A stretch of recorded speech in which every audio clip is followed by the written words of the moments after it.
Hey, yo! How we doing, folks?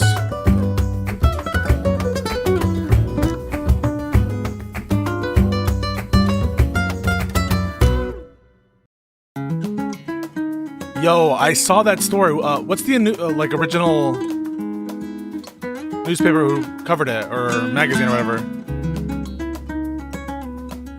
I want to pull that up. Susan Wiles. Is that Vanity Fair? Hell yeah.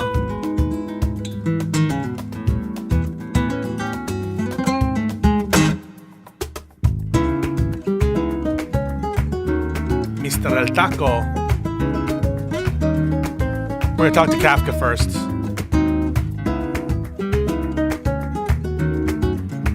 Actually, it might be like 10 minutes. Might as well pull up the story.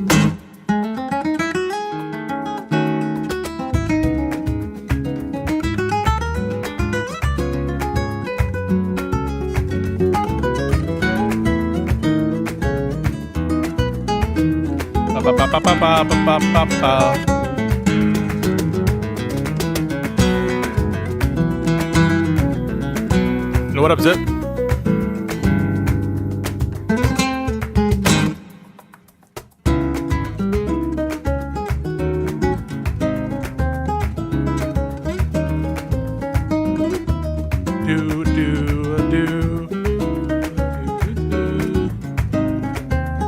Alright, I think I got the story, yeah.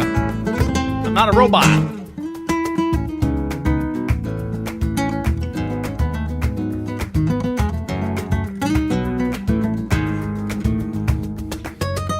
I know, it's crazy. What can you do? Another day, another dollar.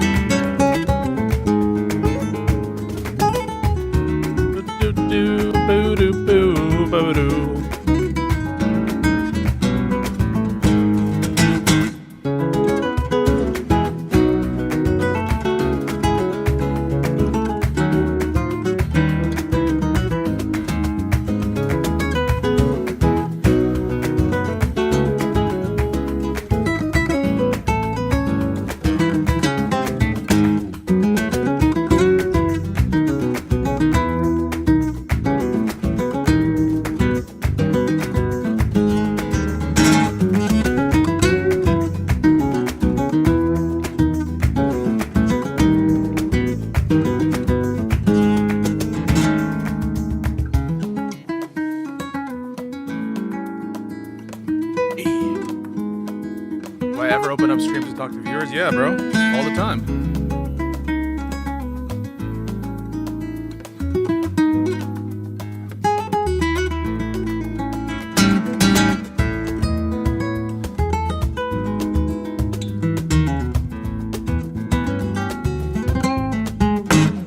I don't play Clash of Clans, but I know people who does.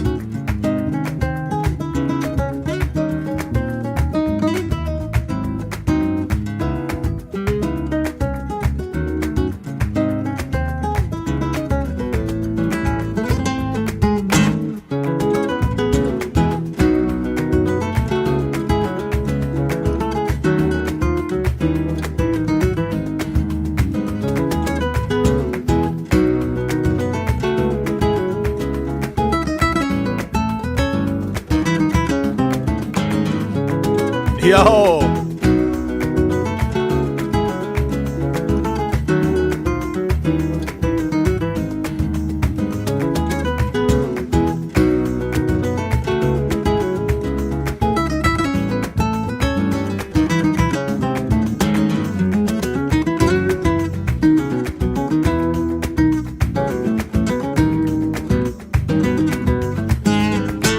Yo, what up, everybody? Welcome to another wonderful Thursday.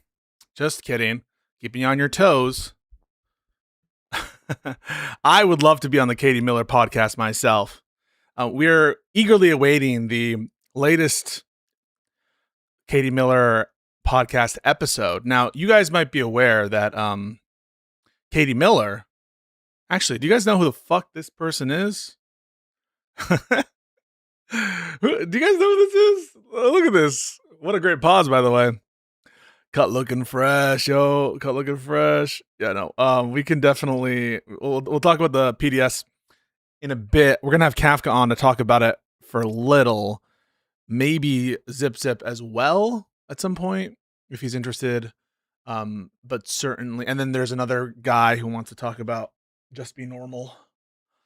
Be Normal. Who is that? Is that Basti? What a legendary clip, hey? You guys know that clip? Just be normal. Just be normal. I think that's a Bastia clip. Yeah.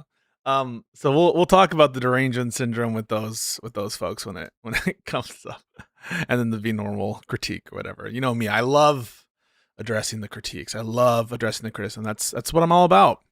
I've been more active in the Discord lately, so I encourage y'all join the Discord if you want. Like now I have a bit more time than I have had in recent months. And so we're putting back online a lot of the things that were on the back burner for a little bit, including more streams, which I hope you've noticed. We released today a video, Rob Noor 5-hour debate. I'm not expecting you guys to watch all of it. I am expecting you at a bare minimum to witness it for the algo, right? But if you're really not into Rob Slop, it really is greatest hits. And if you've seen one of them, you've seen most of them, all right? So I'm not here to tell you that if you know what to expect there, that you're missing out on anything that you wouldn't already know about. I'm not lying to you about that, but you can certainly, if you like that stuff, go rot your brain for 5 hours, or just do it on 2 times speed, and then you can do it 2.5 hours. So I appreciate you guys watching that. Additionally, shorts keep going to continue coming out, which I think some of them are cool. Experimenting with some music stuff, newer musical stuff.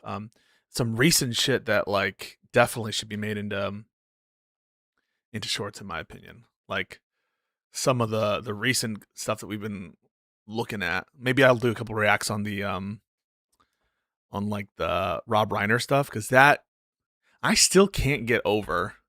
Not that I'm like surprised, but how deranged a person you have to be to type that out and think that it's good for you. I mean, like, you just really must be the most vindictive person that has ever existed. Trump announced just 24 minutes ago via Caroline Leavitt that there's going to be an address to the nation at 9 p.m. So maybe it'll be hawking some new, Trump wallet or something, Trump health insurance, Trump care, or maybe it'll be finally what we've all been waiting for, the invasion of some country or another. Venezuela, maybe. Venezuela. Well, we have Timothy Douglas, who's a glutton for punishment and apparently watched the Rob North thing multiple times. Yeah, every time he's like, announcement, lid uncovered, it's always like we just have the economic progress report, and it's like a middling report or even a negative one that they're like cherry picking a number to be very proud of. Trump Bitcoin health insurance plan, yeah. Do you think he'll apologize for it? Here's the thing. I will say one of my tweets technically proven wrong. Okay. People say I never ever admit that I was wrong. I said that none of the moral panic, Kirk cancellation hysteria people would even express mild discomfort at this post. I want to announce definitively that some of the moral panic, Kirk cancellation hysteria people have expressed mild discomfort at the Rob Reiner post. Okay, so I was wrong.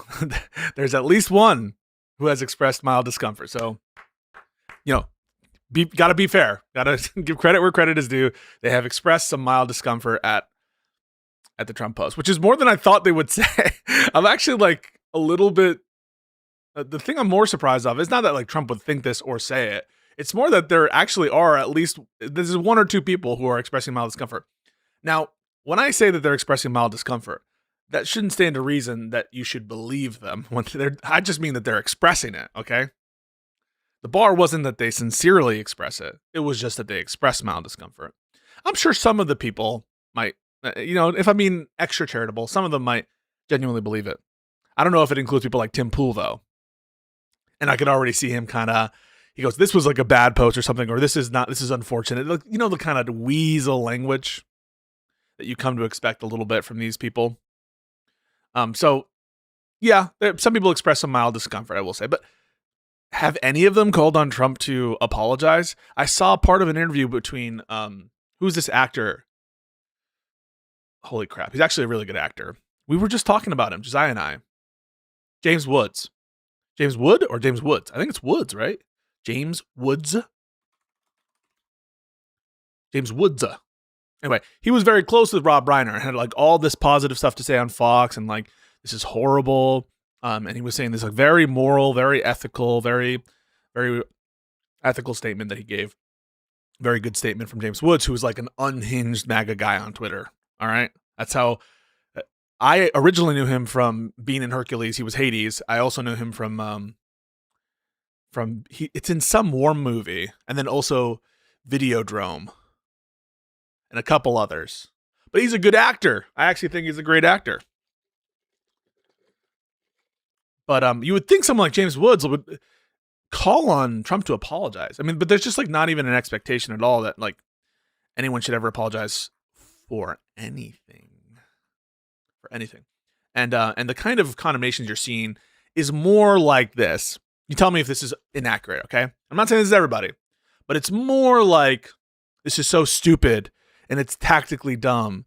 And you understand that, we need to appeal to the moderate voter, and this does nothing to signal all of Trump's wins, and it distracts people from the real problem of leftist violence. You know what I'm saying?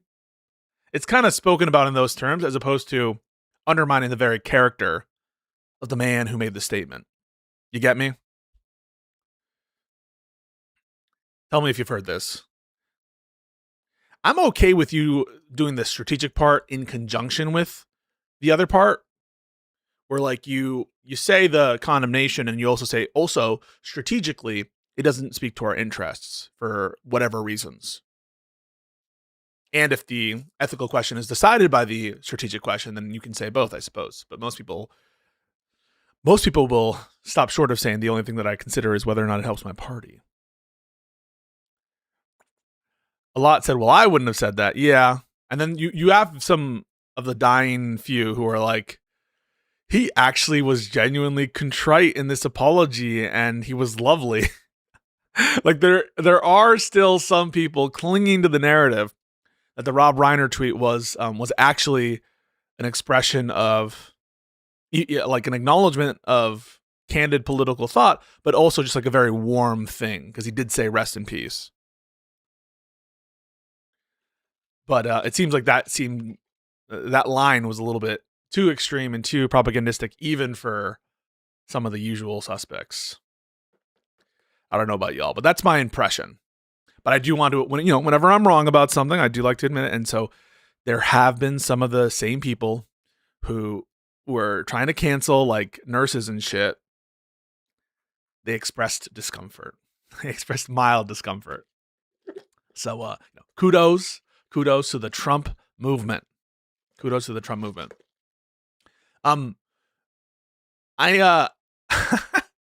Kash Patel, man. What to say about Kash Patel? Right now, by the way, we're just waiting for Kafka Esquire when he is ready. Oh, he is ready to go. He appears to be ready to go. All right, cool. So we'll talk to Kafka Esquire. A little bit of an introduction here. I had a debate with Hutch and then Lonerbox, about the Ethan Klein lawsuits. And in response, I think that there's been some Pisco derangement syndrome, including but not limited to Destiny. And so this is me and Kafka talking a little bit about what I think is the Pisco derangement syndrome. And, I want to get his take on it and the thoughts about my motivations and whether or not they're suspect. So we're going to bring in Kafka Esquire. We might also talk about legal stuff. I don't know. Whatever we want to talk about, all right? I like talking to Kafka. Mr. Esquire, Kafka. How you doing? Wait, talk a little more. Good. Can you hear me? My mic has been acting up a little bit recently. No, you're good. You're good. How was lunch? Good. I had a really rough night. My daughter's dealing with a cough that won't go away. We think it's probably just changing humidity is affecting her. So that then subsequently has messed up my diet or like my appetite for today. So just kind of up and down. I'm so sorry to hear that. Did you move or something, or is it because of you mean the climate, like the weather? Just the weather. Like it just dropped rapidly, and so it's just that. And this happened last year too, and so we're just kind of stupid for forgetting that happened. Yeah, I had a little bit of like a rash or something, or something's going on here. So I hear you, and like my lips are a lot more chapped, and I just feel a little worse. I don't know if I'm sick or if we are it's funny because both my wife and my mother both get the same kind of headaches related to low humidity. And so we all were just kind of walking around man, it's weird that maybe we're all just getting sick. And then she started coughing and then we're like, oh wait, we're fucking stupid. It's just low humidity. And so we've been putting up humidifiers and everyone's like, wow, it feels so much better. So that's good. Well, I hope she feels better. How old is she, if you don't mind me asking? Thanks. 6? She's a toddler. Yeah, just a toddler. So a lot of fun. That's. I hope that do you want her to be a lawyer? She grows up to be a judge one day. She'll be on the Supreme Court. I wouldn't be disappointed if she grew up to be a lawyer, but also at the same time, it's I really hope she gets to just choose one of those really fun degrees where she's like, actually, I just got my PhD in paleontology, and now I just work at a museum. Underwater basket waving, perhaps. There it is, and I'd just be hopefully a very successful lawyer that pays for my daughter to just be happy. That's sweet. It's a really irresponsible dream, but I'd be happy about it. Is it just the one? Just the one kid? Oh yeah, I'm one and done. Shit. Yeah, I had a child and I was like, this is great. I don't know what I need another one for. That's where I'm at. Well, I'm glad to hear that you're addressing the issue. It's so funny. Earlier because I was, believe it or not, I was calling someone in my Discord unhinged for saying that you should be able to call CPS for even like minor significant, like not insignificant health risks to children. So I promise I won't call CPS because because your kid ended up with a disease or something, or ended up feeling a little bad. That means a lot to me. Yeah. It's funny. Family law was one of the few classes I actually got an A in law school. And, oh, really? Yeah, I'm not a good student. Well, but hang on a second, because it's grades. For those of you not familiar, grades work a little differently in law school. At least in most schools, it's not true everywhere, but most schools will have like a curve. And so there are like a limited set of A's that they give out. And so you could actually be like a very smart person and have like a very decent test or whatever.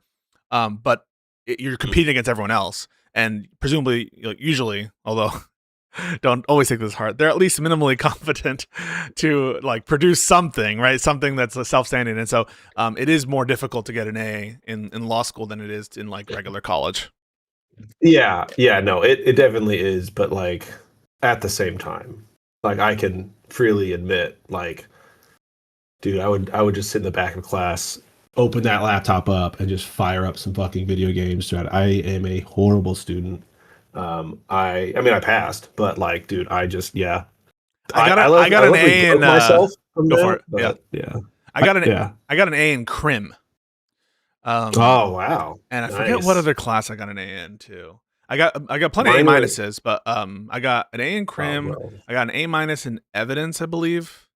I liked Evidence a lot. Evidence, actually, looking back, I actually liked it more than like I thought I would at the time. Mm-hmm. Like during the class, I'm like, I don't really like this, but then like looking back on it, I was like, oh, actually, like that was a good class, and actually, like I got a lot out of it. I definitely Mine were family law, probates and wills, and antitrust. Those were the three that like I did the best in, and then I don't really do any of that for my practice. So. I think I was most disappointed because I feel like I prepared a lot for immigration law final. I think I only got a B plus in that class, and that really disappointed me. I'm like, I did a clinic, but I really worked hard on this and I really tried. That was probably my biggest disappointment. I got a B plus in immigration, which but again, guys, it's a different rigor. It's the curve, and you're gonna get swept up in some B waves every now and then. I got an A minus in property. And I was very surprised by that because like I did not feel like I understood it. That was a class where like I took property my first semester, and I know that like I did okay in it, but I know that I got like a boosted grade because I talked to at least 4 people in my class that just straight up didn't finish the final. They were like, I only like got through half the essay questions, and I was like, oh no. And they're like, yeah, I'm sure it'll be fine. And I was like, okay, well, I'm glad you're confident because that sounds terrifying to me. I actually thought that the rule of if you think you did it well, it usually undershot than the exams that you thought you fucking fucked up. That actually was a decent rule of thumb for me, where I was like, whenever I felt like really good, I felt like I got disappointed with a grade. Civ Pro is another example. I think I got either a B plus or an A minus in Civ Pro, and I was like, but I was helping everybody. Everyone was coming to me to ask about Civ Pro. In my study group, everyone was asking me shit. How could I do bad? It wasn't bad. It just wasn't what I thought it would be. Civ Pro was maybe my class, which is funny looking back because now actually like I'm totally fine with that entire subject, but like that was the class for me where I was like, man, I don't know about this. I don't know if this, and then like I found my stride and I was okay, but that was like the first real check for me where I was like, law school might not be for me. But then like, but also that was my only professor I had that was like, I don't know if you had any of these, but it was like the professor that is really inappropriate with female students.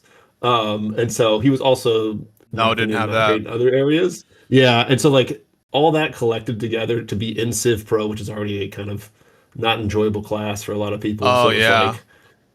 So just like it kind of layered. Yeah, I was like, I don't really like this. But then after that, everything else was great. I didn't have any other professor issues. Oh, really, but I remember the one place where I was really confident I did well was the Crim final, the one where I knew I nailed that one because I just like went in there and fucking had a plan, and I just fucking destroyed my fuck. And I never did any other than like some white collar investigations, and some crim im stuff where like, you know, you already have like a conviction in the record or whatever. Right. I never did anything. I didn't go into criminal law. And investigations are very different than like what you'd expect in like a law school exam. Yeah, no, my crim class was funny, or my crim final was funny because I did not see the email from the professor that we were having the final in a different room than we'd had the class in for all year. So like I showed up, sat down, got all my stuff ready. Like one other person came in who didn't get the email, and we were both like sitting there, and it was like 3 minutes to the final, and we both just kind of looked at each other and we're like, we fucked up, and we both started like searching through our emails and like ran across campus to get there, like nick of time, sit down, start the exam, and go. That was really fun. In retrospect, at least. Yeah, well, but yeah, those were the days back before back before the dark times of COVID and then everything. It's like, wake up. And being an attorney. Yeah. Wait a second. Trump term 2. Kash Patel is FBI. Yeah. Wake up. It's time break in the timeline. I know. It's fucking this is a really dark time. Okay, speaking of which, thank you for joining. The reason I'm bringing you in is one, because I think that people, both myself and others, think that you're a fairly measured person. You know, you're like a measured guy. Yeah. And so, and also, you talk now, as I understand, a lot with Destiny and that community. Fair? You've taken up the mantle of legal analysis. Fair? Yeah, I was originally the way it worked was the Pragmatic Papers got started like at the beginning of this year, and Hobbit Follower had been asking around for people, and I said, "Oh, I'm a lawyer. I'd be happy to write about legal stuff." So I mainly do like executive order reports over there. So I like write up about executive orders that happen each month, and then that's actually started slowing down. He's actually been doing less executive orders recently. Yeah. So I'm going to start actually doing more kind of specific legal analysis. Like one idea someone had that I really liked was there's a bunch of different discussions happening right now about a post-Trump or a post-2028 America and kind of what people want to do. And so like I was going to take like your take, Destiny's take, and a few other people's takes and say like, here's what these people are saying. Here's how it could legally happen. Like here's the legal process, how it could happen. And then maybe likelihood or like potential roadblocks in the legal process of how we could get there, right? Just kind of a real like just like put it on paper analysis of it, and then so I might actually like reach out to you and talk to you about that whenever I really start writing it. But anyway, so like I was doing that, and then the Kilmar Abrego Garcia stuff was going on, and I think Destiny was talking about it on a stream, and I said, hey, you know, I write for the papers. I'd love to come on and talk to you about that case. Who's getting a few things wrong. Got on, had just like a conversation with him about him, whatever. And at the end of it, he gave me perms. So then I was like, okay, I'm just going to go on each week and just promote the new article and then talk to him here and there as a lawyer about stuff. And so from that's kind of how I became there. But like, I've been coming on your stream for about the same amount of time, maybe not as much, but about the same amount of time. And then I've gone on a few other people's streams as well. So I mostly hang out in DGG for sure. Yeah. Well, we talked about the Hassan detainment issue. We've talked about some of the immigration stuff. We've talked about some constitutional powers issues, like I think most recently about what was it? The strikes, maybe? No. What was it? We talked about birthright citizenship. Yeah. And then Humphrey's executor, we talked about that. Yeah. Yeah. So okay. So that's the basics of who you are. And so I guess because it's actually, I think, really helpful to have you here, because you're someone who's both actively part of Destiny's community, and you talk with him a lot, but you also have something of a legal background, and you and I speak, so there's an interesting intersection, right? So it's kind of like I want to get your gut check here about like what you think about certain things, namely like regardless of your opinion about the Ethan Klein lawsuit or the Hassan detainment, I can see why there's a lot of different reasons why people might disagree with things I say. And I totally understand that. And if someone wants to levy an accusation that like he has an ego in it, he can't admit when he's wrong, I don't necessarily, I will buy that I have a bit of an ego and that I can be hard-headed and I can be stubborn. I don't think that I'm beyond admitting fault or admitting when I get something wrong. I don't agree with that, but I will like accept the criticism as intended in good nature. what I find distasteful and what I don't like, and what I don't think is justified, is saying something like this. With regard to my position on Ethan Klein and the lawsuit, Pisco might be taking a really, really bad position because Justicle's entire community has been celebrating the unrestricted harassment of the Rose Girl. I mean, what the fuck, right? I mean, that's why say that. Cool. Do you think it's plausible that the reason I'm taking a position on the Ethan Klein lawsuit, whether it's on standards of decency in the community, whether it's on anything, is because I want to protect Justilk's community, a community that I'm not a part of, a community that when I used to talk to Justilk, it would only be to disagree. By and large, the time that I did have come on a stream, months and months and months ago at this point, maybe even year plus ago, and it was to disagree. There's, I don't communicate with Justilk. I don't have any, presence on a stream. Haven't done that. And so the only thing that I understand about why he would openly speculate that I might be taking a really, really, really bad position because of the entire community is celebrating the unrestricted harassment of, quote, the Rose Girl, is because he's lying. But I want you to help me out. You think Destiny's lying? Yeah. I mean, what would justify him saying that? Well, first of all, do you agree with that? Okay. That's why I'm taking any position, is because I want to protect Justilk from accusations of harassment. I have not seen any evidence of you and the Jew stalker having any kind of relations or familiarity in a way that you would protect him or anything like that. I will say this, that he Jew stalker and his compatriots definitely have an interest in you. I mean, they were I was just recently going back and forth with them in your Discord with a few others and debating some stuff with them. And I think there's some interest from them there, and that definitely, it's kind of the thing where it's like, I think that raises some suspicions, right? Where I think for Destiny, I think he is very much sensitive to that community for a lot of, I think, very justifiable reasons, and he doesn't see you like disavowing or openly distancing yourself from them whenever he's been significantly harmed by them. So I think that's like where some of his suspicion comes from. And then also, I think part of the suspicion is that, like, you, I believe you're still close to Straighter Aid, and I think that he felt very hurt from her and her actions, and you have continued to do it. And I'm not saying, and I'm not making judgment on these. I'm saying this is where he's seeing you do those things, and then I think that kind of lends itself to him thinking like, okay, well, like, this guy's not against those people, and now I'm seeing him do these things, and then him go on to speculate about your interaction with them. I see where he's coming from on that. I think that the hard part on this for me is that, like, I don't know if I would call it him lying. I think it's him just kind of like coming to those things, and you guys, like, to address the elephant in the room, you guys don't talk, and this is something that is kind of a oh, come on. So, like, sorry, someone just emailed me something. I think it's you guys don't talk about this. He's seeing this and he's making a conclusion about it, and it's more of kind of a fact issue that could be cleared up by a discussion between the two of you.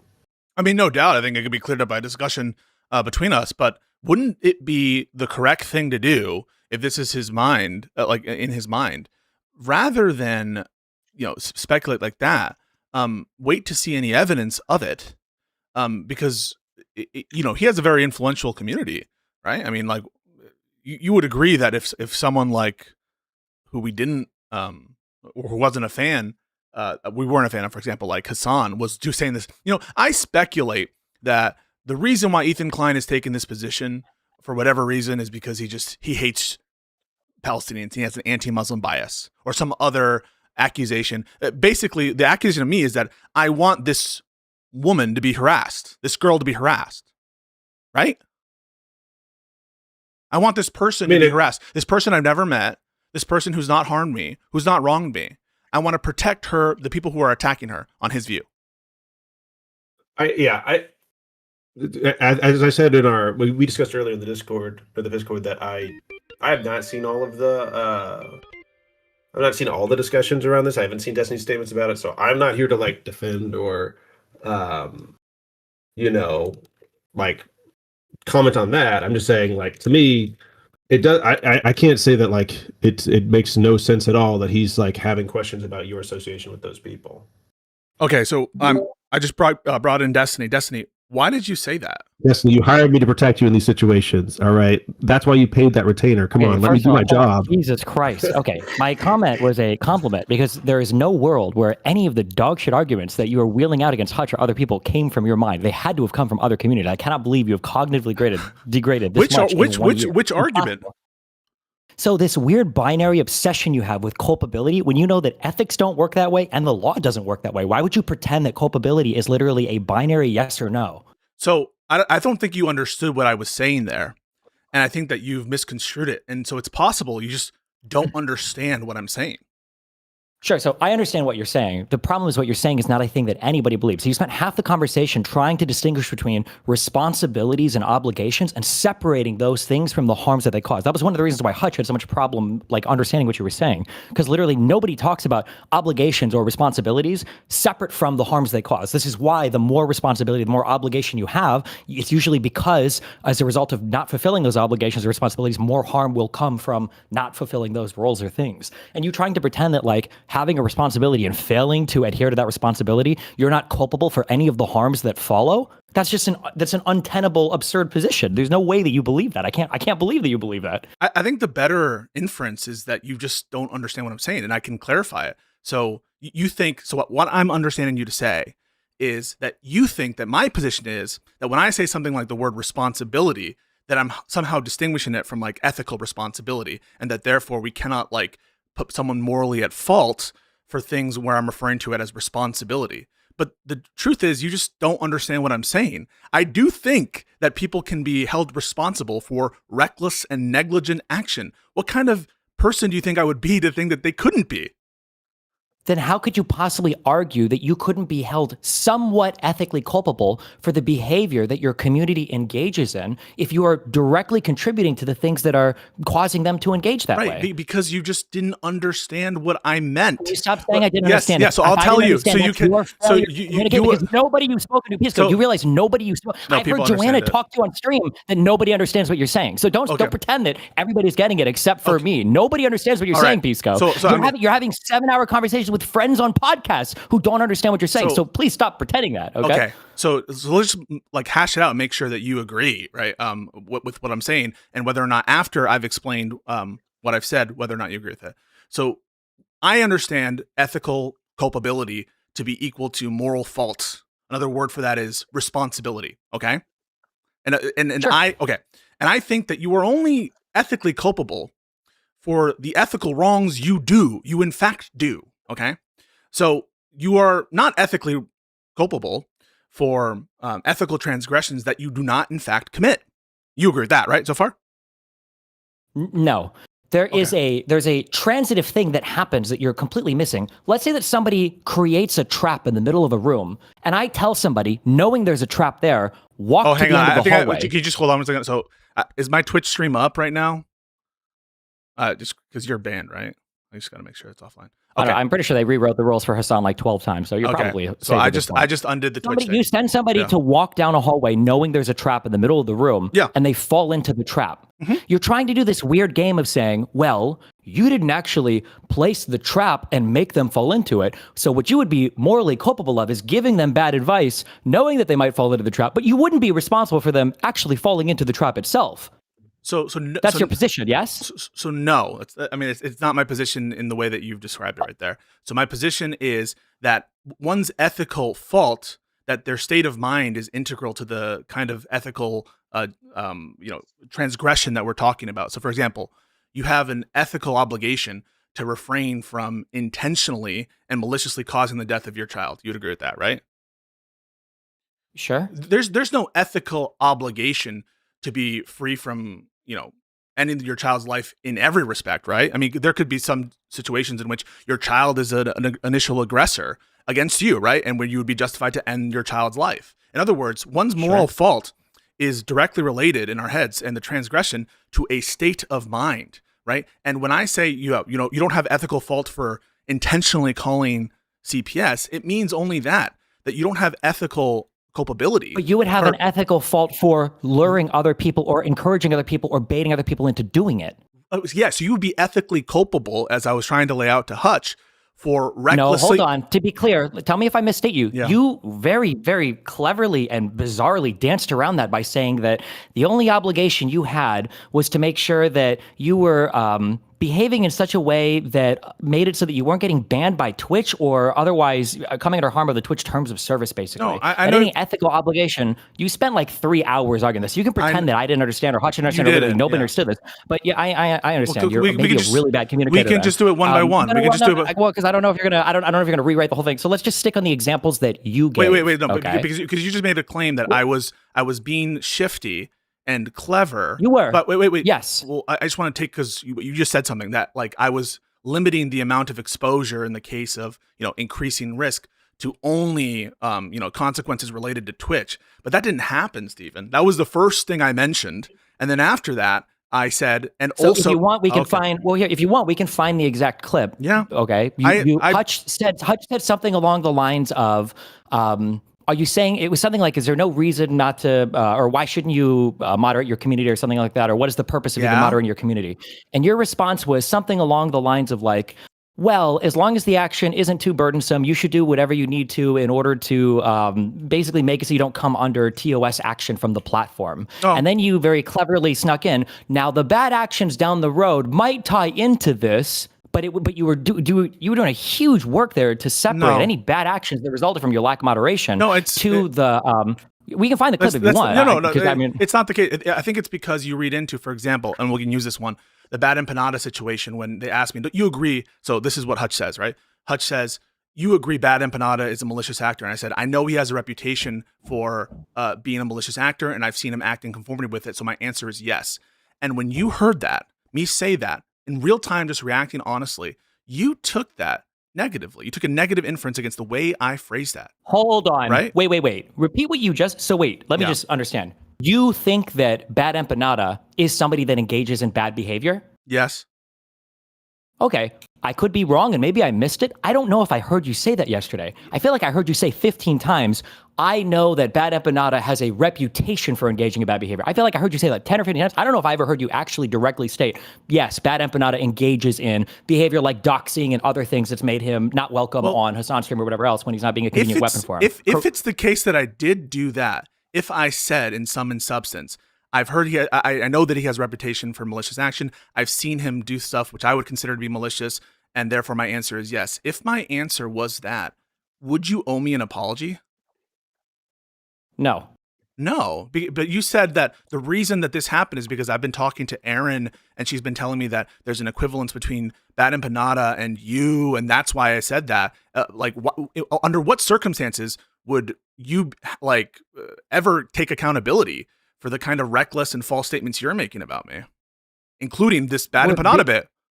It doesn't seem like you apologize under any circumstance. You have zero. So you have zero. That's you're the funniest person in the world to ever utter that comment. Number one. Number two, I mean, you yourself have said that apparently we have no moral obligations or moral or ethical obligations for anything that comes from our community engaging in harm or whatever. So whatever I say about you, as long as I'm not getting moderated against, it should be fine. I didn't say it. Wait, number Steven, two. Number three, for you to be so careful when Hutch was talking to you, and for any human, okay, when you say, is it possible, or Ethan could have two motivations for this behavior, right? And Hutch goes, well, yeah, it's possible that he's motivated by two things. And you're like, well, hold on, sir. When you say that it's logically possible, meaning that no contradiction is entailed by him inhabiting two positions, that doesn't necessarily mean that you personally believe that he has two positions. For you to be so careful to like hardcore come down on every single word that Hutch chooses, and then for you to slime around with, well, I understand that Bad Empanada has a reputation for doing these things. He. While later on, not being familiar with any of the underlying clips or videos or anything from this issue you've talked about for like a year is incredulous to me. Let's just deal one thing at a time. So the notion that, first off, it's something wrong with me clarifying what Hutch means by can someone have multiple motives. The reason I do that is because I've had experience. Stop, that's not my complaint. No. What is my complaint? You saying that I'm applying a level of sophistication and granularity when it comes to Hutch's language that I don't apply to my own. That's your complaint, correct. Isn't it? Okay. Yes. I'm trying to undermine that, right? And the way I would undermine that is because this is what you're doing is an attack on my character, isn't it? You're saying I'm being slimy, correct? Yeah, because the arguments Okay, are I so can't the deal reason with them. Yeah, they're insane. Yeah. the reason why it's relevant that I bring up my good purpose and why I would bring up and have particular language with one thing and not the other is specifically to defend your character attack. And so you would agree it's relevant for me to bring up the justification for me being particular in my language in the example you brought up, right? That's relevant. You keep Is it I don't know if relevant? you're aware of it. You're doing it right now. No. I'm not Okay. attacking you for being particular with your language. I'm attacking you for The being hypocrisy, selectively right? Yeah, particular. yes. So one way in which I could attack your criticism of me, namely that I'm being hypocritical, is to justify both my language initially and to justify my language with respect to bad and banana, right? That would be a way to address the hypocrisy. How else would I address it, Stephen? Well, How can I address it? The difference was between the difference would be your framing of every single thing you say and every single thing he says in the beginning of the conversation when you're setting up the whole meta conversation, for you to be so careful with your language there, and then in the last entire half of the conversation to be mixing up words and throwing random things around and doing whatever else and not giving any charitability or any understanding to Hutcher's side of the conversation. I don't think that the same skeptical lens was applied in both halves of these conversations. How would I go about starting to prove that you're wrong? What would it take for me? What kinds of things would I need to show to in the context of that conversation? Or is this an unfalsifiable assertion that you're making that no amount of we would have to rewatch the conversation and go through some of the examples. Can I like just one of the big describe, points would be address the things you're incorrectly saying? stating that Hutch had a positive claim that he needed to justify to you in an argument or whatever. That wasn't true. You came in with a positive claim, and you didn't have any of the justifications for your claim, and you were saying that he was lacking evidence to prove his. So can we? Is it okay for me to examine what you just brought up? Right? Is the claim about burdens? Okay. So you just said you claimed that Hutch had a specific burden in the nature of the conversation, but how can that be given the fact that you're the one walking in with a positive claim? Right? That's what you just said. Correct. Okay. Yes. But just because I walk in with a positive claim and I have a burden with respect to what I'm proving, doesn't mean that Hutch, if to the extent that he makes a positive claim, doesn't have a burden for what he's saying, right? You'd agree with Kind that. of. Well, I mean, what is questionable about that, if you don't mind me asking? The questionable thing is if you were to walk into the middle of an argument between two other people where you weren't caught up on any of the discussion, and then you were to try to interject and have a conversation with the other person, and then if you were to act indignant, or if you were to say that the other person is burdened by the necessity to show proof for his claims when he's apparently wasn't even ready to have, he didn't realize like how unfamiliar you were with all the underlying material that you've apparently been talking about for a year, I just find that to be incredibly bad faith. That's an insane burden to place on Hutch that he needs to be able to produce every single clip at that point of the conversation for something I'm sure he thought that you'd seen at that point, since some of these clips had been central to this debate that had been happening for almost a year. I view that as a kind of explosion of the claim just then. So I understand that broadly you think I'm being unfair and I'm demanding a kind of level of evidence that I myself am not providing. But I'm just focusing specifically on this one point. I mean, there's nothing inconsistent with both of us having evidentiary burdens that we have to satisfy. I mean, just because I come in with a claim doesn't mean, and I have a burden to show, doesn't mean that he also doesn't, right? I mean, you agree with that. So I don't understand why this kind of... Not necessarily. I mean, if you come in with a positive claim and he's playing the negation, the burden would be on you initially, like you were saying, because you thought that he was the one with the positive claim. The burden would be on you initially to present proof of your claim. So it is my claim, right? It's my claim for various things. One, that Ethan is lying about a couple of different things. It's my burden that he's not actually motivated by a particular rationale. And in that part of the conversation, I know exactly why we were talking about what we were talking about, which is essentially what this will ground down into is doing this kind of lawsuit against these kinds of people justified? And what most people say is it's justified because of their culpable conduct, because they've done something for which they deserve this. And so we were at the point where I was asking, why do they deserve it? And Hutch was saying, well, they deserve it because of a reason.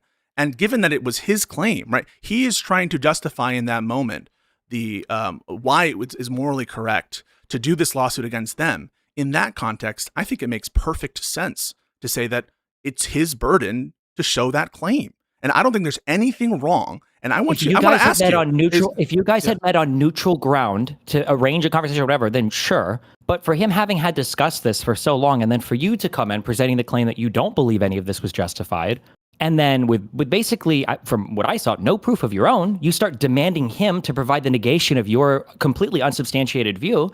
I don't know. I just think it was a really aggressive and shitty way to frame that to a person who didn't seem like they were trying to play gotchas at all. On the contrary, you were doing it to him the entire conversation. It's my claim that I don't have a reason to believe that these that these lawsuits are justified. And I've been very when I open talking about the lawsuits being justified, Okay. I think it was just basically on like what had Denham said or what had Casey Tron said or whatever before to even build up the culpability argument. So one is I am familiar with a lot of their statements and the ones that people bring up to me. And anyone, it's so trivial to show this is because so many people in my open calls in which, again, this is more evidence to suggest I'm not bad faith and just taking a position because Justicle's entire community has been celebrating the unrestricted harassment of the Rose Girl. One evidence that that's not the case is the fact that I'm open to having people of all types come and produce evidence to me. And I've had conversations about these particular statements. And oftentimes I'll let the statements play out and I'm familiar with them. I have seen that clip of Denham's before. I've seen the clip of the Giardia before. Now, I'm not going to claim to know all of their streams, which is what Hutch was asking for, which I think was Stop. not Hutch justified. Was asking for you to be familiar with all of their streams? No, with their content generally. In like all of their content? By the way, you saying that right now, you said that multiple times. I haven't seen all of Casey John's streams, all of Denham's streams. By all, I mean a substantial, significant portion of their streams. That's what I mean in this context. Okay, even that's not true, right? Hutch doesn't expect you to be familiar with a significant portion of their streams, right? These people stream for thousands of hours, right? So he was claiming that you acknowledge that they stream for thousands of hours. I acknowledge they stream for thousands of hours. Do you think that you acknowledge Hutch wasn't asking you for you to be familiar with the majority of their stream, 51% plus, or even 10% of all the hours they've streamed, right? That I be generally familiar with how their streams are run, I think is what he's pointing out. Do you disagree with that characterization? That can be an okay characterization. Okay. Generally familiar with can be generalized from a small subset of content, though. Not having seen most of their videos. So again, I'm only harping on this because you were so careful qualifying his language earlier when it played to your favor. That for you to throw on, I have to know most of their content is an absurd statement compared to I need to be generally familiar with how they engage with their content. You're alleging that it is possible to gain a representative sample of how one runs their content based on a small segment of their streams. That's right. It can be, yeah. Okay. And so when Hutch asked that question, I think what he was implying is I did not have sufficient familiarity with their content for the scope of my claims, which I think is preposterous. I think that the scope of my claims it seemed like you had almost no understanding of their content whatsoever when he was asking you questions in virtue of what? Is that clear? So when you saying things like, I don't know if they ever read their chat. It seems like you've never seen any of their content ever if you're making a statement like that. You didn't seem to offer up any positive claims about this is what I think their content is. Like you asking for him to justify every single statement he made. Hang on.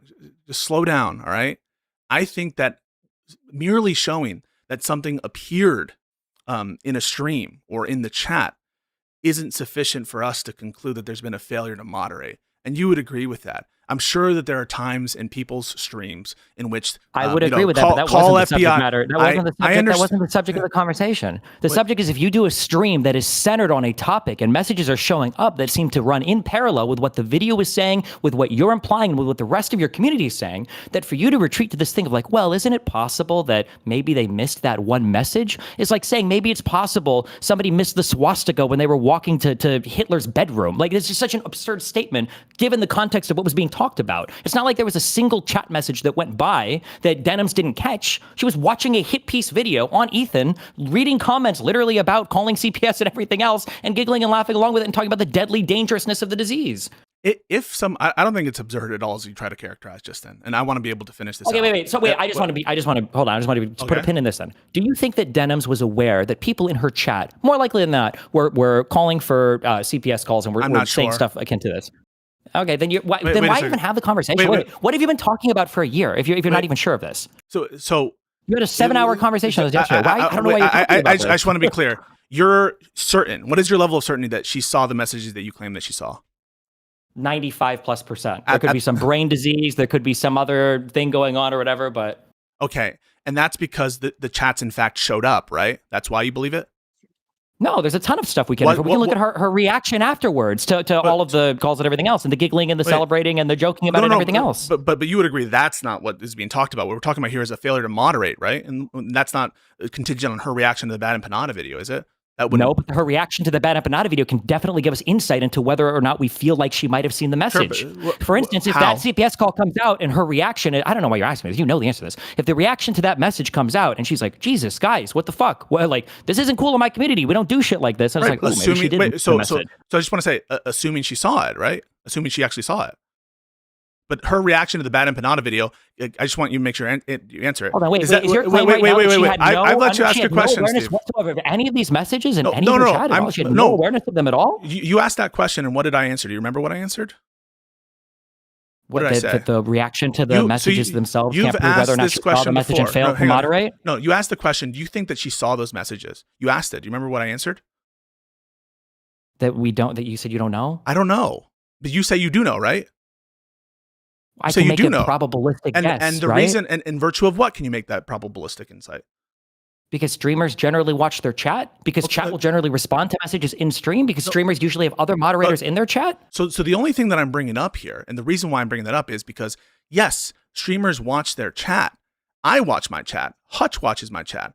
I know from experience, and I'm sure you know from experience, that if there are if a small amount of people, as compared to a big amount of people, compared to a moderate amount of people, making a certain comment, that will bear, or whether we're looking at chat, that will bear on whether or not we ought to have culpability for failure to moderate. You'd agree with that, right? Some get not necessarily. No, it depends on the comment. No. Of course not. So there's a situation in which, let's say, one person in DGG says something crazy. The worst thing someone could possibly write in DGG, and no one catches it. That changing the level of intensity of the message is going to bear on whether or not there's a failure to moderate? Correct, because I think that depending on the community that you've cultivated and depending on the moderators you have, I think people in chat would be responsive in a predictable manner to that message. Yes. If somebody in chat typed out a lengthy thing of this, I'm going to drive down and kill, Kafka Esquire. I'm going to drive down, I'm going to murder him in chat, and they type out a whole thing in chat and nobody says or responds to anything, I don't believe that would happen. As far as that's beyond credulity to me. So Kafka, I mean, I'll appeal to you. Is that convincing to you? So because some individuals say some bad things in the chat, absent a showing that this person it's not some individual saying a bad thing in chat. It's about cultivating a community to be receptive to these messages, watching a video that is parallel to these messages, reading chat comments that seem to align with these messages, and then having the messages show up in chat. You're making it seem like it was a mysterious case of this message was a one-time thing that popped out of nowhere. Obviously, I would be sympathetic to that because the intent aspect from both the community and the streamer are completely absent there, something you've completely never spoke about at all almost to Hutch in that conversation. But when the intent seems to be there, at least heavily implied from the creator, and when the receptiveness is there from the community, and then the messages start to pop up, you can't act like that's a happy accident. Who knew? LOL. Oops. Especially given the response to those messages afterwards. Which was to condemn it, right? 1 second. Pisco. What, Denham's condemned the CPS calls? Did Denham say that she didn't agree with the CPS calls? I feel like this was after a lot of pushing. But do you know? I didn't follow this or talk about this obsessively for a year, so no. I probably saw this clip like 7 months ago. Okay. Why, do you want to go and find the clip to see what her initial response was? We can. I just think that when there's a failure to moderate and someone is making claims that she absolutely saw it and had a bad response to it, I think the burden is on them. And just saying, well, streamers generally look at their chats. I don't think that's going to do it. I mean, I'm sure the claim is that streamers generally look at their chats. Why do you keep saying that? Well, plus the messages were really depraved. I think in order to say that there's like some irresponsibility here, you're going to have to look at the number of messages, any evidence that she actually saw the messages, any evidence that someone DM'd it to her. That's the kind of stuff to show that claim, not just that it existed. No, okay, no, you don't even believe this. This is why I'm saying your arguments are coming. I know you're not this stupid. What don't I believe? Let's that you would need every single one of these like discrete percentage figures on like what was the messages per hour and what was the eye tracking on the screen per hour and what was the blah blah blah. If I was watching a video on stream that talked about how to kill black people, and while I was watching this video I was laughing along and like, oh man, you could kill black people that way, and then some people in chat started typing up like, oh man, I'm gonna go kill a black person. All right, there's this black person near me that I should kill, and then 5 days later a black person near me ends up getting killed. There's no way that a year later you'd be like, well, do we really know that Destiny saw that particular message in chat? Like, what were the messages per hour? Like, we know that sometimes he doesn't catch every single message in chat. You would say, well, no, you're clearly cultivating a community of people that are receptive to the message. You're watching a video that is echoing the message, and you're laughing along and giggling at the message. But let's just break it down. I mean, so if there's an unhinged individual in your chat and they say something totally unhinged, and the community just kind of like disregards him, no one brings it to your attention. And it turns out later on, let's not introduce for the moment, and we can add it later, that you're cultivating a community specifically to go after these people, whatever you want to say. But just that by itself, you don't think that we would say, well, hang on, you can't blame Destiny for this. You can't blame Destiny for this. They didn't see the I would chat. agree with you. So, I would agree with you. And when Sure. it was and when it was brought to, But to be clear, let me but to finish. be clear- Wait, Stephen, can I please finish? Well, no, hold on. Let me why agree. can't I You're going to finish? ask me question by question. Let's go piece by piece, right? Yeah, I yeah. agree that if it was one crazy message, you wouldn't hold the person accountable for that. Okay. For sure. So That's not what we're okay. talking about here, but All go right, ahead. Yeah. No. And what I would say is, hang on a second. Right to Bear Arms didn't see that, and as soon as it was brought to Stephen's attention, they banned the person. Right? These are the arguments that you had all the time with people who would come in I to agree. DG and they'd be like, oh my God, look at this comment that was right there. It was so mean. It was so horrible. And you didn't do anything about it. And you just let it happen. And this is the exact same arguments that you were like, well, listen, I hold my community to high standard. And when it's brought to my attention, we take action. That's what you would always say. And I would say, okay, that's reasonable, right? If someone is doing something and they like, there's a lot of shit that happens. The same thing over and over again. Yeah, this isn't this situation though. So, yes, I agree. so the disanalogy, I'm guessing, is because of the fact that they're cultivating like snarkers or people who do a certain thing, right? Who have a certain malicious attitude. Is that right? I would say probably the larger aspect here is the fact that that Denims was watching a video that was basically calling for or getting as close to calling for this thing as possible. Chat was vibing with the video. Denims was vibing with the video. And then people in chat started to do the next logical thing of talking about CPS or CBS calls.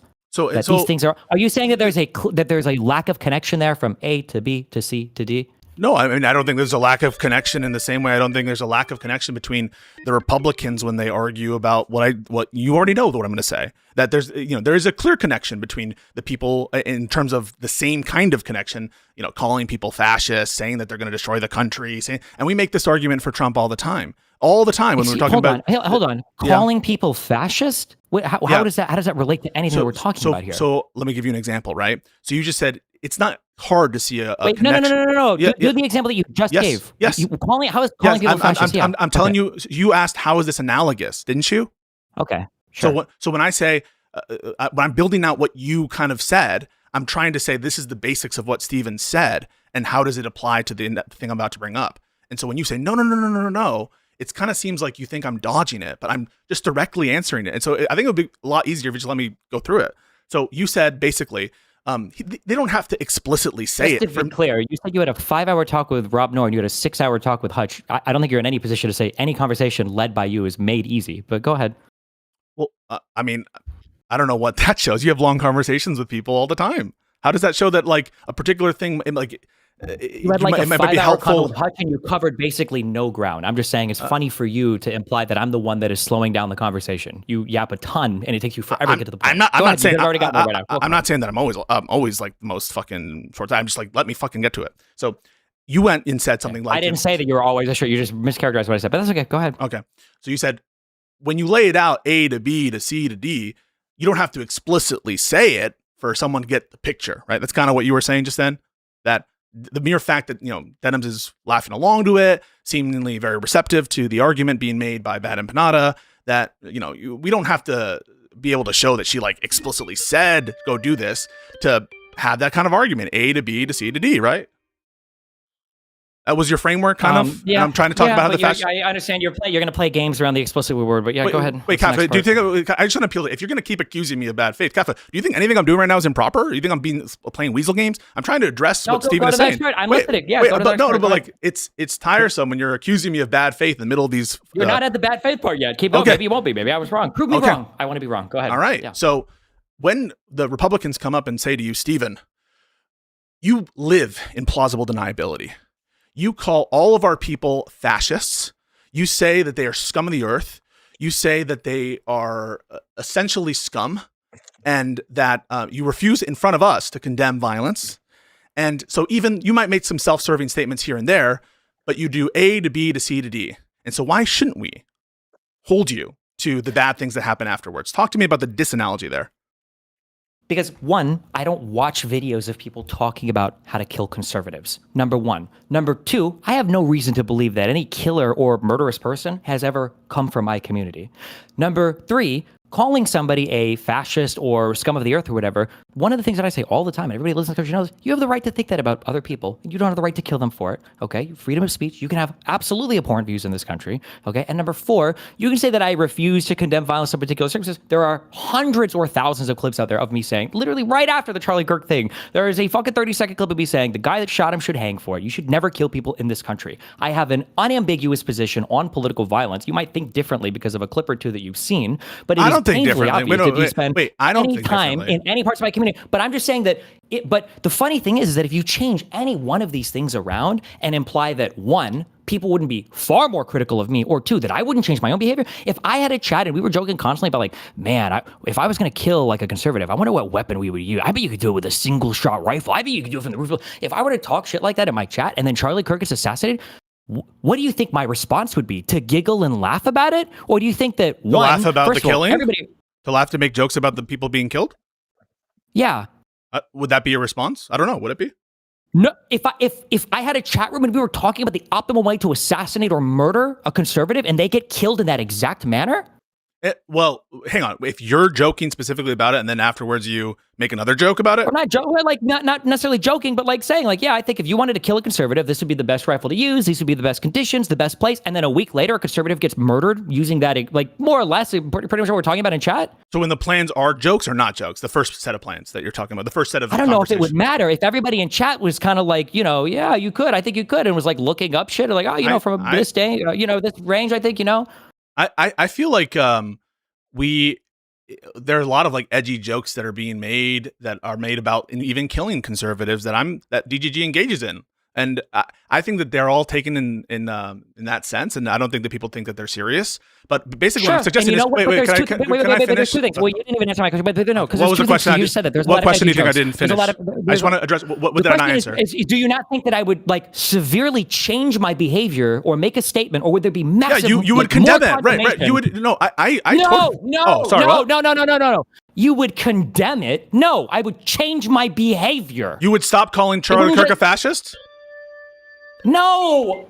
Sorry. What would you do? Sorry. I'm trying to understand. So good at triggering the fuck I'm trying to understand. No, you're not. That's fucking stupid, bro. What would you stop doing? Did I just tell you, imagine if we were calling Charlie Kirk a fascist and then he got killed. Was that the example that I gave you? If you're saying that he should be killed, or if you're saying that the conservatives should be killed, you would stop doing that, right? Is that what you're saying? If I in chat were talking about the optimal ways to murder conservatives, and then some conservative were to get killed a week later using more or less what we talked about, I wouldn't just come out and say, I condemn the shooting. Because if I were to come out and say that, you should roast the fucking, we need to condemn the shooting. You guys were literally fucking plotting it in chat. No, it would be a severe course correction in my community. It would be like, holy fuck, like somebody just got killed using the exact fucking thing. You would stop doing what? We would definitely not make any more of those jokes. That's crazy. I don't know if that killer came from my community or if I'm contributing to people thinking that it's like okay to do a thing like that. It would matter whether or not they came from your community. That you would isn't the whole argument here that it wouldn't matter at all. I would like to finish. I would like to finish. So regardless of whether they came from your community, Hutch's whole thing is it doesn't matter if we know whose community it comes from. That's Hutch's argument. Hutch was incorrect. No, Hutch doesn't even believe that. If he said it, he was misspeaking because you were mind fucking him. Number one, and number two, it doesn't really matter. So I want to be clear. It doesn't matter. So it wouldn't matter in your case either. So are you going to call on your people to stop making jokes about assassination? Hello? I'm going to ask, I think for the third time. Was the example that I gave was making jokes about a thing.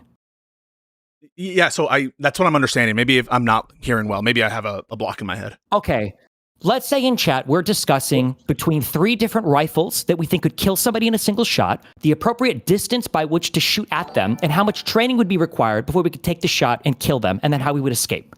Yeah. Destiny, real quick. I'm sorry. Let me get it. One second. Let me just ask a quick question. I'm going to try to cut through. Sorry, everybody, to interrupt it. Destiny, are you saying, like, just to use a term that might be helpful, there's an element or a feeling of conspiracy that exists in the chat, right? Where they're discussing about a crime as if it's no. I don't want to use conspiracy. Okay. Pisco doesn't believe in conspiracy crimes or any of that. So there are no crimes like that in Pisco's world. So no, I don't want to talk. I definitely believe in conspiracy. Wait, I definitely believe in conspiracy. No, you don't. No. We're not talking about any of that. You don't think I believe in conspiracy? I'm saying that if somebody in chat, if all of us were collectively engaged in this discussion on the optimal way to assassinate somebody, And everybody seems to be talking along. You can call, if you want to call it a joke, that's fine. But everybody's talking along, and then somebody ends up dying a week later because of the same type of killing.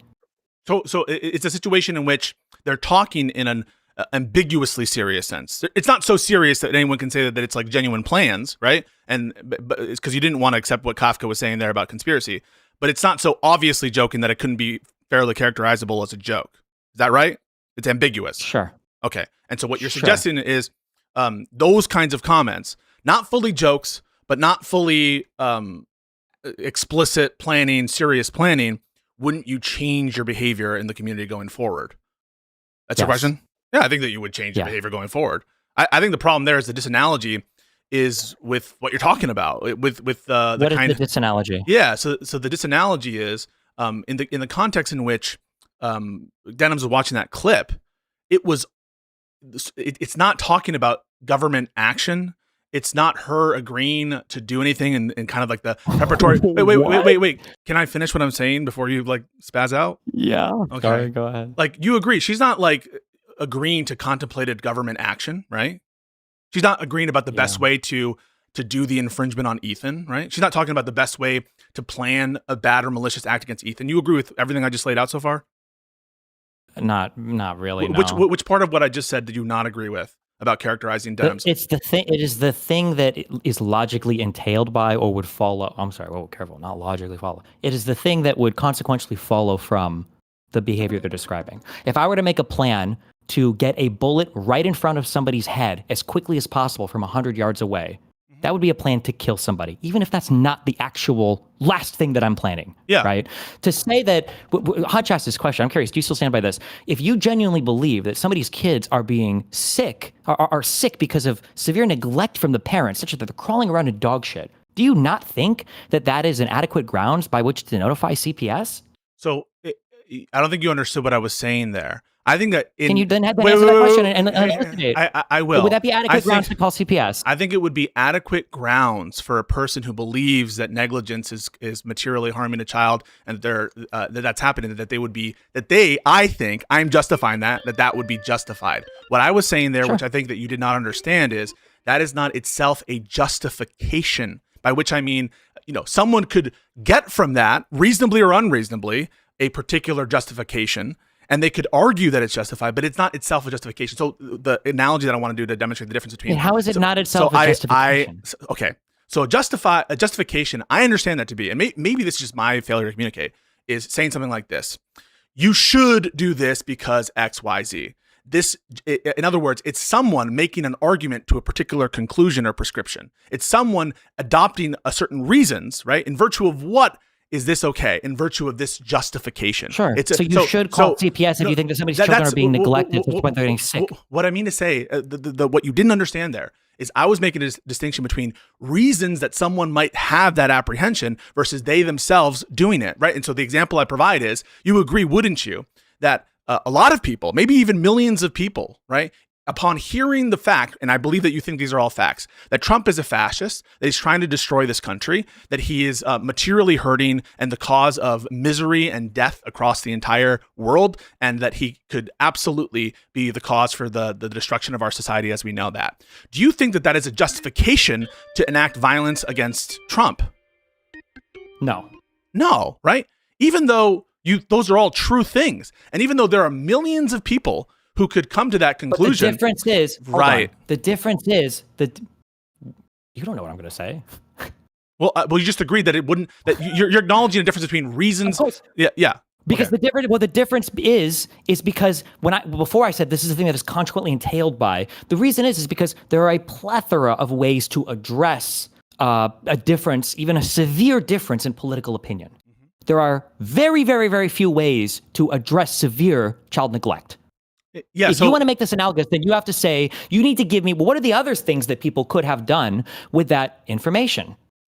Yeah, so I'm not saying that an individual themselves would not be justified under my view not to call CPS there. I just want to be very clear about that in the scenario as presented, where there is, but it's not just them getting sick and rolling around in shit, right? It's the neglect part of that it's important. Because you're a father, right? You understand that things happen that are like, that's what's so horrible about the notion that CPS is justified in this context, which I've always said it's not justified, is but the because thing that Denims was watching and finish? talking about was explicitly no, because you're trying to make this about something that's not. It was explicitly about neglect.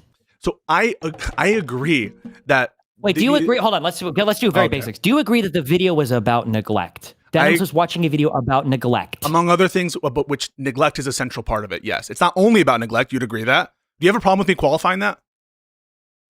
I don't know what the qualification is, but sure. Wait. I just want to be clear, and I just want to make sure that we have total agreement by Kafka as well. When I just qualified there's nothing wrong with me saying that there's other purposes of the video, right? There's nothing wrong with that. No, there's not. Okay, it's not weaselly for me to say that. Okay, cool.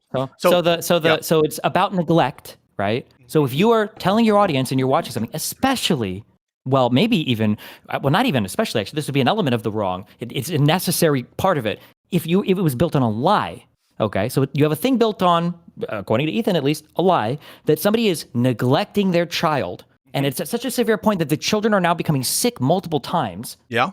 And Denims is supplying, she has this epistemic justification to make all of these things even worse. Oh, diseases that adults and children get are really bad for children. Oh, this must be why they're sick all the time or whatever, right? How are you not, what is, to a reasonable person listening, what options do we have before us that would be moral to pursue? Yeah, so I'm not saying that it. Can you answer that question and then you can, Well, what options do they have to pursue? Yeah, so the general audience. Sure. What options are there? There's nothing or they could do nothing, which is the case for a lot of. You agree that there's a great deal of moral wrongs that people are shown in videos, and the vast majority, they're not directly saying that a call for audience action, right? So, for example, no, you don't need an example. Yes, of course. Obviously, I agree with this. Okay, but that's not my question. My question is what could a person do? They could do nothing or. Yeah, they could do nothing. That would be the vast majority of cases. They could, bring it to Ethan's attention if they care to do that. They could leave it to, people who are closer to the family. If you actually, I think, are deluded enough to think that this is deserving of a CPS call, which I do think it is deluded. Why would that be delusional? I think it's delusional on Ethan's own video. Do you not think it's delusional on on what they were doing, on what you heard from Ethan? What Ethan said, essentially. On what you heard from, we're not talking really about what we heard from Ethan. Or Bad Empanada. Really, we're talking about what we heard from, yeah. So you don't think that somebody could listen to Bad Empanada's video and think, man, I think CPS should probably get involved here. I think that people could possibly think that. Yeah, they could definitely think that. Okay, you understand that. Do you think Denims understood that? So I think that Denims could understand that. Other people could think that, yes. Okay. And was Denims doing anything to counteract that thought, or was she furthering that thought? Yeah, so I think that she was, in some ways, adopting a lot of what, by laughing and by being coy about it. Do you disagree with that characterization? She didn't explicitly endorse it, right? Made it stronger. Well, the fact that she started to talk about that when diseases happen that are the same between adults and children, it's really bad for the children. Doesn't seem like she was being coy or joking. Yeah. It seems like she was like, she was adopting it, right? She was adopting it. Yes. Okay, yeah. So, but she didn't go out and say, but she was adopting the characterization of the harm, right? Not adopting the response that you're proposing here, right? Correct. But my argument is that the response so I'm gonna do an analogy here, which is the vaccine analogy. Why can't we just talk about the thing? No, because I want to remove our intuitions about Denims and her malfeasance here, and I want to take a different case to see if our reasoning holds up. Do you have a problem with that? You don't have a problem with that? Yeah, no. So suppose that you have a crazy anti-vax family, and they go on YouTube and they say, I love my baby daughter. I love my son. We didn't give him any vaccine. We didn't give him this, and that. And I know that there's a raging case of measles going on here in Arkansas, whatever. But I know that with the grace of God, they're going to be okay. And I'm actually sending them to school, and I don't care about anything. But I know they're going to be safe. I know it. And a liberal streamer, let's say yourself, watches that, and you directly say, this is so irresponsible. They are placing the life of their children at risk. These kids could quite easily die. And there is no reason to do it based on a delusion. These parents are completely neglectful. They're so irresponsible. What are they doing? And then later on, some people call CPS. And commentators come up to you and they say, what the fuck, Stephen? You did this. Are you culpable for that CPS call? In the moral sense? Not only would I be culpable, I would probably brag about it. If that was a person's actual position, that they felt like not vaccinating their kids was child abuse, and they were saying things like that to the audience, and then CPS was called, do you think the person would be like, oh my God, I can't believe you guys called CPS? No, the person would probably say, good, they deserve to fucking lose their kids. No, but what are you talking about? You don't take the view that CPS is justified to call on everyone who is part of an anti-vax family. No, because you don't have a legal obligation to vaccinate your children, and a lack of vaccinating your children doesn't imply negligence in this case in the United States of America. Yeah, getting sick because we're crawling around in dog shit. We're not talking about legal. Wait, we're not talking about the legal standard here, are we? You don't think to some extent? I think that the legal standard has baked into it. The legal standard has baked into it a whole lot of ethical assumptions and implications. Yes, if for instance there are some laws that if somebody is following the law to some extent, we would probably assume like, okay, well, this person's probably trying to especially when we're talking about CPS, which is a fucking government body. They're not there to enforce ethics. They're there to enforce the law, right? If you were to send a kid to school every single day in filthy fucking clothes or naked or whatever else, right? And I don't know if it's not ethical or not, but like maybe it's against the law. You'd say, well, there's probably something wrong here. There's probably something not good here. The disease that Dennis was talking about specifically was a disease of negligence, right? And not vaccinating your children does not necessarily mean you're being negligent. You might have a disagreement over whether you should vaccinate a child or not. In the sense that we're talking about, personally, I do. Yeah, personally, yeah. So I do. Sure. Okay, so but I don't. But CPS isn't here to address that type of. I don't know if I'd call it a moral failing or a disagreement on epidemiology or whatever. But that's not what the CPS tool is not used for that. But if I were telling my audience, this is neglect, this is basically child neglect, I think they should lose their kids. I don't think, like if I was driving that narrative that fucking hard and somebody did call CPS, like, what do you think my response would be like? Oh, I can't believe you guys did that. Oh. Well, no, I'm not here to speak to what your brag about it. I'm not here to say what your response would be, but I just think that like even though I think because I answered the analogy and you didn't like the fact that my response would follow that completely and it makes your analogy completely fall apart. Why would you say you're not here to say what my response would be after asking me what my response would be? No. With respect to if you were shown back what happened to that child and or what happened in that situation. But what I'm trying to talk about is specifically the situation in which there's this anti-vax family. You're saying that you would feel culpable for the call that took place that you don't know about, that you didn't adopt, that you didn't want to happen, and someone did it, right? Someone did do the CPS call. Now you would recognize. I would feel some level of culpability, of course. If my audience is doing things powered by things that I'm saying, even if I'm not aware, even if you don't change my behavior, and even if you don't want it. Even if you explicitly don't want it, did I make that? You didn't say it, but after no, you didn't say. Wait a second. You didn't say it. Nobody operates in the real world that way. You don't have to say a thing directly. You didn't. I understand. I understand. But in the moment, it is your belief and intent that you don't want someone to call CPS in the hypothetical I'm presenting, which I assume is mapped onto what you just said. And you didn't say it at the time, so there's no expression of any kind of government interaction. You just talked about the health risks there, and then someone does it. It's something that you didn't want to happen. And then afterwards, you say, hey, this is not okay. Do you feel that in that moment, in the situation in which you didn't want CPS to be called in this vaccine case, but someone took your genuine, correct, true statements, different than this situation where I think it's not true, but your genuine, correct, true statements about the vax case and called CPS, that you would be culpable for it? Because you just pointed out the health risk. That much, no. Right. Because no, it's not right. Because the thing I told you earlier that you're missing, the reason why this is disanalogous is because a lack of vaccination doesn't necessarily imply neglect.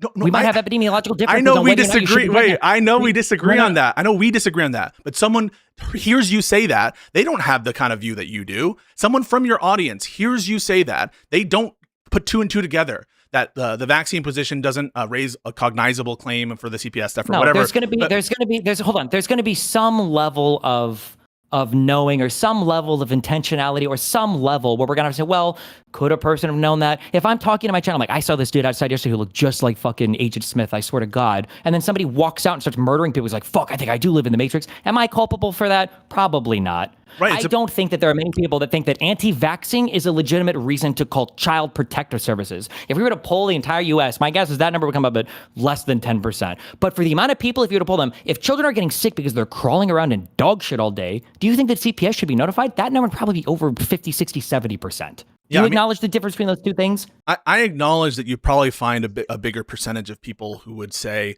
that CPS should be called in one scenario versus another. I totally acknowledge when we say bigger, we're talking like 1 or 2 orders of magnitude bigger. I don't know what the basis is for you to say that, I mean, I don't know. I'm So telling you, you have nothing in your. Wait. I know so it's you more. Think you think that like it might be like 5 to 7% difference, or it might be like no. 5 to 90% difference. I just told you I don't know. You said 2 orders of magnitude. I understand an order of magnitude to be like 100 times, 1,000 times more. That's what I understand it. Not to be like 25 more. Yeah. Like, 0.5, like 0.5% of people are like, okay, well, if they're not vaccinated. You think if you, and I just want to make sure, Kafka, you understand this. So you think that if you pulled America, when we're talking here about an order of magnitude, that there would be, something approaching, 10 times, 100 times more people in America who would say that, the poop situation that we're talking about, that's child neglect, and it would be an order of magnitude less who would say not vaccinating your kids like is 8 to 80%, or 7 to 70%, or 6 to 60%. Yes, I think it would be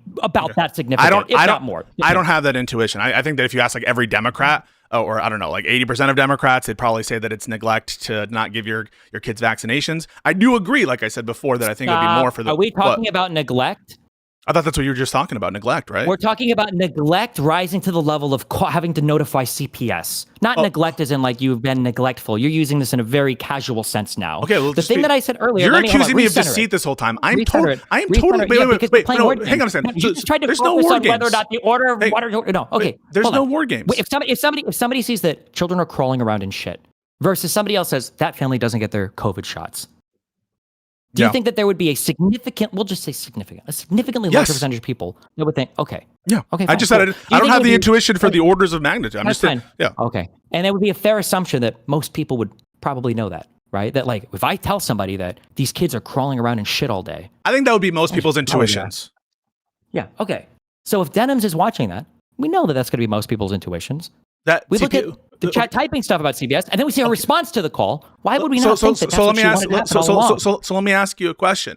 If people's impressions are that a baby is eating poop from a dog animal or something, and they contracted a disease, on those facts alone, like if you were to ask Americans, hey, you're given the situation in which someone reports or tells you that that they know that a baby contracted a disease at a household for eating poop, and that in Giardia, whatever, they got Giardia.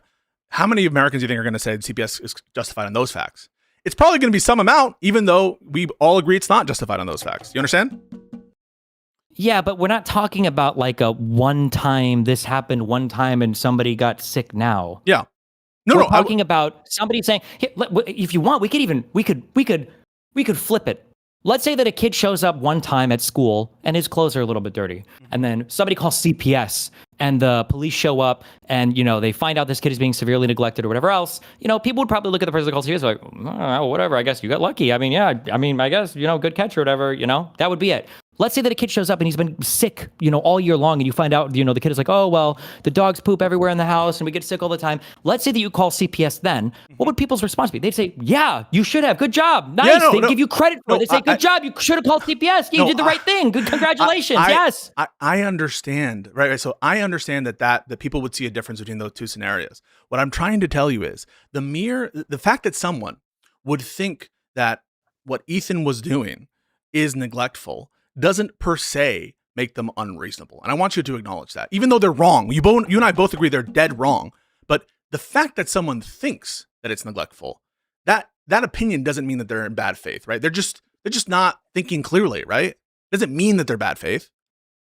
Do you agree or no? Well, I don't know if I would call it neglect. I think we would be at like the level of gross negligence or recklessness if you're a content creator putting videos out on the internet for people to consume. No, I don't think it would be simply negligence. What I'm saying is, if someone takes the view that what Ethan did was neglect, that isn't per se a bad faith opinion, right? Someone could interpret the statements given by... I don't necessarily disagree with that. I would almost fight you on the points when you were talking to Hutch, you guys were saying the CPS caller was the one who had more culpability. I don't even know if that's true necessarily. If you listen to the things that these fucking crazy people say constantly, and you're like, Jesus, fuck, and you're a mom or dad or whatever, you're like, well, fuck, man, I'm going to make a call to CPS. So let's break it apart. That person would necessarily be in the wrong compared to like Denims or somebody else. I want to explain what I was saying, right? I basically was saying that it's plausible to me that Denims violated her ethical obligation to refrain from failure to moderate and to refrain from... I'm sorry, when you say plausible, you mean that it is logically possible that the prerequisite conditions such that there's a good...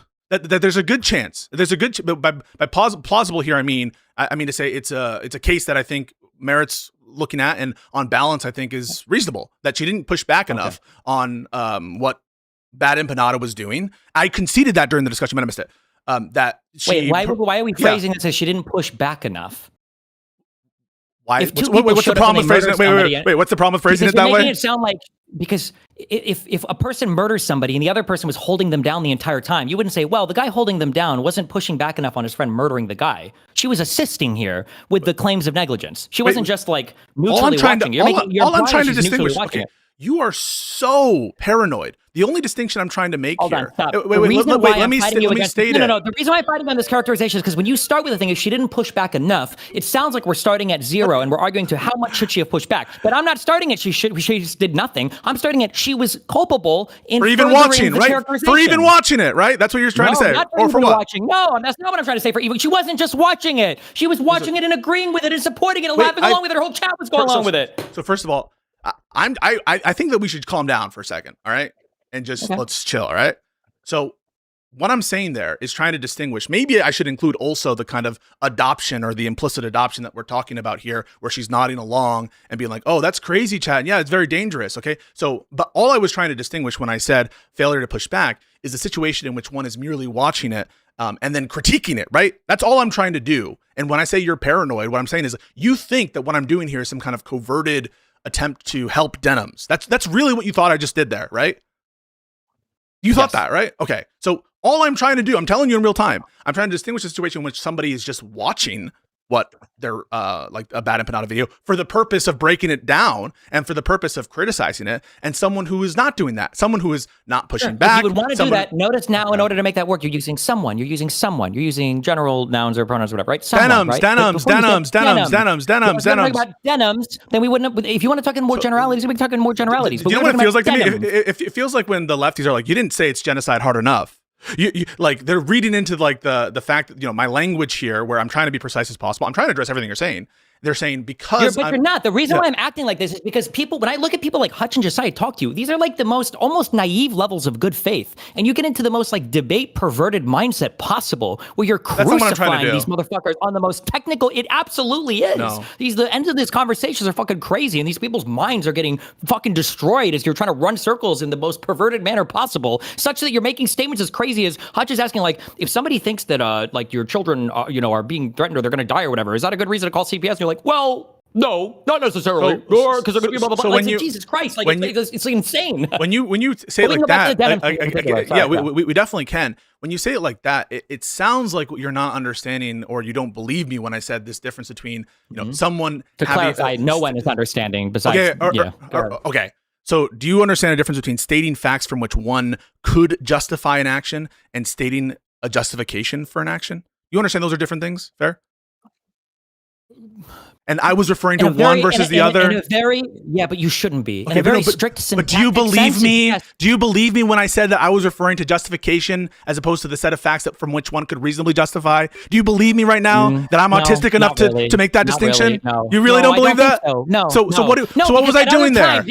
Because this is the test that I use, okay? When you play fast and loose with language when it benefits you, and then when you become quote unquote, I'm autistic when it benefits you, then no. I feel like at that point the selective skepticism makes it hard to believe that you're applying this in any kind of good faith way. Everyone who talks to me understands I do this. I talked to Rob Noor for like 4 hours about how the term jurisdiction and territorial jurisdiction, that a ruling on territorial jurisdiction and venue isn't necessarily a ruling on jurisdiction. For you to sit here and say that I am not only capable of doing that, but specifically known for this kind of shit is so laughable. Like, look at the example that you just used. The example that you're using is a legally defined term debate with Rob Noor, who's also one of the most debate perverted people possible.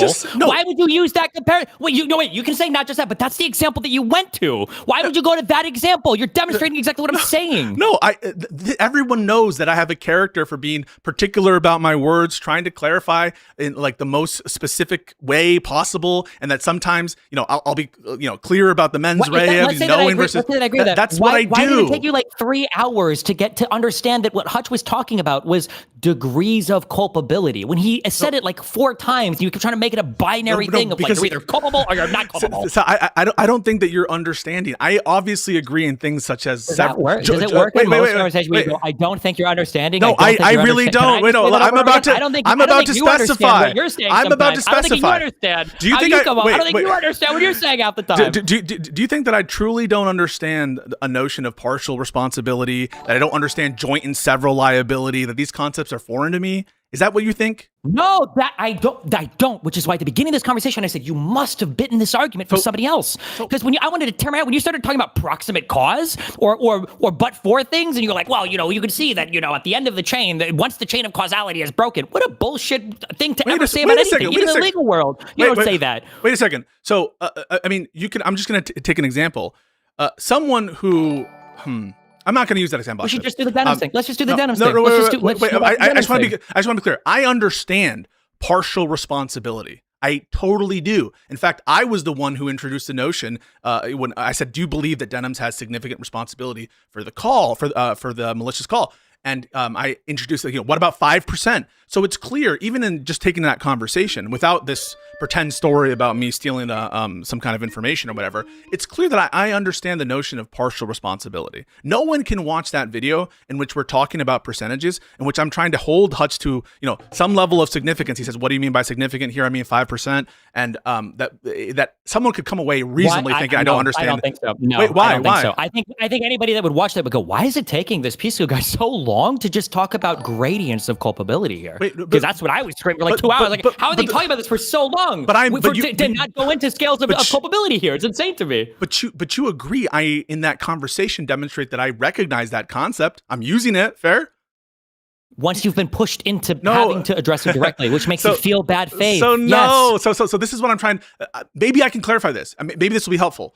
So because I see culpability as inextricably tied to a given mental state, I don't really conceptualize moral fault relating to particular results without a mental state. You understand? Why is it? Hold on. I agree with you 100%. Okay, but then why is it earlier that you were talking about the percentage chance of somebody doing something bad in the chat as being the defining characteristic on whether or not you did a bad, rather than what you just said now, something I totally agree with. It does depend on the mental state, which is why the reaction to the bad event itself is what's so important, because it gives you insight into the mental state of the person that was spreading the bullshit in the first place. I will explain, Stephen. I will explain. So because the reason I kept asking, and maybe you thought this was bad faith too, I asked Hutch, well, it's possible it came from your community, right?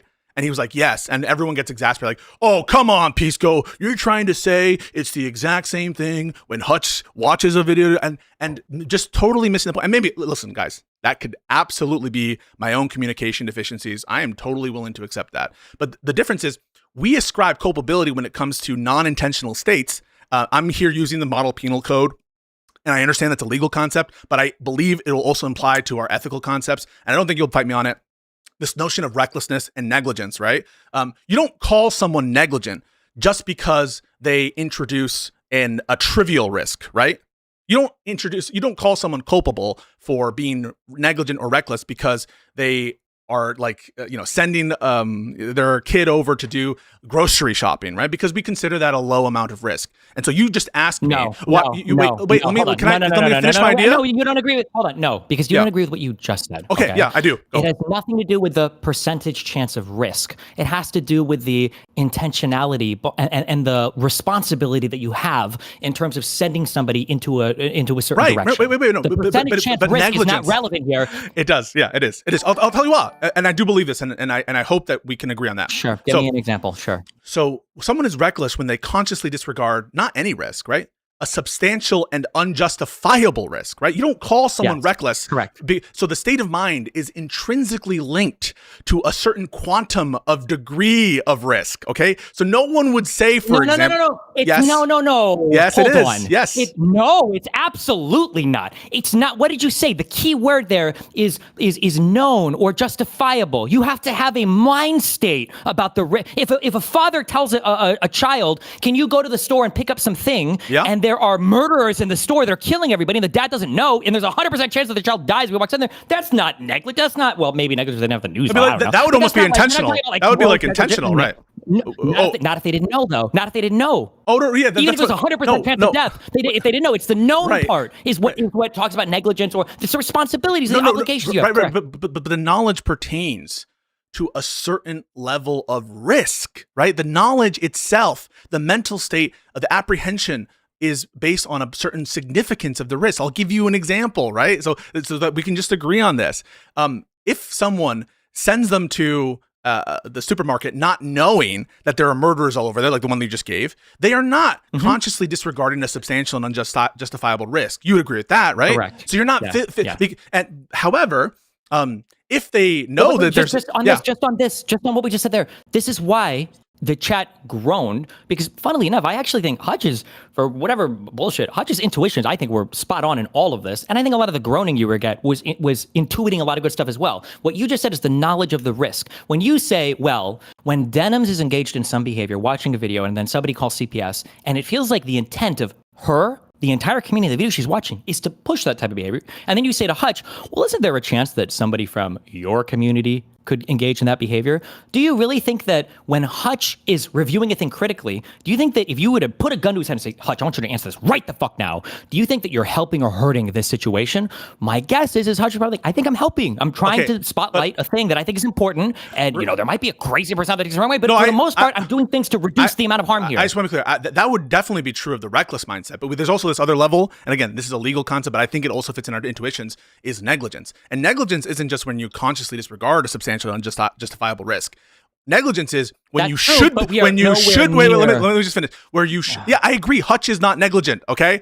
I don't think that You're not Hutch even close to it. But I know. Wait a second. Parallel is crazy. Wait. That's why people are groaning. No, because you guys don't understand. I don't raise that point to suggest that Hutch is negligent. The point I'm raising when I say Hutch is mere increase of risk is not enough to imply a culpable mindset. The risk you need to show is of some degree of significance, and we're going to treat you differently based on whether you consciously disregard that risk. This is a question that you're smart. You know that nobody knows. Nobody believes this. I would never. This would be a thing that you would just illustrate a quick example. But with the one that I just said, let's say you said your kid at the store, there's murders, and you didn't know about it. I tried to. No, you didn't. You danced around this. It took 2 hours to get to this part of the argument. I brought that example up. Wait a second. I brought that example up. When you were pushed into it. When you got pushed to it. Listen. So I'm just telling you guys can disbelieve me if you want. You can take Steven's view that I'm doing this because I'm trying to appeal to the Justilk community to improve the harassment on Rose. That's Steven's opinion. Or you can take my view of it, which is I was trying to find new ways to explain the same concept. The same concept, which is that our intuitions about culpability don't relate to the result nakedly. Our intuitions about responsibility relate to results plus mental states. And so when I said, and everyone goofed on me, and I have a bunch of replies saying like, what? You don't think that the fucking father that's being sent over there would be responsible for the death of their child? When they did that, right? They're just not understanding the point. The point isn't that the father is not responsible or culpable. Here, I'm using, by the way, when I say responsible, it's not weasel. I just use those words interchangeably. Responsibility, morally at fault, justified, culpable. Those are all words that I use interchangeably. It's not evidence of me doing a lower standard for people. I'm just trying to re-explain the same concept. Sure, that's fine. Most people intuitively, at that point, though, would feel like the father is somewhat at fault because they would view that as being at least negligent of not protecting your child from going to a bad part of town where they're going to get killed. My point is, and you don't even disagree with this, you agree that most people would view that father as being somewhat culpable in some sense. Culpable in some sense. Yes. Correct. Cool. So, okay, yes, no, but that, I was saying that. That's what's so frustrating is because people didn't. But you might say that well, you could argue we're saying that what you're saying is, well, he's guilty of this thing of negligence, but that's completely divorced from the resulting bad action. He didn't murder his daughter. He didn't rape the daughter. Yes, you did say that. No. Okay. But the second thing too is, imagine the father not only sent his daughter to a bad part of town, imagine he got into a group chat and started telling a bunch of his shady friends. Yeah, now it starts to seem more intentional, right? Now it starts to seem more intentional. Yeah, yes. I agree. No, Imagine if his daughter gets raped and he laughs about it in his group chat with all of his friends. That starts to seem more intentional, doesn't it? What is disanalogous here between what Denims did and what the dad would do in that circumstance? What I was trying to, so first of all, let's make sure that we agree. Wait, I am going to appeal. So I know exactly what you asked. You asked, what is disanalogous between the added circumstances to the hypothetical that make them different than the Denims one? Everyone locked it in. We know that, right? We know that. What I want to do though, is make sure that we agree so far in the framework. You might not believe I had this framework, and I want to get clarity on that, but I just want to make sure we agree on the framework. So you agree, right, that one is not culpable in the sense of moral culpability to a result nakedly, right? They're not nakedly, just because you cause the death of your child, you're not culpable in the sense, right? It depends on the mental state. It would depend on the foreseeability. And foreseeability plays into role of like what a culpable mental state would look like. If something is very foreseeable and you don't cognize it, but you should, right? That would be a negligent mindset, all that other stuff. And so one is not culpable for the intentional version of culpability that I'm trying to say, and versus the negligent one. So that's all I'm playing out here. And I don't hear you to disagree with that. And that is what I intended to say, whether it came across the right way. What I wasn't trying to do was say that communities don't have responsibility for their community. What I wasn't trying to say is that there's no duty to moderate. What I wasn't trying to do was fucking protect Justilk for fucking Rose harassment. We're not talking about the Justilk thing, right? No, but that's your speculation. That's your open speculation. Of course. So you believe I want to increase harassment on this person I don't know who has never harmed me? On basis of what? No, you want to get cover on the communities. Why the fuck? In virtue of what? Oh, because Justilk's in my chat? I talk to counterpoints. He's in your community. But you don't give me that grace on that, do you? You don't give me the grace that, no, because counterpoints will still talk to you. Counterpoints won't cut people out of his life or cut people out of his communities. Is that what this is about? No, that's not what this is about. This is about I'm still waiting for you to give the example on Denim. I don't know why you're going into this topic. No. The point is, the reason I'm addressing this at all is because you openly speculated that the reason why this, which is, it's maybe a little bit of words to put out, that the reason was because of a nefarious intent to increase harassment or protect a community who is known to be harassing a young woman who's never harmed me. And that is fucked up, man. You can't fucking. What's wrong with me? When you say it's fucked up, if somebody were to reach out and harass you as a result of that, would I be in some sense culpable for that harassment? Well, in the sense of recklessness, but I wouldn't. but if I tried, hang on. Wait. No, I didn't know. Wait, I did not. No, I did not. Wait, Destiny. Wait, Destiny. So as a result of that, I might say that you're like negligent or reckless or whatever if you say that, but hang on a second. There have been people from your community that have messaged me with, suggestions that are not true in a similar vein. Do you accept culpability for that? No, you don't, right? The people might message you. The people might message you say mean things. Sure, I say mean things about your stream. Of course I accept culpability to some extent. But you didn't do it. No, but not the unhinged stuff, right? You take credit for what you actually say, not what you could increase the risk of saying. You have to define unhinged. If somebody messages you like, I fucking hate you, piece of shit, then fine. Yeah, I guess. If somebody messages you like, I'm going to kill you, well, geez, that's kind of fucked up. I don't think I've said anything. Just stuff like, attacking my credibility in the sense of like my credentials, saying that essentially I'm defrauding people, not, holding myself to be on, to have never been admitted to practice. Those are things that come from people who are parts of your community. Now, I've seen you defend me on that score. And I would never hold you culpable for it. Sure, and I'm applying a consistent lens. Because there's a clear. No, you're so inconsistent. What did you just say? Because but why do I even do that? Because I do see people make those kinds of attacks, and when I see it, because I don't want people to make those types of attacks, I think there's other stupid arguments you make they can attack you on. I counteract it because that shows the intent of me when I make my criticism of you. I'm not here to criticize you for saying you're a fake lawyer, whatever else. And you can see what you just pointed to was an action that you say, oh well, look, I guess he doesn't want these things to happen. But here's the thing, right? Example. So Denims did clarify afterwards, right? Now that was after she said what she said or she watched that video and people brought it to her attention and criticized her for it. She said that she never called CPS and that it wasn't justified. That's what I understood that she said. That's from what I recall that she said.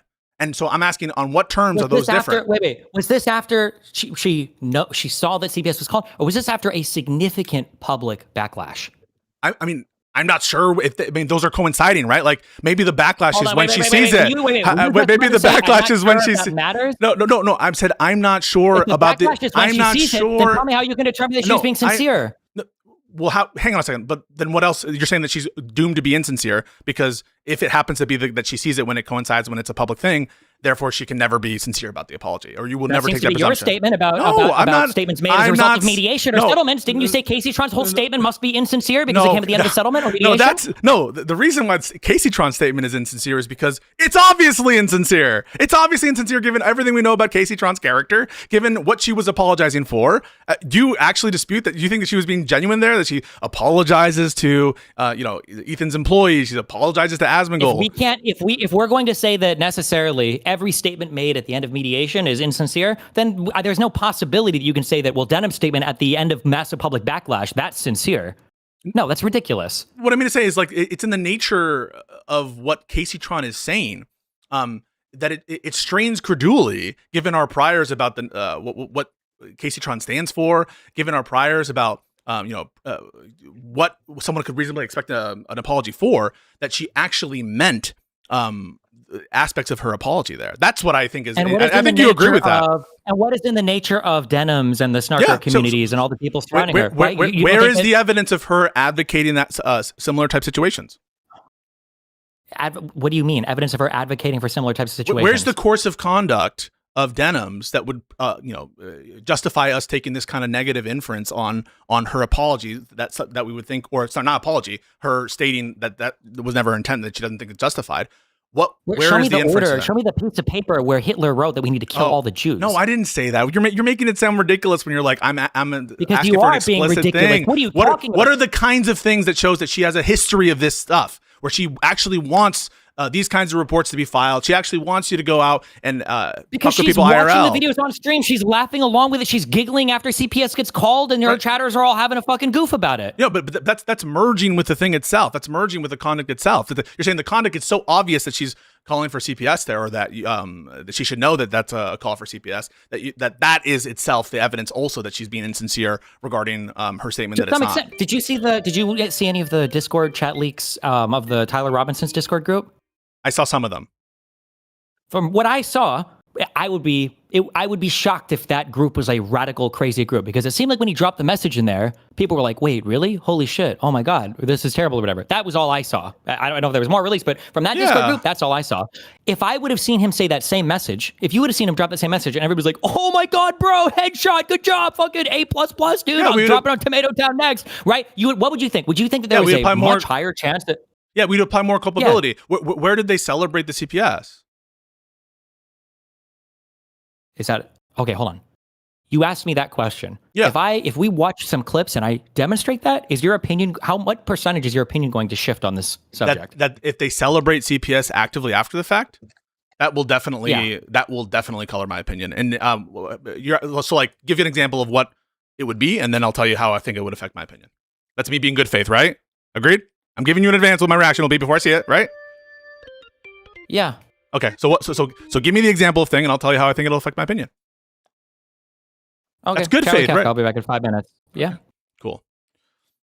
Kafka, thoughts about this? Are you convinced that I did this to promote protection of a community that on Destiny's View is trying to further harass Rose? Is that what you think? That you're doing all this to protect Stocks community? Yeah. Do you think that that's why I'm doing this? That's what he openly speculated about, and that's what he suggested. I haven't seen the evidence of that, but it's also. I mean, I've seen maybe. Yeah, why aren't you convinced by that? I wonder. I mean, again, I think it's this comes back to more of a fact issue. I'm not really super familiar with all this. That's what I was going to come in here and discuss with you about it. Yeah, but we've been talking about it for like an hour plus, and sure, but I mean, like. I think it's a thing where there's whether you intended to or not, I think that there can definitely be cover for that community coming from you. Wait, what do you mean I'm covering for them with respect to the harassment of Rose? You think that I'm the kind of person that that would want to do that, to cover these people who are harassing a young woman? Why would I have that intent? I don't think that I'm not saying you possess that intent. I'm saying that I think that the Jew stock community definitely has the ability to. I think they're co-opting a lot of what you do. They're trying to find you as an ally. They're, currently fighting with people in your Discord right now. They very much have an interest in bringing you to their side to some degree, whether that's intentional or not. And I think that the nature of your relationship with Destiny at this point makes it easy for them to try to co-opt a lot of your stuff. And Yeah, I but think that I can just be myself, and like I interact with counterpoints. I'm on good terms with not so erudite. I'm on good terms with you. I talk to members who are frequenters of that Right. community, and so in what sense is it that But you're also I've on fallen good into the terms black with hole and of you're also on good terms with Aaron and yeah, or on Trader Rate. is she has part of comfort- what is she doing that's snarking? I'm not saying that she's snarking, but I'm just saying that you so- maintain relationships with people that are not that Destiny has issues with. No, but that's And not an it's very example easy of for other people that have issues with. I mean, like, but I'm also maintaining relationships Yes. with people that he is good friends with. Sure, but a large part of the Juice Stock community's issues with Destiny surround this lawsuit that arguably probably wouldn't be at where it's at without Straight Rate's involvement. I mean, it's not like that's- she's totally removed from Holy this. crap! I mean, but I mean that's true of anyone who's like a potentially involved in the fact pattern there. And I don't want to get into actually talking about the merits of it for reasons I've already stated. And that is out of respect for the Sure. process and out of respect, But- frankly, for what I was doing at the time, in the sense of what Okay. we were doing in New York. And like, so there's a bunch of I reasons why agree. I don't talk about that. I agree with all of this. But I agree with all of this, regardless then of you it, got baited on X into fighting with somebody. about your hypocrisy on these things. Because what they say, but it's not bait. I mean, it's just very funny that when people accuse me of being like hypocritical in terms of my coverage, I mean, it's not hypocrisy if there's a reason why I'm not covering something, and the reason relates to something that is convincing. It's convincing, right? It makes good sense why you wouldn't cover something, right? You agree with that? I'm not accusing you of any cool, of that. I'm yeah. just saying you want to stand away. You want to take a distance from all that stuff. That's fine. But there are parts of your community and your engagement online that are bleeding into it, that are when people are trying to pull you to it. I'm saying that So you I need should- to use so- a Chinese wall. so I'll ask you, between should I ban- and everything involved with this case? Should I ban just Stilk from my community? I think that there are a lot of very good reasons to do that. So One the- of them wait, is that is it he yes? has the intent. Yes. Okay. He has the intent to try to use your content, and your community to his ends, and not only, I think, harming Destiny, which whether or not you like Destiny anymore, I don't think you have ill will towards Destiny. I don't believe that about you. And I think that you are, whether you know it or not. Should I ban Queeman? Your inactivity, yeah, I think you should. I think your inactivity in that brings up a lot of questions for people. Okay. And whenever and I don't know about this whole But thing. I with Hudson, shouldn't these ban- big comments about H3. I shouldn't ban counterpoints, right? I shouldn't ban counterpoints. I don't see counterpoints acting in a way that's trying to harm other people online, right? That's Right. my thing. Is I think that So for me with the juice stock you're saying community, you're saying see I should them take a stance. intending harm. You're saying I should take a stance in these issues that I said that I don't want to take a stance in. You're saying I should actually take a role there, and I should go in there and actually make the decision in that sense, and wade into those issues and make those banning rationales. Even though my community, we don't want to talk about that shit. We don't want that drama stuff. It's something else, and it's open to people who follow our rules. Why would I go look at their off-server conduct and ban them? Or do you think I should? I mean, you think I should because why? I mean, I think because they have very clear intent to try to co-opt your language to use it to harm Destiny. I think it's fine for you to go into an area that has your name. The other day, the other week, I did a reaction of Soypill and Destiny's conversations with these two conservative lawyers, in which I almost uniformly praised their performance and said they did a wonderful job. The other time, like when people were going after Steven for trying to charge him with Marxists voted for Kamal in the last election. Dude, are you serious with that shit? So you think what? Are you scared? You can have an opinion, but that doesn't mean you're scared that I'm gonna. What? Because I state my genuine views on stuff, right? I state my genuine views on these lawsuits because some community that's bad could take it a certain way. I'm sure that like all the people who are fans of Denims and Hassans, they love that I'm talking about this case in the way that I am. But that's incidental to why I'm doing it, right? It's not related to why I'm doing it. Why I'm doing it is because it's my opinion, right? Why I'm doing it is because of all the reasons that I want to talk about it, not because I want to fucking please Denims, please Hassan. But people seem to think that I do, right? Is that your impression? Okay. I want to have a tanky. I don't have that impression. I'm grifting. This is just for money. Like I have overwhelmingly, and to my credibility's detriment, defended you in the DGG community. And I will tell you this, Pisco, I understand where you're coming from on this, but you are a person with a legal degree. You are a person with some level of credibility on the internet, and you're a person who really was not a huge part of this drama shit in the past. And then now, after you're falling out with Destiny, we see you engaging in it. We see you come in. Engaging in what? Engaging in what? In a discussion around this drama stuff that what drama stuff? So I'm not talking about drama stuff related to Destiny. You're talking about no, I didn't say related to Destiny. I said drama. I don't remember you ever, prior to the January of this year, getting in the middle of online drama stuff and things like this, and having these massive hang on a second. So do drama on Cringe. All right, so let's just go through examples and then we'll see if you agree. Do you remember when President Sunday went after Erudite? I do remember that. Okay. Yes. Do you remember what I did there? I do. I remember you had a really great showing against him. Your specific debate with him, and I think that you came in there. Do you remember how many posts I remember? Wait. Well, hang on a second. Do you guys remember how many posts when I would do Sunday posts where people would keep, trying to debate me and trying to say that I was wrong about stuff, defending Kyla, and I kept defending and went on Sunday stream and spent 7 hours? Doesn't this sound exactly what I tend to do when I get significant pushback on an issue that I like wade into, that I don't just have this like neutral approach that I never address things related to streamers? I mean, what you just characterized was completely wrong, right? This is totally in keeping with my personality, right? No. In what way is it not in keeping with? In what way is it not keeping with the personality? You care about the people. Oh, come on! Wait. So now you're condescending me against a total piece of shit. Wait, now you're condescending me. You're saying that you're saying that I only defended Kyla because she was my friend. I think that you would have defended her in any case. To the extent that you did, no. I think you think I would have defended Kyla even if I thought she was wrong and she committed credential fraud. If I thought that she committed credential fraud, I would have defended her. If I didn't know her, I wouldn't. Wait, sorry. Help me out there. So I wouldn't have waded into it unless I didn't know her. So once I provide you an example where, again, that's not true, and I've talked about something which happens to come up, or like I make a tweet about it that is to someone I don't know, I'll give you actually an example right now. So the TikTok fugitive. Remember the TikTok fugitive?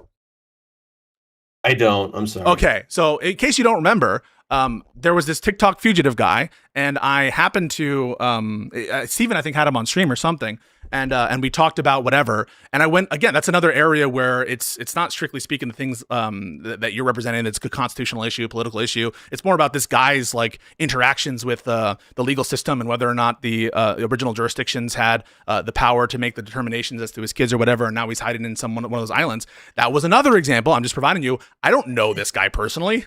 I don't have a vested interest to go after this person, but notwithstanding that, I went on a deep dive. I did a bunch of research into the filings about, related to the jurisdictional issue for the family law thing that we just spoke about. That's another example of, again, a more drama-related thing that I spend a lot of time on, to the point of pushing him to have those conversations. I can give you way more of those of different feuds I've had on Twitter X. This is all keeping in my character. None of this is inconsistent with what my modus operandi is. I mean, respectfully, I disagree. I understand that your perspective is different from an outside observer watching you do these things. I remember you going through this stuff. I think that you have very strong opinions when it comes to legal stuff. I think you have very good takes. I really enjoy hearing it. And I think you are very good at defending those and really sticking to those. I think, though, in these situations, when we are looking at them, I do not think there's a very interesting legal question as to the H3 lawsuit. I do not think one exists. And so it's really hard for me to understand where you are coming from. So I will tell you. I will absolutely tell you my initial interest in the case, but I do want to say it is in keeping with my character, and what I tend to do is to like comment occasionally on things that come before me, and then again get into these rabbit holes and get into these arguments. And in fact, it's not just that. It's like my whole interactions with Steven weren't just like prior to January this year, weren't just glazing Steven almost all the time. It was disagreements. It was the rare occurrence that I went on strictly to agree with him, and the more recent stuff when we were just doing things that we agreed on. But almost everyone who knows me and my time here is, I love having these debates. I love having these arguments, and it's never been the case that I've like done the kind of practice you're talking about here, or that I diverge wildly on the H3 lawsuit. On the H3 lawsuit specifically, I can tell you exactly why I did this, because I know exactly why I did this. I was about to go home. It was either a wedding or it was some other, it might have been like a bachelor party, whatever. I mean, I have the text. I was about to go home, and the lawsuit had just dropped. and my editor messaged me and was like, hey, this might be interesting to talk about. And I'm like, oh, a copyright case from Ethan, right? My last knowledge of Ethan's copyright cases was the Bold Guy one which I followed, one which I read the briefing, one which I read the opinion. And I went into that because he thought, let's experiment with this more like pop culture-y type legal thing. Does that sound like crazy to you that happened so far as I've related it? No. Okay. But I don't think that cuts to what we're discussing here. Wait. So because it seems to be that we're assessing the credibility of the notion that I'm motivated to do this because I'm grifting or something, or that I'm doing it for some improper I never purpose. said you were grifting. Okay, so we'll keep going. My editor tells me, why don't you react to this? All right, why don't you let's try a different thing. Let's see what's going on. And that's what I do. I react to it in real time. And my going into it, I am sympathetic to Ethan because I know that he has this track record for the copyright stuff. And in the course of doing that reaction, I'm like, wait, this doesn't make sense. Immediately, I'm like, this rationale doesn't make sense. You can watch me react in real time to it, all right? You can watch me in real time. The video is up. It's one of my most hated videos. Like all my other videos, yeah, very well regarded among my own community. But I came on stream at the time and discussed it with you. I remember all this. And what do you think is more likely why I started reacting to people reacting to the argument and what I said there? Is it because I have a vendetta against Ethan Klein, before he said what he said? Or do you think it's because people kept bringing it up and saying, you're wrong, you're wrong, you're wrong, you're wrong? And the fact that I'm responding to people saying, you're wrong, you're wrong, you're wrong, you're wrong, isn't that exactly what my personality is like? Isn't that exactly what I do all the time? And I bring people in to specifically have the conversations. It's just not credible that the reason I'm doing this is to ingratiate myself. If I was trying to grift, what I would do is read the fucking room and pander and never said and that. pander and pander. That's what I would do. Here, and it causes questions. But what's the divergence? What's the divergence? Wait, real quick. Here. Go ahead. Okay. Two guys, okay? Mm-hmm. This guy first, okay? Two brothers. I sent you a first thing. Just send the first link to Pisco, okay? Let's just watch this one, okay? This is 9 months ago. Okay. So, Kafka, you're gonna message to me? Train this into the record. 1 second. I'm gonna get a exhibit sticker on this. Okay.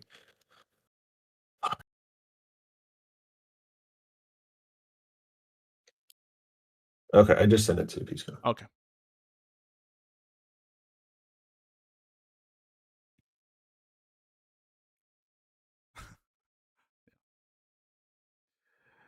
Does this happen? Here my question is going to be as I'm putting the clip up for the audience. Is this clip before or after CPS is called? Because the claim is that they celebrated CPS being called, okay? Well, the title of this clip is Denham's claims Hila is complaining about CPS for sympathy. Okay. And thought about doing worse to people. So, I think it's embarrassing after the for CPS call. Okay, got it. Show it.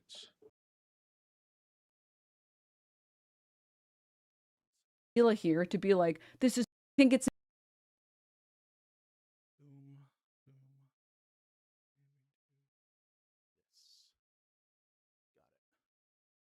embarrassing for Hila here to be like, this is so traumatic for the kids. You're trying to traumatize the children. It's like, dog, you literally, the vast majority of people are not remembering anything that happened to them at 3. It's just sympathy, right? It's just, she's just pulling like the IDF classic card of like, please, my life is so difficult. Please, everyone that is against us needs fucking awful experiences because we're the ones dealing with the real awful experiences.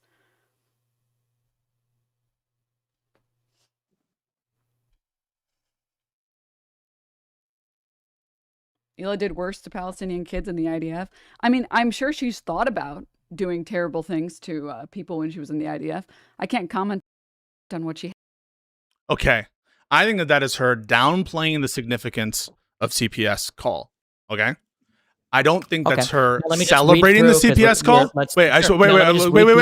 Can we just? Wait. Why can't we agree on that clip? So we're far, doing this holistic, okay? No, wait, because I'm still talking about the clip. Let me finish talking about the clip, okay? Right. These are messages from her chat while that clip was playing. Is this a fair representation of them? Wait, no. I wanted. Is this a selection of messages over like a 10-minute period, and you're picking out the worst? This is a selection of messages that I just clipped out from the chat. Kafka, you can send me the picture if you want, so you can read along. I just did it in a 60-second clip. Okay. ACAB includes CPS, but I get the point. You're not swatting them.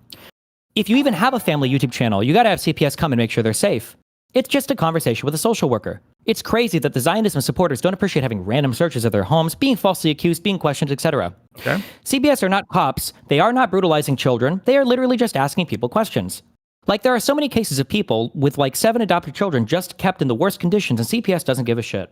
I just don't get why people are making a judgment call on this. I don't know why they were there. I have no proof who called. All I know is CPS checked on kids. So I'm not going to immediately jump to this is the worst thing that's ever happened to a family ever.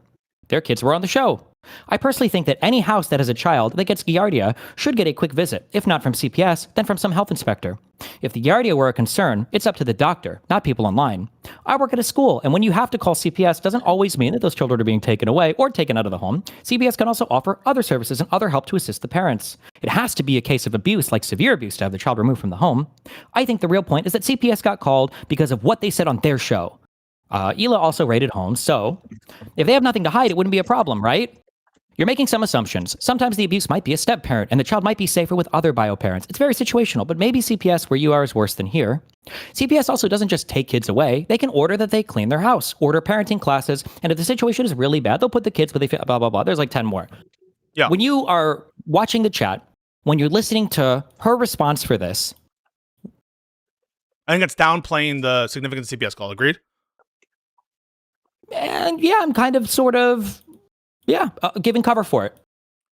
Do you think it's fairly characterizable as celebration? Sure. I don't. Maybe I'm crazy, right? So When we say celebrate, we don't mean birthday party. We mean like basically endorse. Well, I don't. Do you view this as endorsement, or do you think that Yes. it's not as big of a deal? So, for example, I could imagine. I think that those two things are one and the same, and you know that.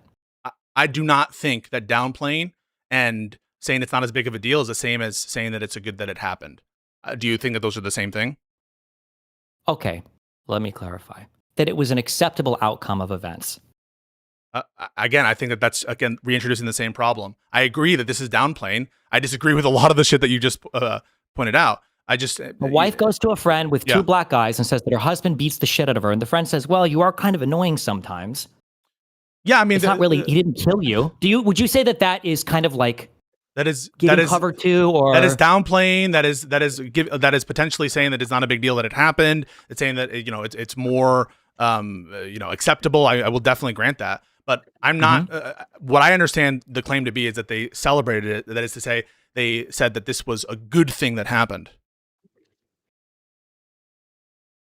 It's possible that this is. I mean, I agree. A lot of this stuff is really bad. Okay, hold on, wait. I'm sorry. Wait. Hold on. I have to take a step back, and I got to morph my mind because you're so out of Wait, what about that? Is bad faith? From you. Because you're just inhuman. You might be a sociopath. Okay. Okay. If somebody engaged in some behavior, and wait, hold on. Where's that thinking monk clip? Somebody fucking find this. I think when Charlie Kirk got assassinated, I watched this on stream. I was like pretty. There were some messages in chat that were like kind of like, "Wow, he is a fascist." Blah blah blah. Okay. Wait, we're not. Okay. Compare her response to Kafka. But send Pisco this. Okay. Okay. What is your takeaway from my feeling about people murdering Charlie Kirk or people supporting it in my chat? Okay, this is the statement from Destiny. I'm going to put it up on screen. 1 second. Now, also keep in mind, I haven't gotten any blowback. Nobody's criticized me. This wasn't weeks later, months later, whatever. There's no lawsuit. Okay. I know, but is like the question whether you're a better person than Denims? No, the question is why is my response what it is versus what Denim's response is? It might be because there are a couple conclusions. A, that you have different appreciations of the harm. B is because you're a better person than Denims, perhaps. C it could be a bunch of different reasons that you think that you're holding yourself to a higher standard. I don't know why that informs our intuitions about whether this constitutes celebration. And if you agree that it doesn't constitute celebration, you can just change it to be downplaying, and then we can see what entails from that.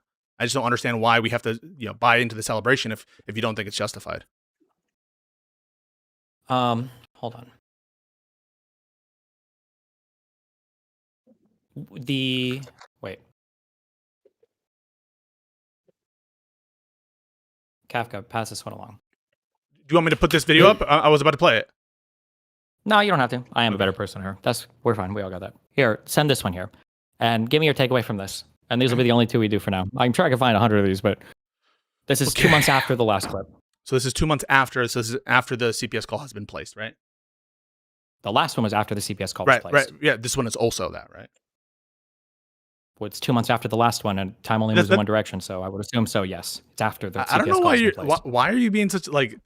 I'm just clarifying that this for the audience. Do you think that I'm doing something wrong there? I'm just saying that this is after. Well, this the is first also clip was after. 9 months later, and the 9 months ago, and this clip is 7 months ago, so it's still after the CPS call. Yes. Yeah, there's a lot of fucking idiots in chat, and me just saying, guys, this is after. I'm just saying that, and you're like taking offense. That I do agree. There are a lot of idiots in your chat right now. I do agree with that. Go ahead.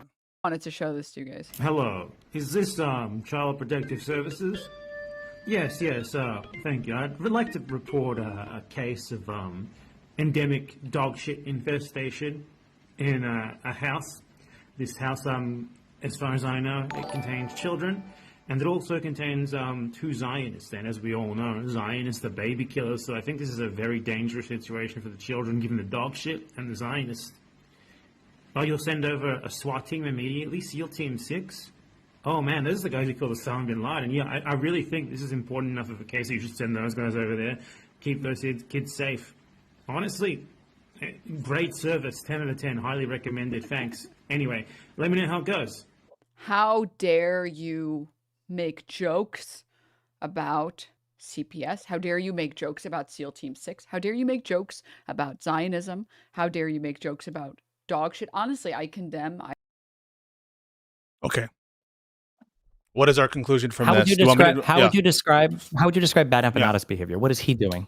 I think that he is ridiculing and reveling in and making horrible jokes and absolutely he absolutely justifies. Could we say celebrate? Yeah. Sure. Could we say celebrate is akin to reveling and ridiculing? Okay. I think Bad Empanada is I think Bad Empanada justifies it. Laughing along with it. So what do we feel like Denims is doing? I think she's absolutely downplaying it, and I think that she is 100. Wait. She's playing a celebration. Why is she downplaying it by playing a celebration? I understand it. You tell me this is a totally wild read. She is interpreting this as a joke, and she is basically self-aware about the claim that people are making that she is trying to call CPS, and she thinks that that is ridiculous. I don't hear her suggesting, and I think, listen, I don't agree with the joke here. I think this is fucking bullshit. I think it's dog shit. I think that what Bad Empanada is doing is ridiculous. I think that Denim's kind of downplaying it as well is horrible. Okay. But do you agree? Wait. I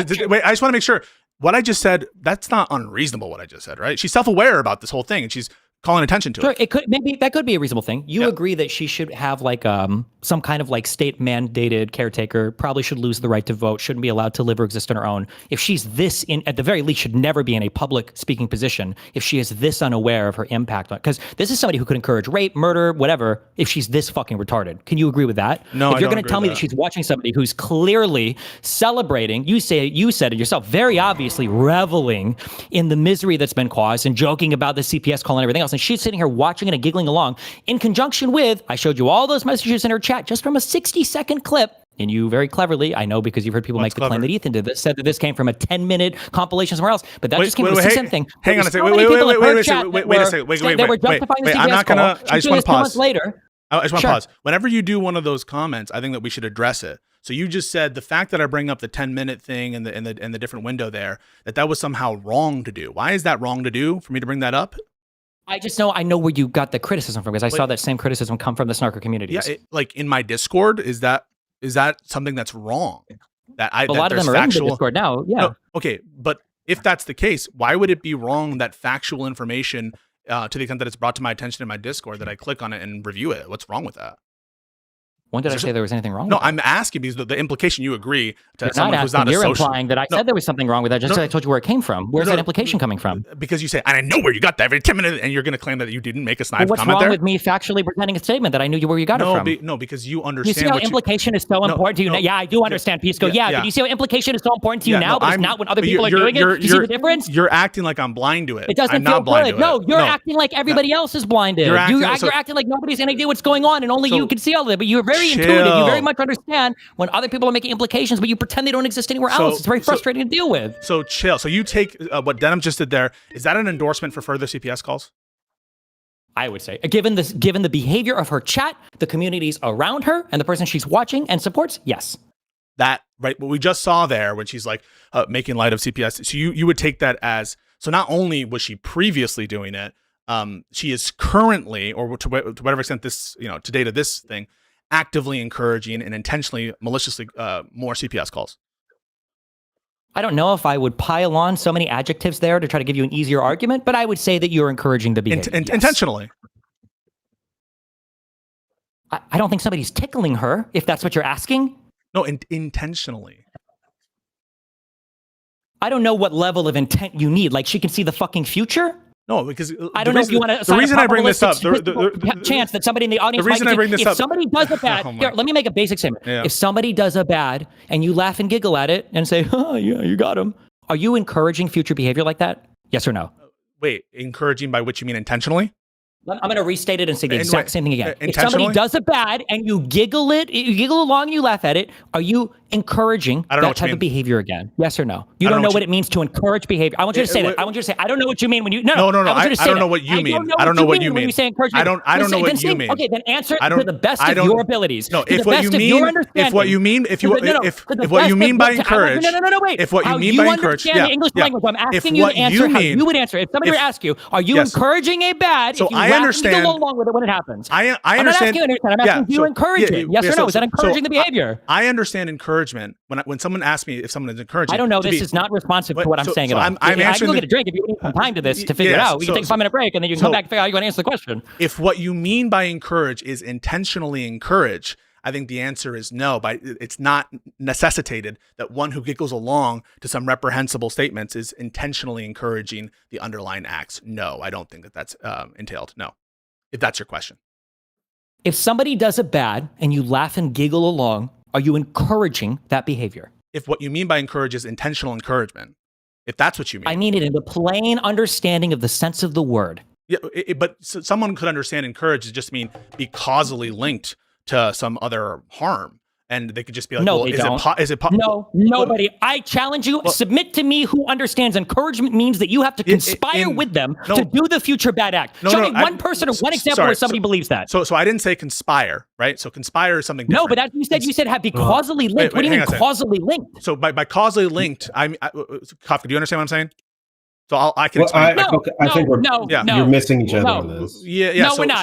I asked a very plain question. So you asked what causal is? Ridiculous qualifiers to this thing. I'm just making sure that when somebody does a bad and you laugh and giggle along, are you not encouraging the same behavior? So if by encourage you mean intentionally encourage, by which it's your conscious object to get them to do it, the answer is no. Right? But if what you mean is there's a high risk and there's a potential risk, significant risk that it happened, I think the answer is yes. You understand that? Is there anything wrong with what I just said? If there is a high risk of it happening, would it be fair to say that a third-party observer could observe and say, person A is encouraging the behavior of person B? Is it fair for someone watching to come to that conclusion? Yes. Just on the fact that they're giggling along, no.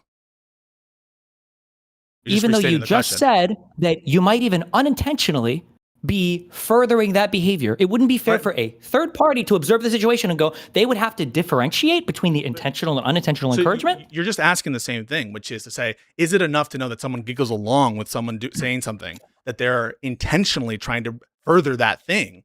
And what I'm telling you is, no, it's not enough to know that just based on that. I didn't say intentional. You're the one that really wants to add this word in here. I don't think intentional it matters.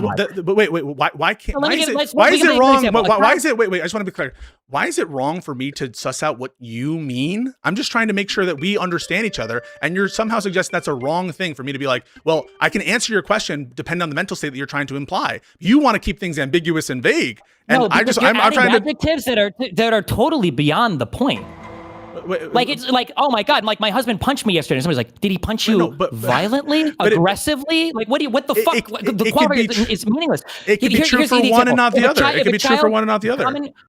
Common parenting thing. Child, 4 years old, punches another kid. Yeah. And the parent laughs along, they're like, oh, you hit somehow, but you shouldn't do that. Ha ha ha. Even though the parent in that case, they don't want them to hit it, and they say, don't hit the other kid. They're encouraging the behavior by laughing and giggling along with it. That's how kids work. When you laugh and giggle along, they do the behavior. And what you mean there is, and also, what you mean that's there. the same way how, yeah. What you mean there is that their actions, regardless of their specific intent, might cause it to happen again, right? That's what you mean? Correct. Yeah. But so there's nothing wrong with me cashing out what we're talking about, right? Like there's nothing wrong or like sweeping for me to just say, let's just be clear about what we're talking about. No. We're not being clear. You just played another game. You just said regardless of the intent. If you want to put the intent analysis aside, we can do that, but you're not doing that. You're trying to, your initial claim was that she didn't intend to do it. Yeah, okay, that's fine. But you're saying that, well, maybe she didn't intend it. No, you said she didn't intend it, and maybe it was encouragement regardless of that. I think we can do the intentional element separately, but we can separate it. She is encouraging it, even if she's not being intentional about it. So, I just want to be incredibly calm. When I say, if by encourage you mean intentionally encourage, I'm just making it clear to what extent I agree with your claim and to what extent I don't. I agree that this could have the effect of encouraging this kind of behavior. I don't agree that this necessitates that she wants this to occur more. You understand that difference? That's why, and the only reason I'm bringing up this distinction, the only I want you to acknowledge that it's good faith. Wait, no, but I want you to. You're good faith. I'll pretend you're good faith. I'll say you're good faith. You're good faith. Okay. Fine. What you're saying here? Okay. No. I won't even. I'm sorry. I will remove that because I just did it bad, right? I said I'll pretend you're good faith. Okay. No. I will take what you're saying at face value. Okay. So then my question will be, okay, so let's say that we have her encouraging it, and it might be intentional, it might be unintentional. Maybe she's misreading the situation. Maybe, okay, she is in an awkward state and she's laughing about a thing to try to play it off right. Maybe, okay. And I'll grant you that that is possible. And I don't mean possible as in it's logically possible and no contradictions. It's a decent chance. It's plausible. I'll say that, okay. What could we look to try to ascertain her state of mind prior to and after the CPS call? What would we look to? Because in my opinion, I think I've provided maybe not compelling evidence in your world, but at least some evidence that it seems like she's kind of supportive of it happening. What would be the evidence to the contrary to say that actually she really didn't want that CPS call to be made? She really doesn't support that type of behavior.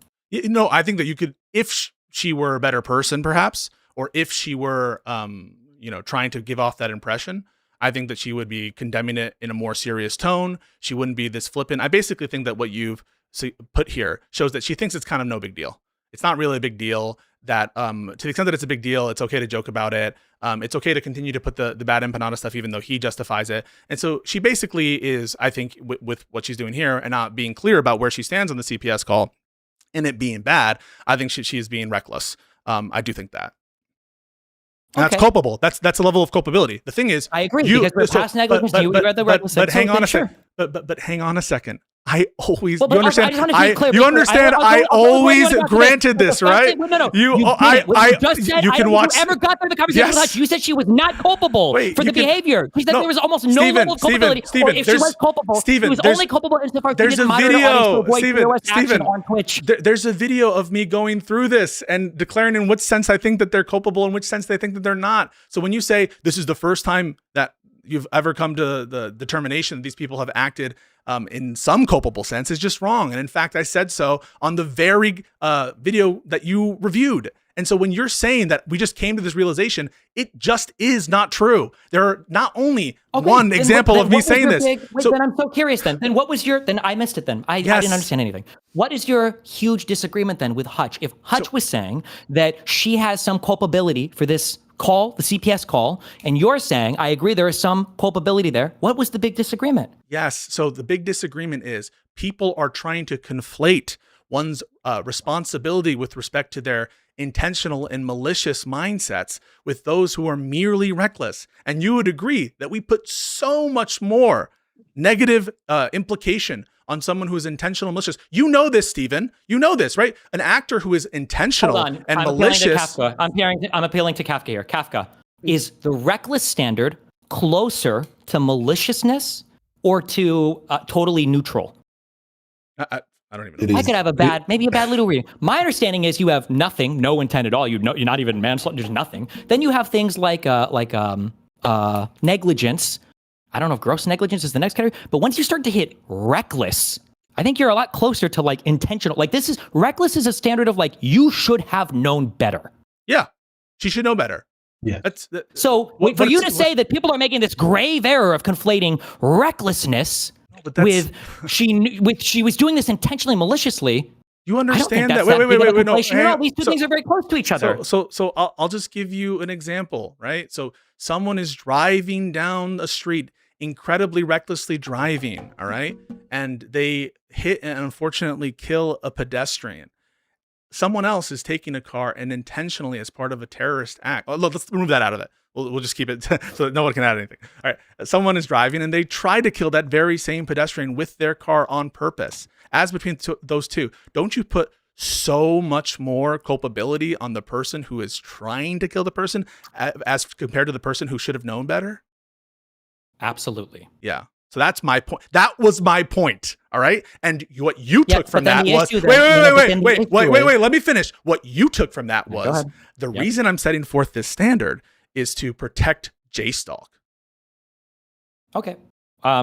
I still agree with that. What I said. Dude, wait. How? Wait. In virtue of what? In virtue of what? I like the car because I like the car example. Okay. Yeah. Let's say that we saw this happen. Okay. Let's say that after the person. Okay. There are two worlds right now where there's a reckless driver and he hits a person. In one world, he gets out of the car, he sees the person, and he's like, "Fuck." Calls 911. Runs to a neighbor, whatever else. In the other world, he backs up over the guy, runs him over again, and drives home. Would we move the needle at all from reckless in the latter to? Let me give you what you want. malicious? Yeah. So let me give you what you want. There are some facts that you could offer to a person that what they did was so depraved and so likely to, in the context of, let's say, homicide, to cause the harm that it did, that it reaches a degree. We're gonna just call that like some kind of constructive intent. A constructive malice, in other words. And this is called depraved heart murder in the context of homicide.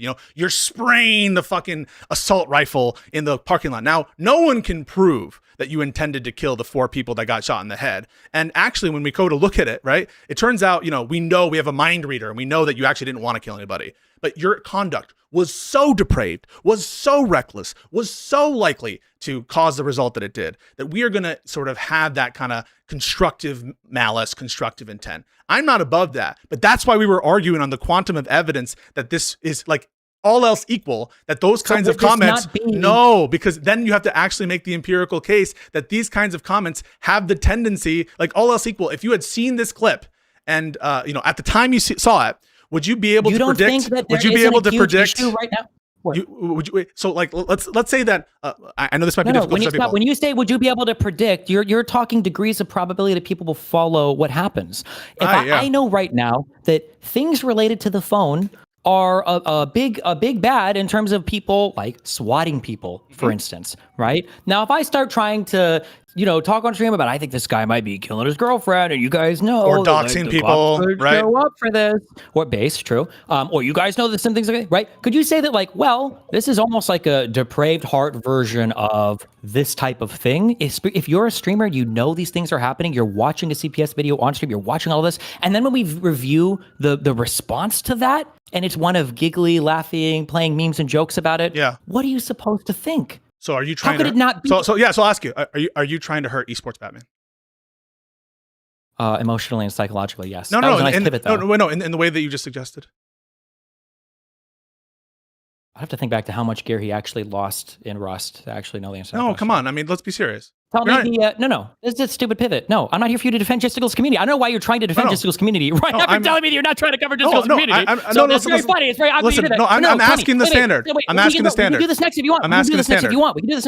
We can go down this road next if you want. But I'm asking you, okay, would this not be a depraved heart type of thing that Denims is doing by watching a video?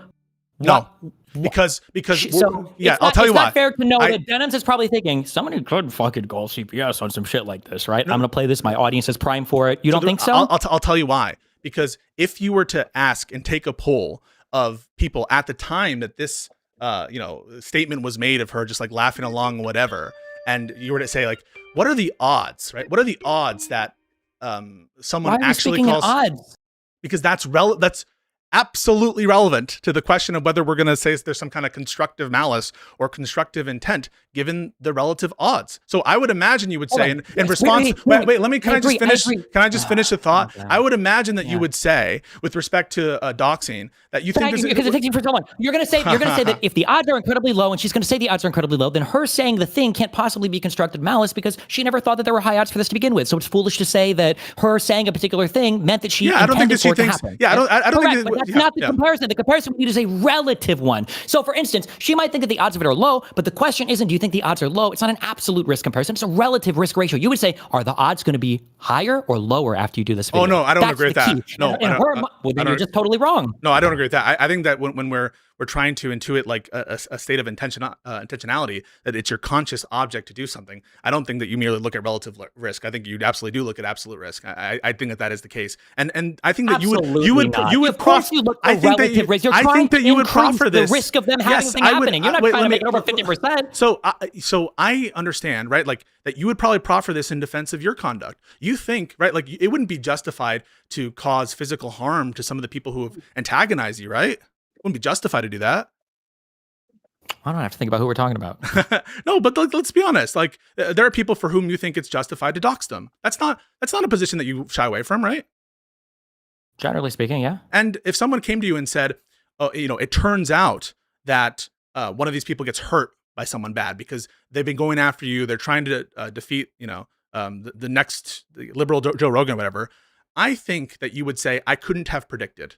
At the time I doxed these people. No, why would I say something? No, that's a Pisco's world. That's a ridiculous argument. Really? As soon as real life information is thrown out and doxing and all that shit comes out, these are parts of the thing that are possible. Yeah. Why do you think I hate this fucking community so much? It's because they've engaged in this behavior towar's me, towards my girlfriends, towards anybody in my life for over a year now. Yeah. Wait. To me. And so when you say that in response, doxing is justified, you're not saying therefore that hurting them is justified. Not physically, no. Yeah. So if someone said like in response to you doxing them, what you take to be a self-defense dox, that what you're doing is grossly reckless and that you're causing potential harm to befall these people, harm that wouldn't be justified under the circumstances, you would say wouldn't be justified. I don't know if I would agree with that. Well, I thought we just cleared that. Kafka, I don't know if you heard, I thought we cleared. You said wouldn't be justified. I feel like these people have been attacking me relentlessly for almost a year, engaged in and up to potential physical altercations in real life that they're instigating or encouraging. I thought we just agreed that it wouldn't be justified to physically hurt them. I said I have to think about it, didn't I? Oh, I mean, maybe you'll bite the bullet that what you're doing there is a kind of constructive intent to physically hurt them. I don't think you would bite that bullet. That you have the constructive intent to physically hurt the people you're doxing? Are you going to bite that? I think that in a way, I think that you would accept that is a potential outcome. Sure. No, but would you bite the bullet that that's your constructive intent? That when you dox people, I don't like biting the bullet here because none of these pussies that you hang out with bite the bullets on any of their behavior. So why would I give you the line of rationale so that they can replay this stupid fucking clip over and over again? We don't have to use you. We don't have to use you. No, I'm not gonna. No. Keep the conversation focused on denims. I know that you want to win brownie points with your new friends. Okay? That's not what I'm trying to do. Fuck Hassan, fuck denims, fuck Hassan, fuck Hassan, fuck denims, fuck Justil, fuck Queenman. Wait, listen, I don't hang out with those people. I don't hang out with Justil. I don't hang out with Queenman. I don't hang out in their servers. I don't go around talking shit about you. Do you hear me doing that? Do you hear me going out and saying all the horrible things? That's occasionally I'll disagree with the political take you give. I'll cover your shit in my opinion fairly. I understand that you don't do that. You're playing the role that the epic centrist played basically for all the fucking Nazis back in 2017. That's what you think I'm doing. Enlightened guy. You think 100%. You think I'm trying to fence ride and you think I want brownie points from every side. Is that what you think? Absolutely no, just from their side. But yes, that's why Doobie's donated 700 fucking times. I just reviewed in order to donate shit to you. I just reviewed a Doobie conversation where I talked so much shit about Doobie's position on the strikes. If Doobie wants to donate to me, wait, hang on a second. Wait a second. I don't agree with Trump on everything. I actually super disagree with that one condominium that he tore down in New York City in 1997. I don't get this conversation is pointless. You're never convinced me on this. Listen, I'm admitting I'm brain broken on it. It's unfalsifiable to me. It's no point in arguing. It's a faith-based faith-based position that I hold. I have special revelation from God for you doing this, so it's not even worth arguing. But Back to the denim thing. why? Okay? Why? Well, here, you know what? Actually, here, I'll drop this here. For you to be so incredulous and build up, oh, you say it's constructive intent to hurt somebody, blah, blah, blah. Most people would say yes when it comes to doxing, and when it comes to doxing adjacent behavior, which is also probably one of the reasons. I don't know why. I don't think Hutch even brought this up. Funny, actually, we're in an area where you said, well, even bringing attention to a thing could be bad, right? Now I feel kind of bad bringing it up, but I think it's important. One of the reasons also why Hutch might be annoyed by people like Bad Empanada is because Bad Empanada literally, I'm pretty sure, posted his fucking docs on a video that fucking Hassan played. Wait a second. I agree that shit is fucked up. I agree that not only that this kind of excuse that people say, well, you have public access to it and so it doesn't count. I think that's chicken shit. I think it has to do with your... No. We're not talking about... I don't care about your virtue signaling here. Wait, no. There is a guy who is engaged in... Yes, I agree. I'm agreeing with you. Yes, I know. But then when Hutch says, Bad Empanada is a known guy for doing bad stuff like this, and I say yes... videos on... And you say, well, I know he has a reputation for... Well, no, what I said was... Hang on a second. Denims is playing videos of him on her stream that then possibly leads to CPS being called on Ethan. You're like, wow, is there a direct causal link? Can we actually logically link all of these activities to one another? Come on. That's an absurd set of arguments. We just broke this apart. So with respect to the Bad Empanada comment, I immediately said, he asked me, I'm just reacting. And I say, I know he has a reputation for being malicious. I've seen him act in conformity with it. And so my answer is yes. That's what I said. And the reason that you think I'm giving cover for Bad Empanada, though you can watch previous streams where I say, is this person like Bad Empanada? Do they do the kinds of things that Bad Empanada does? Clearly implying that I think Bad Empanada is a malicious actor. You can try now, because of the order that I did it, which was honest, it might be in your mind autistic, that somehow I'm trying to give cover for Bad Empanada. That is just so unjustified. Let me be genuine here. This is my... No, it's totally justified. When you asked Hutch, I think it was like, why is Ethan doing this lawsuit? And he gave a reason. And then you were like, well, I think it's because of this malicious thing. And Hutch is like, okay, sure. Yeah, it's possible that he used two reasons. You were very sharp and very keen to clarify. Excuse me, you bald fuck. I didn't say that. I love Hutch. You didn't mean that it was logically possible that they could have these two positions. Because when you say that now, it gives you the ability to weasel out of it later. You were like, I need you to say they have two motivations at least. And you forced him to take that position. But when you say, when somebody says that, it absolutely I'll tell you exactly what happened. When you say, people can compare. I listened to what it. Okay, I was there too. Like, why do you think that like I'm not allowed to contest your rendition of that conversation? So he asked me. I just think that it's like that he could have had two motives. And I'm like, I'm just clarifying by that. Do you mean that there's like some good reason to believe he had a second motive? Or do you just mean the bare question that I wouldn't like disagree with is that he could have it? And the reason why I'm doing that is simply because people have asked that of me. And I've said, yeah, of course he could have two motives. And what they've taken from that is, see, Pisco admits that he could have two motives. And therefore, what the fuck is he talking about? That's what's happened before in the past. And okay, so, I'm going to say this is one of the only time I'm going to say this is a not mad thing, I guess, or I'm going to try to be... When you speak like this, every single person, Hutch included, hears an accusation carried along there that they are intentionally and maliciously trying to conceal their true beliefs.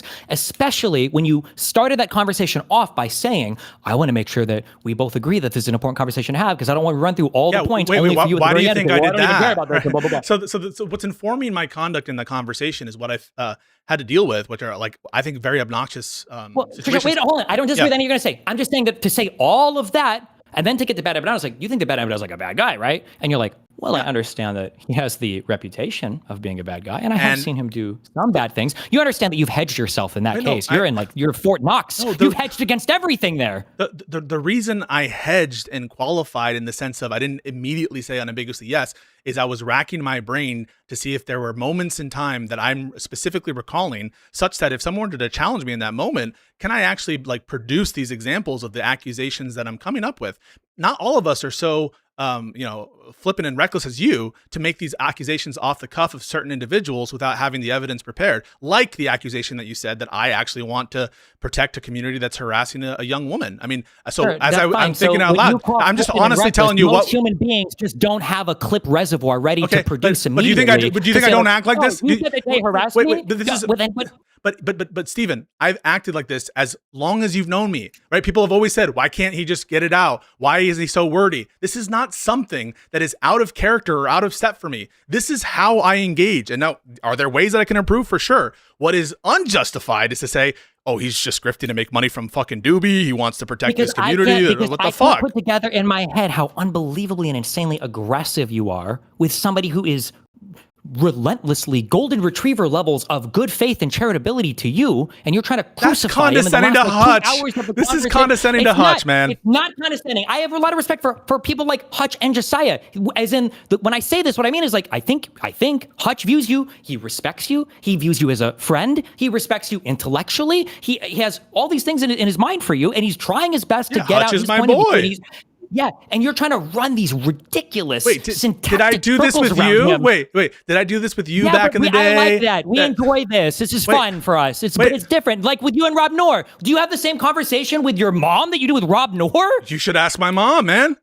Sometimes, listen. With a person, with a client. It depends. No, not a client. No. But like, if you ask people in my personal life, like, and we are having a like back and forth, I don't know what to tell you. Like, this is just how I engage in discussions. I've always done it. Everyone will tell you that it's in conformity with what I do. And the reason why we have those exchanges with you, and I treat you, because I don't treat anyone differently. I don't want to treat people differently. Now, sometimes if they're coming on, it's a different kind of moment, and like I can tell that they're really struggling. But I just like don't view Hutch that way. I'm going to treat Hutch the way I treat people in the debate, right? This is a debate about the fucking merits. And so I treat Hutch the way I would treat you when we're talking about self-defense, right? Do you see any big difference with how I treated Hutch versus how I treated you in self-defense? You're doing this weird, like, normative, you're trying to equate normatively these two things, but it's not like you're saying, like, well, if you treat them differently, but you treat them differently. No, you're acting like I'm treating Hutch maliciously, and because I don't like him. You are in this, but it's just totally in line with. I go on a whole tangent and say Pisco has lied so much about my past. I was like, really? About basically everything. I was like, well, what do you mean? Like, here's a clip. Pisco said I was a pro fucking StarCraft player. What a fucking retard! I barely played StarCraft. Like, I never played StarCraft. I was a StarCraft 2 professional, right? You would look at that and you'd be like, well, what do you mean StarCraft 2? Well, Jesus Christ, is that really that big of a difference there? I wouldn't expect you to know that. It's not because I think you're retarded. It's not because I think you're an idiot and don't know the difference. I wouldn't expect you to delineate between StarCraft and StarCraft 2. The same way that I wouldn't expect any normal human being outside of the Ask Yourself Discord server to talk about a logical possibility, meaning that syntactically the deductive logic follows that there is no contradiction between two of the statements. That's not a thing that any normal human being thinks about. So you might disagree, and you might think I got like debate aids from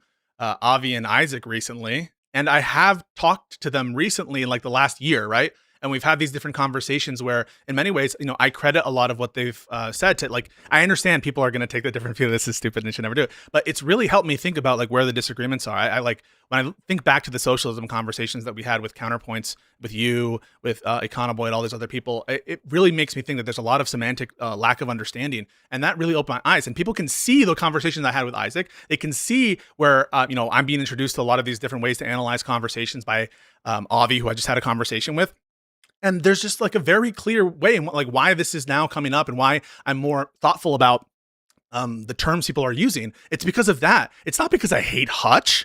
I don't hate. Why would I do a podcast with someone I hate? Okay, then maybe you don't. Maybe you just don't understand what comes off. But what you're talking about, I agree with you when it comes to Isaac and Avi. Even if I disagree on their vegan thing, and even if I think the Ask Yourself Discord servers, whatever, they are very good when it comes to their logical statements and their deduction. And if you about semantics, about them before, I learned things. Yeah, and I learned things in those Discord servers in terms of how to formulate better arguments. No, I understand. But I'm saying that when you take propositional logic and you apply it to an ordinary ass conversation. No, but it's not prop logic. All I'm doing there, that they have clued me into where I'm like a lot more thoughtful about it than I used to be, is semantics, is to make sure that before I answer something, like what just happened with encouragement, right? Before I answer something, I just want to make sure that I know what I'm committing to, and I want to make sure that we're using the same terms and that we're not equivocating. Another example of this is when it came to the socialism conversation. I just want to be clear. What do we mean by socialism? Then when we're going to condemn it, if what we mean by socialism is 100% owning the means of production, no avenue for private enterprise, whatever, then we might have a different conclusion than socialism means the government does stuff. And so I'm a lot more thoughtful about making sure before I agree to a proposition to make sure I understand it. Okay. Like even the example that you just used, okay? Disagreements over what socialism is, like there's heavy semantic content in terms of like you're talking a hugely substantive difference between these two definitions, okay? Which it is good to differentiate on. But when somebody says like, like, is it possible that I could jump to the moon? And you're like, I think you actually use it. Like, well, I it's use that. possible. Yeah. No, I use that to the reason No I'm normal human being. You never in your life. And if Hutch tried to get you on that later on in the conversation, where he was like, "Well, you said that it was earlier. I know that everything you're saying is bullshit because you said that it was impossible to demonstrate this, but you also said it was impossible to jump to the moon. And actually, you can't demonstrate a logical contradiction involved in jumping to the moon unless you involve the laws of physics and all that. Like nobody talks. Nobody thinks like it's in your mind. What are the chances that Hutch is going to pull a fucking philosophy trick on you like that to get you in an argument? No.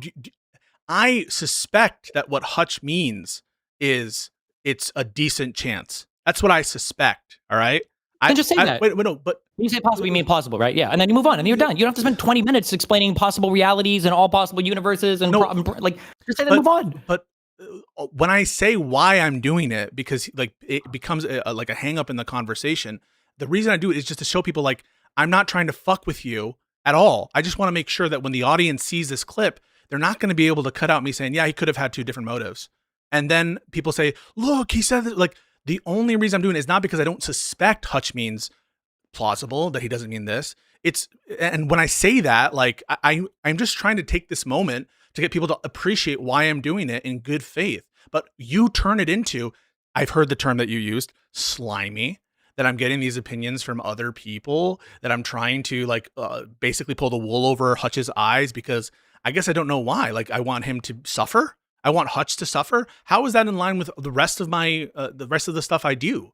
I don't think that I've ever like have I shown to be malicious? I don't know if it's intentional. We go at it. I don't know if it's intentional, but I know that like when you argue with if you argue with me, if you argue with Rob Noor, these are like the kinds of combos you engage in. Yeah, and I treat Hutch the same way. Wait, like you see you see on Live and Learn when we have conversations about Mom Donnie, about the fucking shutdown. It's the same shit.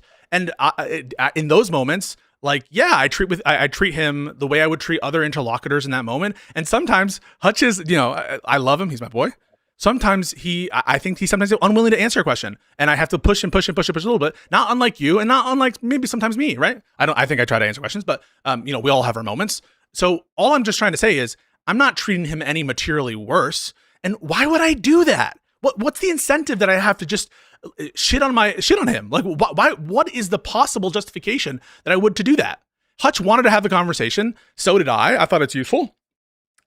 So in the future, if you're on stage with some politician or something else, it was like, do you think it's possible that we could fund some program with A, B, C, D, F, G, or whatever?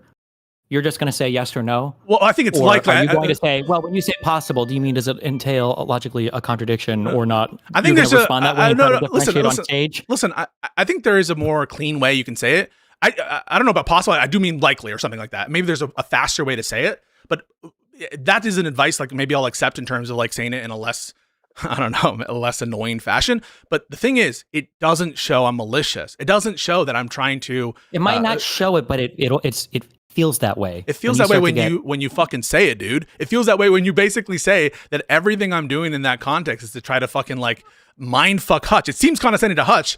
How do you think? I'm curious. Yeah. I'm curious. No, stop doing this. It feels like you're saying that Hutch is stupid. It's not that. It's a different thing. We have different skill sets. We excel in different areas, and we do different things. It's not like I don't think that Hutch spends all of his time doing a fucking hardcore. I'm a fucking debate lord. Blah blah blah. Like I don't think he just does that. I don't think Josiah does that. I think both these people are very intelligent people. I respect their political. Hutch is like the only fucking guy in the whole gaming world that's not a fucking political retard. I have a ton of respect for him. So it's not. Don't stop doing this weird thing where it's like, oh, are you saying I need to treat him like a fucking retard? No, I don't treat him differently. Saying that. I treat him like a smart person. Okay. With who I debate with. You said you made the claim. You made the claim that when you say it is that way. How do you think Hutch felt at the end of your conversation?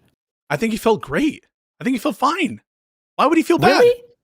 Okay, yeah. But then one of us is super artistic. Because my takeaway was I think that there's a feeling that you get sometimes where you have a very blue ball, unsatisfied feeling where you're like, I feel like I just argued for 4 hours and I feel like we didn't actually cover anything. Which I don't even think you guys got to the central point of. I don't think we did either. Wait, no, I don't think we did. I agree with that. 4 hours, you barely got through the meta conversation. I would be surprised, and I could be wrong. I would be surprised if Hutch came away from that conversation like, man, that was a really good argument. I think it was probably like, fuck, that was so unsatisfying. I feel like we didn't get to talk about anything. Well, I'm not sure, but did you see us like do the aftercare there, where I'm like, I love him, nobody attack him? Why would I do that? Is that you think that that's also performative, so that I don't get like the notion that I'm just trying to like fuck with Hutch? And what do you think aftercare means? What is aftercare for? Yeah. Oh, come on. That's You're making a joke. You know what I'm talking about. Yeah. No, I'm after not you making, fuck I think someone. sometimes After people you use fuck it- someone. Yes, No, but exactly. no, After but you fuck you're somebody, no, like, oh, you no, need but that's aftercare them. You know, you don't need oh aftercare for my just nice god. sexual. Not You're sex. being Nobody fast gives and their- loose. You're You being did it. fast You and just said loose. the word, No, aftercare. you're I being take care of others because I mind raped them so fucking hard. You're being fast and loose. That's not at all what I fucking meant. What I meant is I made sure after that, right? I'm not saying like go fuck yourself. He's such a bad faith piece of shit. What I said was, by the way, guys, I love Hutch. Hutch is my boy. I'm not just saying that facetiously. I like Hutch a lot. I do a fucking podcast with them. I'm not saying you're saying it facetiously, but I'm saying that like the conversation was probably deeply unsatisfying.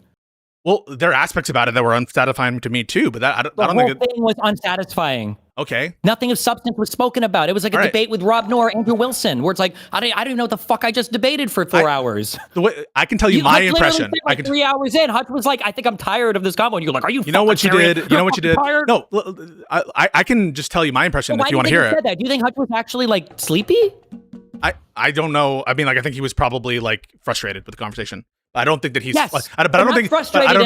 I don't think that he's like sad or angry about it. I just think he's fine after. No, but there are different types of frustrations. There can be frustrations like, fuck, like I didn't have like the information here, or like, oh fuck, he got me on this point. And then there's a frustration of like, I feel like my intuitions are being twisted around and I'm being yoinked around to all these different topics of discussion. Really? I don't even really know what. Yes. Have 100%. you ever felt that way talking to me?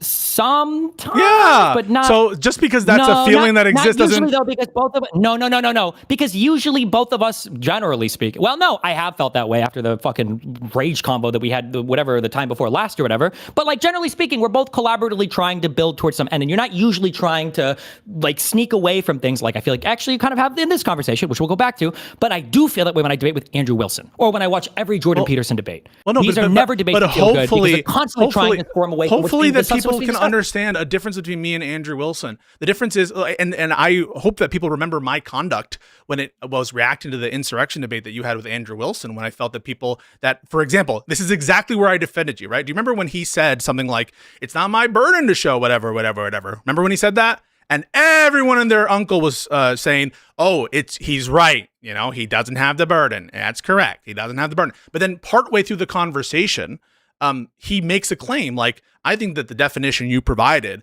would better fit the term riot as opposed to insurrection. Of course, once he made that claim, he is putting into issue some kind of referent to what words ought to mean. And so he needs to provide it. Wait, no. I just want to finish the fucking. Can I finish it, please? You defended this. I defended you on Thank you. No, not in terms of the personalities there. I defended it from his tactic trying to hide his relative burden in that context on the same grounds where I was saying that it actually is Hutch's burden now with respect to whatever point he was making about Denham's intent. I was defending you when you were correctly stated to Andrew Wilson, and he was using a slimy, insincere debate tactic that he didn't have a burden anymore. So that's precisely what I'm not trying to do. I'm open. I have the calls to have people come in so they can chat about stuff. I'm just saying that my guess would be is that Hutch probably felt like that was an Andrew Wilson or Rob Noor debate that he had with you, not like a debate with a friend who's collaboratively trying to build towards some argument. It was a debate, man. I mean, I don't know what to tell you. We've had conversations before.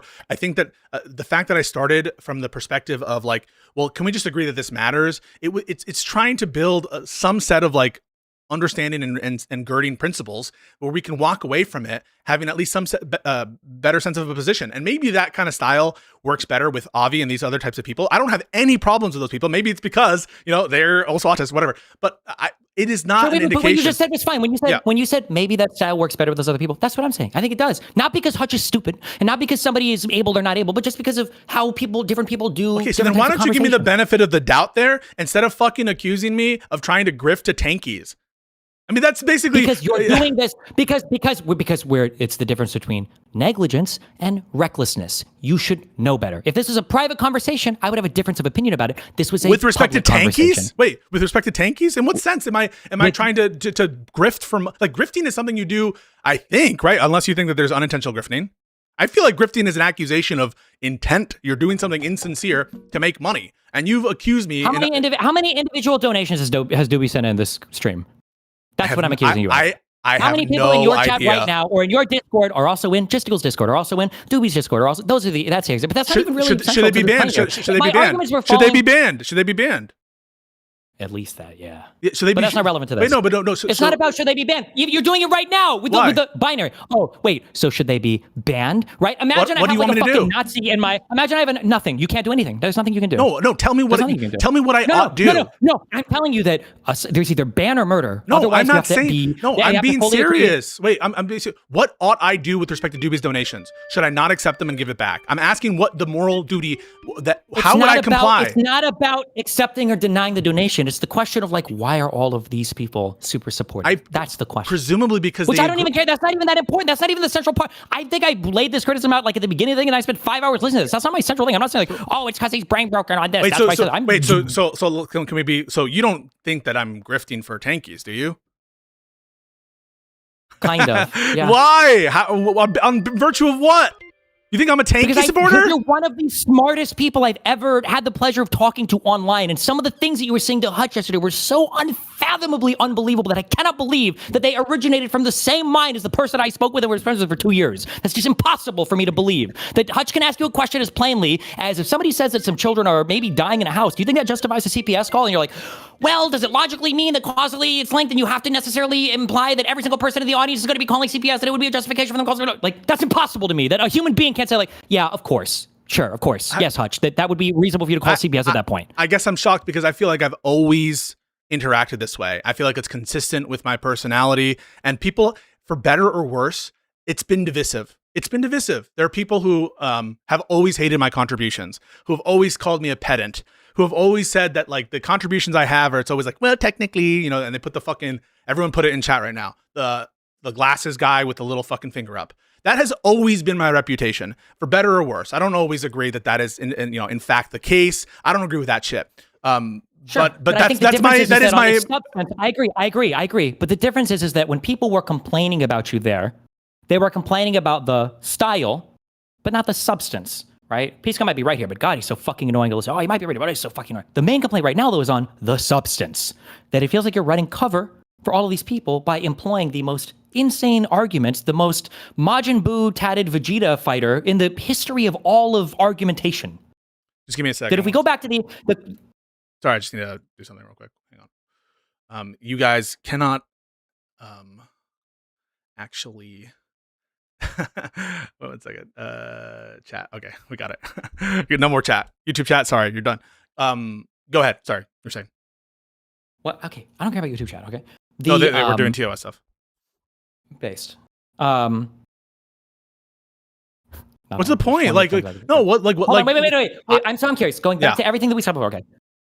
When Denims was watching all of Bad Empanada stuff, the first video related to the CPS stuff, where he's talking about the fucking Gargia, whatever the fuck it is, and then the laughing about when Elon and Ethan complain about it, and she's like laughing in response. Yeah, to them I think it's a wrong thing. I think it's a wrong thing. No, and then okay, and then when she watches the Bad Empanada joke, I think that's culpable. Do you think? Yes. Okay. That's so. Do you think that? But I was just clarifying. Wait. Let's say that a second CPS call happens. We don't know who's from. Let's say a second CPS call happens. Do you think that she would have some culpability in that second CPS call occurring?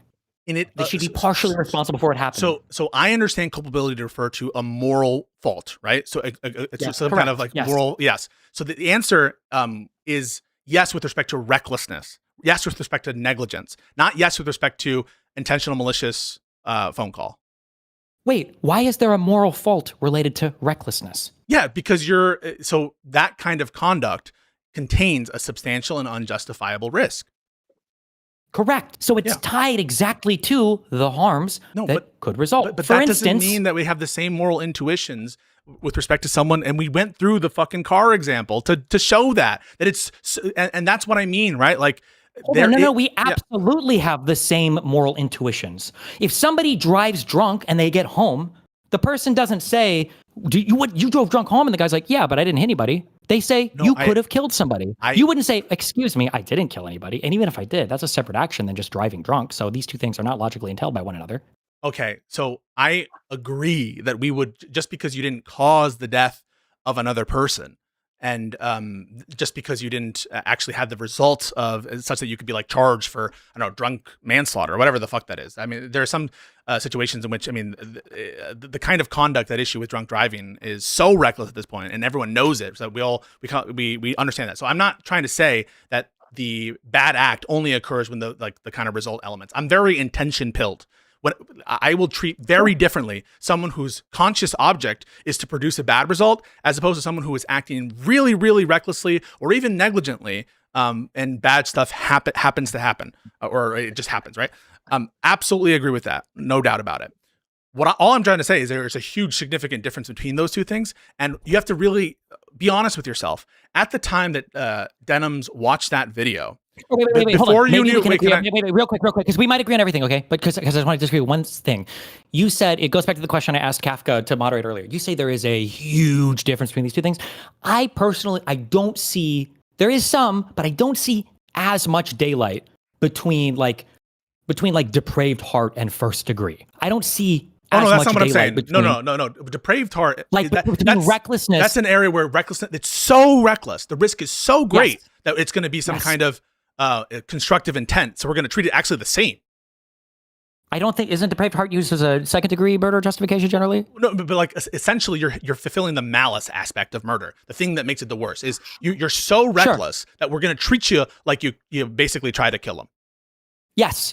Yeah. But when somebody is watching, or I just don't understand how what Denims is doing is not on that level. This is and why. If I didn't think it was her response, why doesn't it seem like the response indicates that is basically what she was doing? So the reason why I think that I'm not going to do that kind of constructive intent is because all else equal, I think the risk of someone else doing the CPS call on the basis of that statement, right? That statement is a but-for cause relating to some. So that's what you have to show, right? Like the risk is related to the thing, right? What is the thing itself? The thing is her making that comment, right? The additional risk by her making those comments and having those reactions is essentially small in comparison. No, it's basically no, small. you don't. Yeah. You don't. The but-for doesn't even need to be demonstrated there.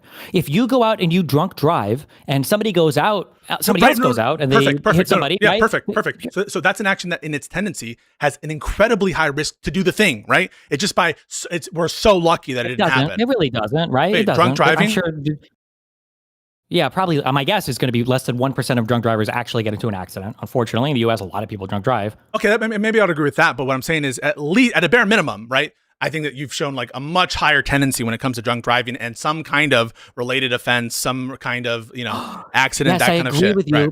But can you clarify for me? Because it feels like you just stumbled into that argument I made before, which is it's not about absolute risk. It's about relative risk. It's that you're taking an action that's going to significantly increase the chance of something happening, not just that the absolute risk of it happening is high. No, I don't think that's true. So like suppose that, for example, that you have the tiniest little sip, or so I won't say that, a medium sip of wine, okay?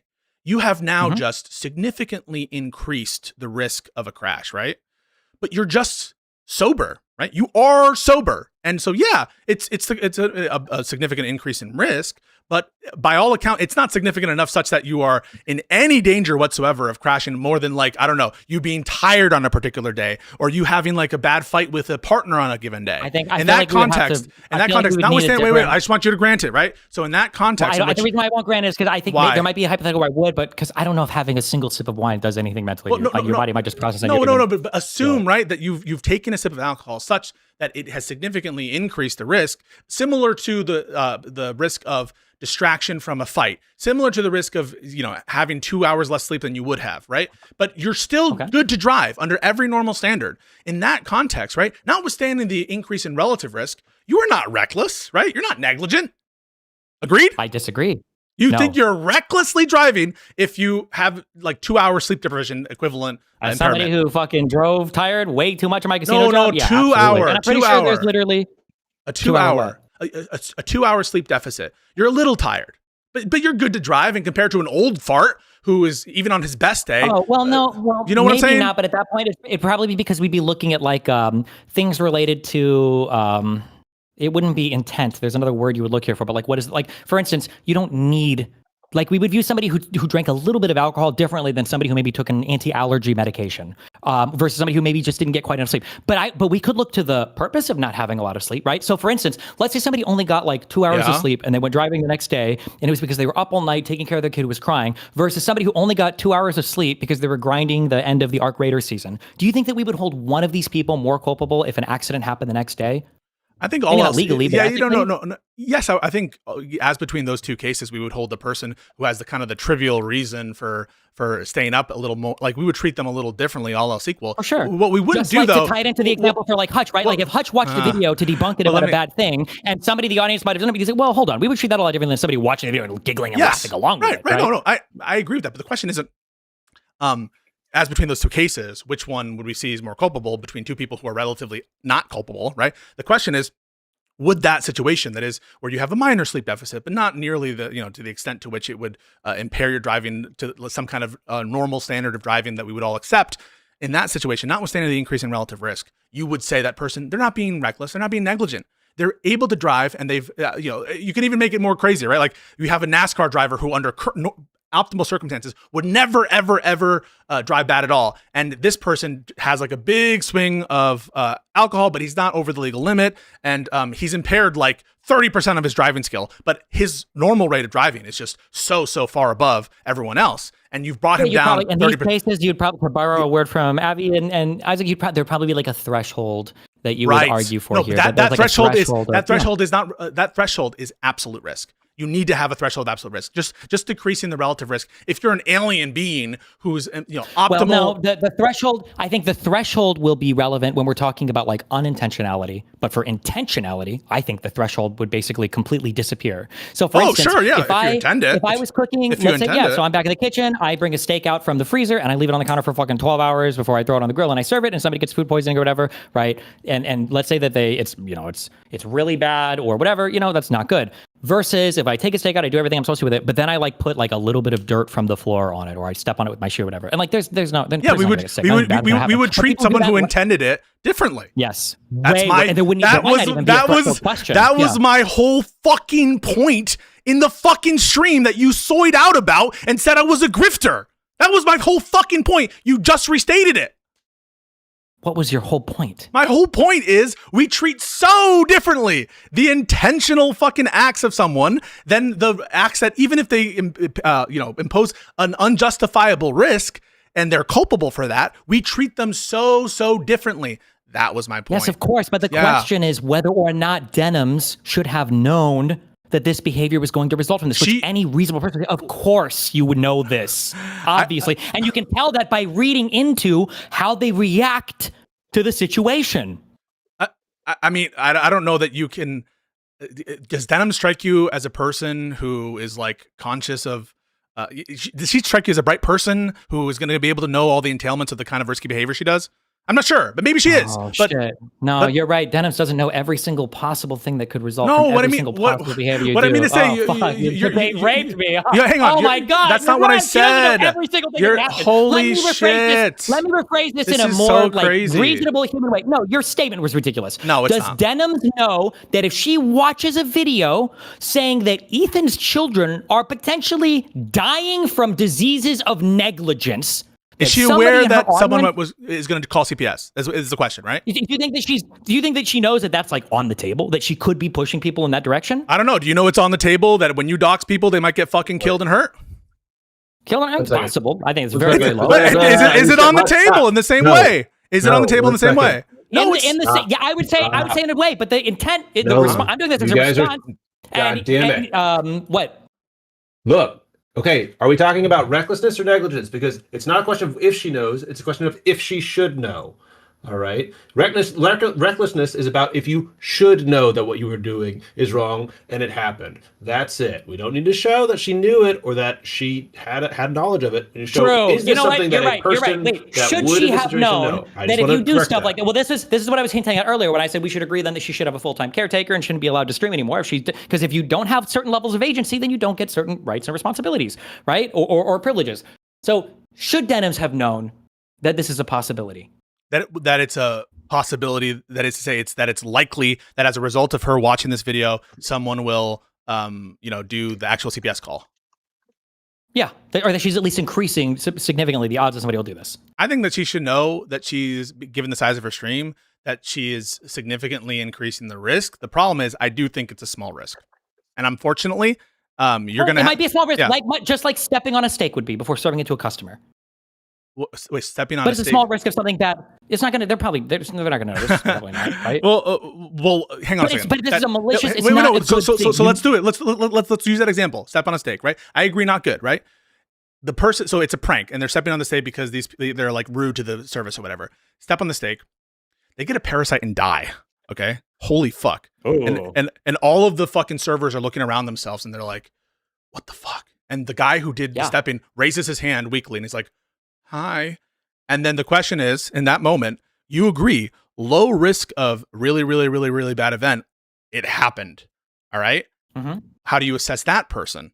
Their culpability, right? Now, it was absolutely the culpable for them to do that conduct. But in reality, the risk of the result happening was in absolute terms low. That's the comparison I'm trying to make. Yes, but the thing that you keep missing is that we tie our moral culpability that you have for failing your moral responsibilities, your moral obligations, your professional obligations. We tie the harm that results from the worst cases of people not following these responsibilities to the failure to follow the responsibility. That's why when you get a DUI, it's a big charge. But why? I didn't agree. hurt anybody. You can drive home from wherever and not hurt a single soul. Why do you get a DUI? You might not even break any traffic laws.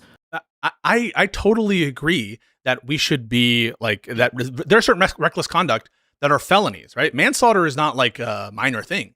Manslaughter is a felony. All right. So there are absolutely states of mind that are reckless that there's some things that you could do that are reckless that are worse than other things you could do that are intentional, right? I would say that intentionally trying to pickpocket someone is better than drunk driving, right? Now, in the case of the intentional act, real quick. Yeah. Funnily enough, those things tie into where you have the greatest level of obligation, where you have the greatest level of responsibility. The greater the responsibility, the greater the obligation, probably the greater moral fault by not following said. So then maybe you would understand why when I'm talking to Hutch, I'm bringing up things like risk. Is this a significant risk? Is this an insignificant risk? But instead of you saying, and trying to think, maybe Pisco is getting at something here. Maybe it's actually relevant to talk about the amount of risk, and that will play into how we factor about the ethical obligations. You took that as yet another slimy debate tactic. But of course, the amount of risk bears on the ethical question. It's not about the amount of risk. It's about the amount of unnecessary risk, and especially the intentionality of the violation of the obligation. Even if you know, I could right now give orders to my chat to go and kill some fucking person, and chances are, of anybody falling through, it's probably less than 0.00001%. But just the fact that you could issue the order like that is already really because that's a huge failure of a massive obligation. So let me give you has a chat. She has obligations to the chat to not be engaging behavior that's going to get people swatted or CPS called. Let me give you a perfect example. I think sandwich thrower. You know the sandwich thrower? He got let off. All right, whatever. But the sandwich thrower, he threw something at ICE or National Guard or whatever. And let's say that he's throwing that sandwich with the intent to kill the fucking guy. All right. You can prove that he threw that. Now he's a deluded asshole, or he is so incompetent that he has no comprehension that his sandwich has exactly zero chance of killing this person. He does it anyway. I'm going to treat that person as an attempted murderer. Okay. So, or at a bare minimum, it's going to be some significant penalty. Yeah, you didn't have a gun there, but the only reason you weren't successful in killing them is because you're a stupid person that tried to use a sandwich because you had some notion that they might be allergic to something or whatever. So I absolutely take the view that intentional conduct, I'm an intention cuck. I've said it always, that intention to me is the most important thing. That is why I was making this point. So absolutely, if you could show that Denham's conscious object was to make the CPS call happen, I think that's a lot easier case than the kind of statements that have been shown. Those statements absolutely downplaying. Those statements absolutely unjustifiable. Those in the same way, by the way, I think that some of your jokes and other people's jokes sometimes are unjustified. I'm not saying that they're the same thing. I'm not saying they're the exact same thing, but I will take issue with certain things. But I don't think when you're calling, making certain jokes about Corey Compouture, making certain jokes about victims, I don't think that you want them to die, right? I would defend you, and I have defended people like Rob Noor who have accused you of saying that you want Republicans to die, right? You don't want Republicans to die, do you? Hello? No, but what's the difference? The difference is it's not your conscious object to make them die. Now, someone might look at your conduct No, and no, say, no. okay, We're also not, if somebody called CPS on Ethan and like Denims and Caseytron and all them, it's hard to separate because these communities are so fucking toxic. But if they just laughed at that fact, then it would be gross, disgusting, or whatever.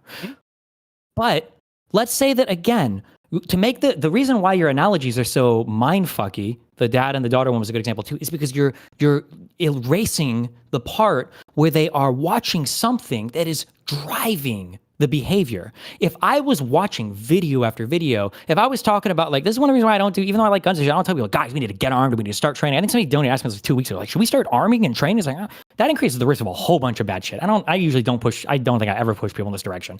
But like, if we were watching videos on like best ways to assassinate conservatives, best ways to intervene so 911 can't get to people in time, but if I was watching the video and then a conservative got shot and killed and then I started laughing and making jokes about it, like, would you not look at me and go like, are you like hoping that somebody in your community, would you not look at me and even if I would treat you differently. Like, listen, I would treat you differently if that versus current facts. All right. So I'm just giving you what you want. Sure. I would so treat. Like, yeah,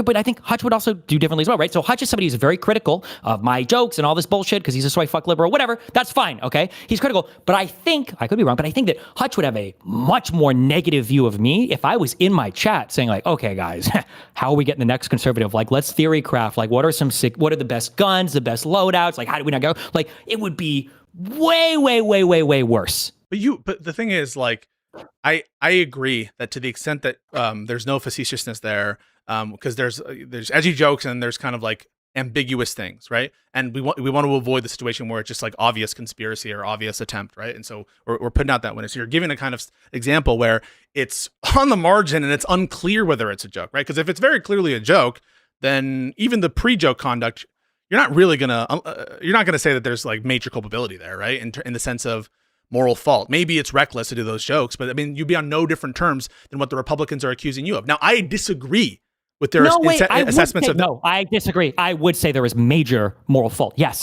And when we talk about yes, but when we talk about like negligence or rather, when we talk about recklessness, that's why there was that clip I sent you earlier. That's why when I see my chat saying some fucked up shit, I don't just stop talking about it, or I don't just like change a little bit the way I talk about it. I will very clearly say, hey, don't fucking kill people, even Nazis, even fascists. We don't kill people for differences of political opinion in the United States. We don't do that here, right?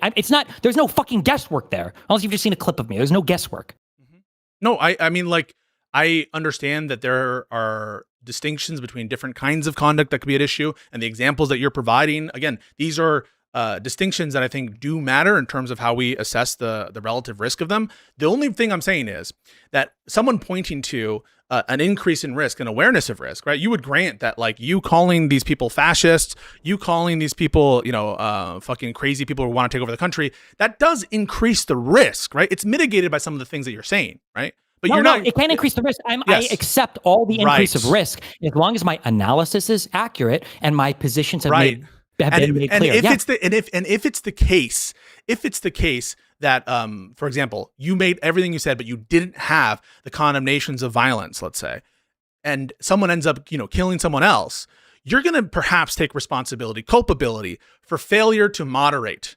Maybe if there's enough of a showing that there's a causal connection between you and what actually occurred in terms of it came from your community, and maybe they're directly linking what you say to why they did it. Maybe you would imply even some like negligent or reckless culpability with respect to the completed act itself or that result. But I guess, I want to break just real quick because you keep getting really hung up on this causal chain. I don't care about necessarily the causal chain. I care about the factors and if they would transfer or not. So for instance, let's say somebody killed somebody and like you said, they mentioned things you said, but let's say they didn't. But let's say that all of them, they killed somebody and let's say that they did a whole manifesto and they pointed at a whole bunch of stuff that Josiah said, right? I think that we're pretty in alignment on a lot of things, right? And I see that I say a lot of similar things. It's hard because I don't think me or Josiah necessarily encourage violence. But that's the Republicans' characterization. Now, I'm not adopting that characterization. Sure, no, hold on. I'm not because that characterization is just not true. The facts are different. But like, let's say that me and Josiah were really on this like Merrick Garland needs to go. Like, actually, somebody's got to find this guy and take him out. And blah blah. And then, or let's say that I kind of say it and Josiah says it, and then somebody does this manifesto and they write, well, Josiah said this thing. Even though they weren't from my community, and they might have even said, like, I'm not subscribed to anybody but Josiah. I would feel a level of like, okay, guys, that we don't do this, right? Because I see how it contributes to that. But that would be like an outcome because I don't want people killing people for just a difference of political opinions. I want to make that known. But that's not going to prevent me from doing an accurate political analysis. People might kill people because they're trans or because they're fascists or because they're whatever else. I'm not going to stop doing an accurate analysis. Right. I'm just trying to make sure that people know where I stand. Yes. And if there's a person who keeps on promoting anti-vaxxism by talking about his personal situation and keeps on, talking about how he's been fucked over by CPS calls, unfortunate CPS calls, you might continue to say, don't call CPS, but you're going to continue covering his content and saying, hey, like, this is dangerous. Like, the anti-vaxxer is wrong. And all the examples of his own kid's health, they're not right. You're going to see the risk, right? It's already happened. The CPS call for the vaxxers in my hypothetical, they've already happened. You put out a statement that says, hey, I don't want you to call CPS. I would never call CPS. Don't do it. But you're not going to stop doing the thing that will increase the risk in that context. Fair?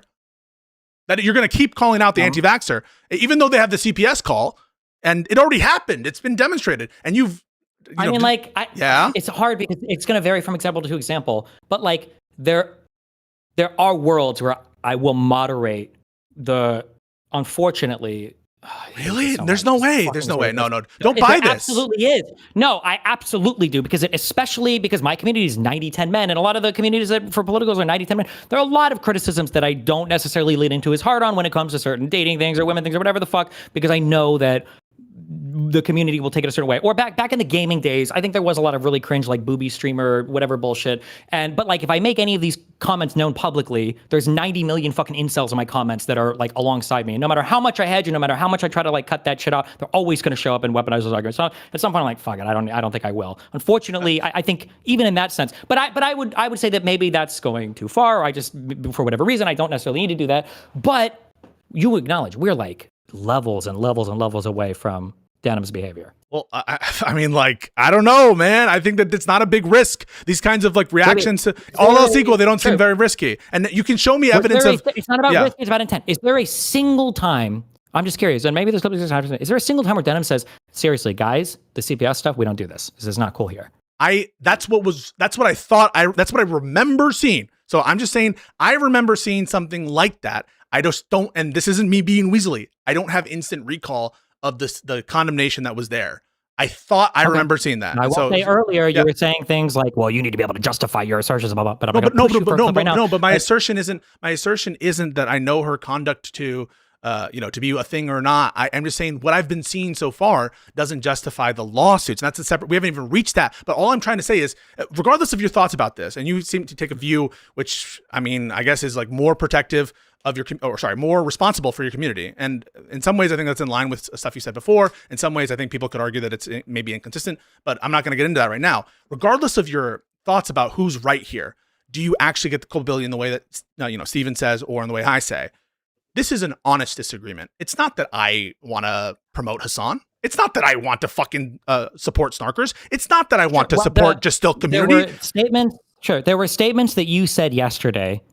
And maybe, I don't know, you should ask Kash, actually, because maybe I missed this. It truly felt to me like you said Denham's had absolutely zero culpability for the CPS call. She might have small culpability just for not moderating her chat for some weird reason that was never articulated that well to me. I didn't feel like you felt that Denham's or Casey Turner or any of these people, that they had any moral culpability for the replacing CPS the call. What I meant by that, for the call happening. Call happening. Okay, so if I said that isn't what I meant to say. If I said that, I promise you that's not what I meant to say. I, of course, would never deny the notion of ethical responsibilities with respect to non-intentional conduct. I, of course, think that you have a responsibility to moderate your community. That's why I established rules. That those rules that I'm establishing aren't just for TOS compliance. Responsibility, though. But why do you have the rules? Or why do you have that? Yeah. But one aspect, and that's why I'm not like joking when I say this, is for self-protection. I was just being honest when I say Forget that, though. Yeah, no, but forget that. I Why- know, but so you would acknowledge like one of the first rationales of why I do it is to protect myself, to make sure that no one can make the accusation that I'm not doing anything because. And then but you're giving like a I preference know. statement. We're asking for the morals. No, Yeah. but hang on a second. I think that protecting yourself from things that where you don't intend it, that actually is an ethical obligation you have to yourself. I think one can have ethical obligations to themselves. Pisco, Yeah. nobody thinks like this. Okay. Nobody's. So I do. I this fucking conversation- do. My That's point is, fine. my point is that is Hold not on, indication of bad faith. Just to be clear, you do not think like this. If somebody do. were to ask you why, or maybe you can bite the bullet on this. If somebody say, why shouldn't you rape somebody? Would you say, as part of the first thing you say, well, you don't want to get arrested, right? Okay. In that example, no, I wouldn't. In that example, I would lead with the harm done to others. Correct. But, yes. Okay. But I can't explain to you why my mind in one situation comes up with the rationales for something first or another. And I'm asking you, please, Because you don't think what she did was that bad. That's why. No. So you're saying that because the first thing that comes into my head, you're reading into that to say that I'm trying to protect Denims from her conduct, whatever it is. Yes. Okay. Yes. And the evidence of that is because if I didn't, I would have brought up the harm and potential risks to others. Even though I acknowledge that before that statement is made, I acknowledge the risk factor. That's what's so absurd about this whole thing is the notion that I was ever establishing or my view that like somehow there are no norms in moderation, that there are no such things as obligations with respect to negligent or reckless conduct. It's just bizarre that you think that I would have thought that and that you didn't hear me making this point. Maybe I didn't do it as clearly, whatever, but I'm asking people to have some amount of grace in when I'm making these arguments. And I'm not going out there to say the only thing that's ever bad are things that are intentional. I mean, did you really think I thought that? No, that's why I accused you of being bad faith. But I felt like that was the only answer you gave. Okay. Can somebody link me the clip? I really want to hear. I wish I could remember the exact word you used. It was like when there's like a non-trivial hurdle to moderation. This is what I said. To avoid actionable so this is what I recall. So what I recall was Hutch asked a question like, "Do you have a duty to moderate when people basically say to call CPS?" Right? And I thought about it for a little bit. I'm like, I think that you should moderate calls for CPS. I do agree with that. But I'll ask you.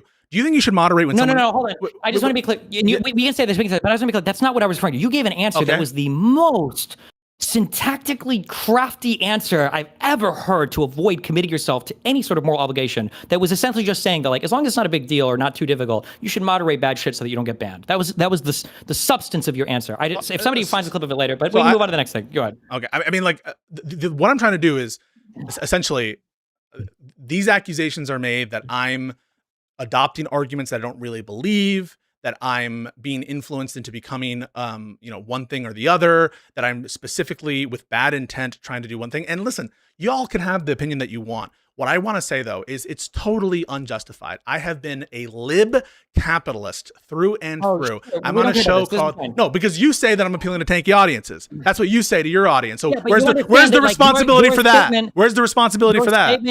Your statement here doesn't do anything to vindicate you, right? Of course you're going to say that you don't do these things. It doesn't mean anything, right? But do you believe that I'm trying to appeal to snarkers? You believe it? Yes. Okay.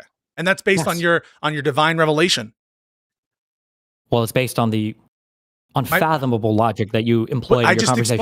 I just explained it. Do you not believe my explanation? I mean, this doesn't seem like I'm curious. Well, can you tell me? Because I didn't remember hearing an answer at all yesterday. It was low cost of compliance. That was the phrase you used. Yeah. So why is it bad?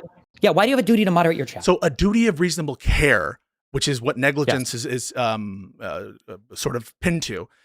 The reasonableness relates both to the sense of the risk and the cost of mitigation. All right. So there are things that you can always do to reduce risk. All right. You could pad yourself up in a million different pillows and walk through and like make sure. We're not talking about this. Yes. So when I said cost of compliance, when I say compliance cost, you might not believe me, but explicitly what I'm invoking is the notion that part of the assessment of what constitutes reasonable risk relates to how much it costs for a person. Like you would never say that Denim's the start of her stream. You say, I condemn this, I condemn that, I condemn Hassan, I condemn Bada Banana, I condemn, like you would never say that she has to run through 1,000 trillion throat clearers and it's an infinite amount of things, right? Well, here, wait, I'm just curious. Can you watch somebody like this? This is where you get this answer. Okay. I'll just see if is Kafka still in here? Yeah. I am, yes. Okay, here, pass this along. What is the point of moderation then? I can hear it. So I just want to make sure. Can you answer that heard question? me. I will. Yes, but I heard can you. Yes, answer I my heard you. question? Okay. What's the point All right, of so what's the point of moderation? There's self-standing obligations to moderate to reduce risk that a streamer I think has there's a low cost of compliance and where there are obvious potential benefits to a low cost compliance incident. The fact that you have a self-standing obligation to mitigate risk, I'm going to repeat it and make sure you hear it, so I'm going to say it twice. That you violated your duty to moderate does not mean you are culpable for actions that underlie it. If you're not culpable. Yeah, that's very consistent with what I just said. Okay, so you said that something about like if the action has the risk a streamer faces has a low cost of compliance, and there's an obvious benefit to the low cost of compliance, there's a self-standing obligation to mitigate risk. Yeah. What risk were you talking about? So the risk relates to the likelihood that some crazy person is going to do something crazy. Okay, wait.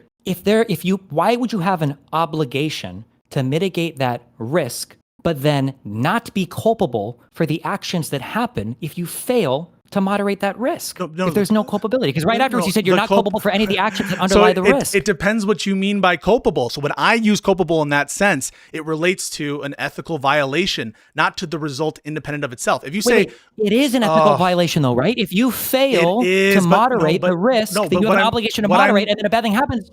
What I'm referencing, though, when it comes to culpability, isn't the result in and of itself. It's the act, by which I mean the intentional, volitional, malicious act. That's what you're not culpable for. When I'm talking about culpability, it isn't a kind of naked result. It's culpable with respect to not just an outcome, but the state of mind and the improper moral fault. That's what I'm talking about with respect to culpability. Okay, I just want to ask. Okay, then I just want to ask for this. Okay, when Hutch said that you are culpable for what a person does, do you think that Hutch literally meant, let's say that you say something and a person goes on first degree murder somebody. Do you think that Hutch means in actuality that a transubstantiation occurred and your body morphed into place of the other person? You also are guilty of the crime of first degree murder, that you did the exact same thing. Do you think that's what Hutch meant when he said that? I think he means moral fault, right?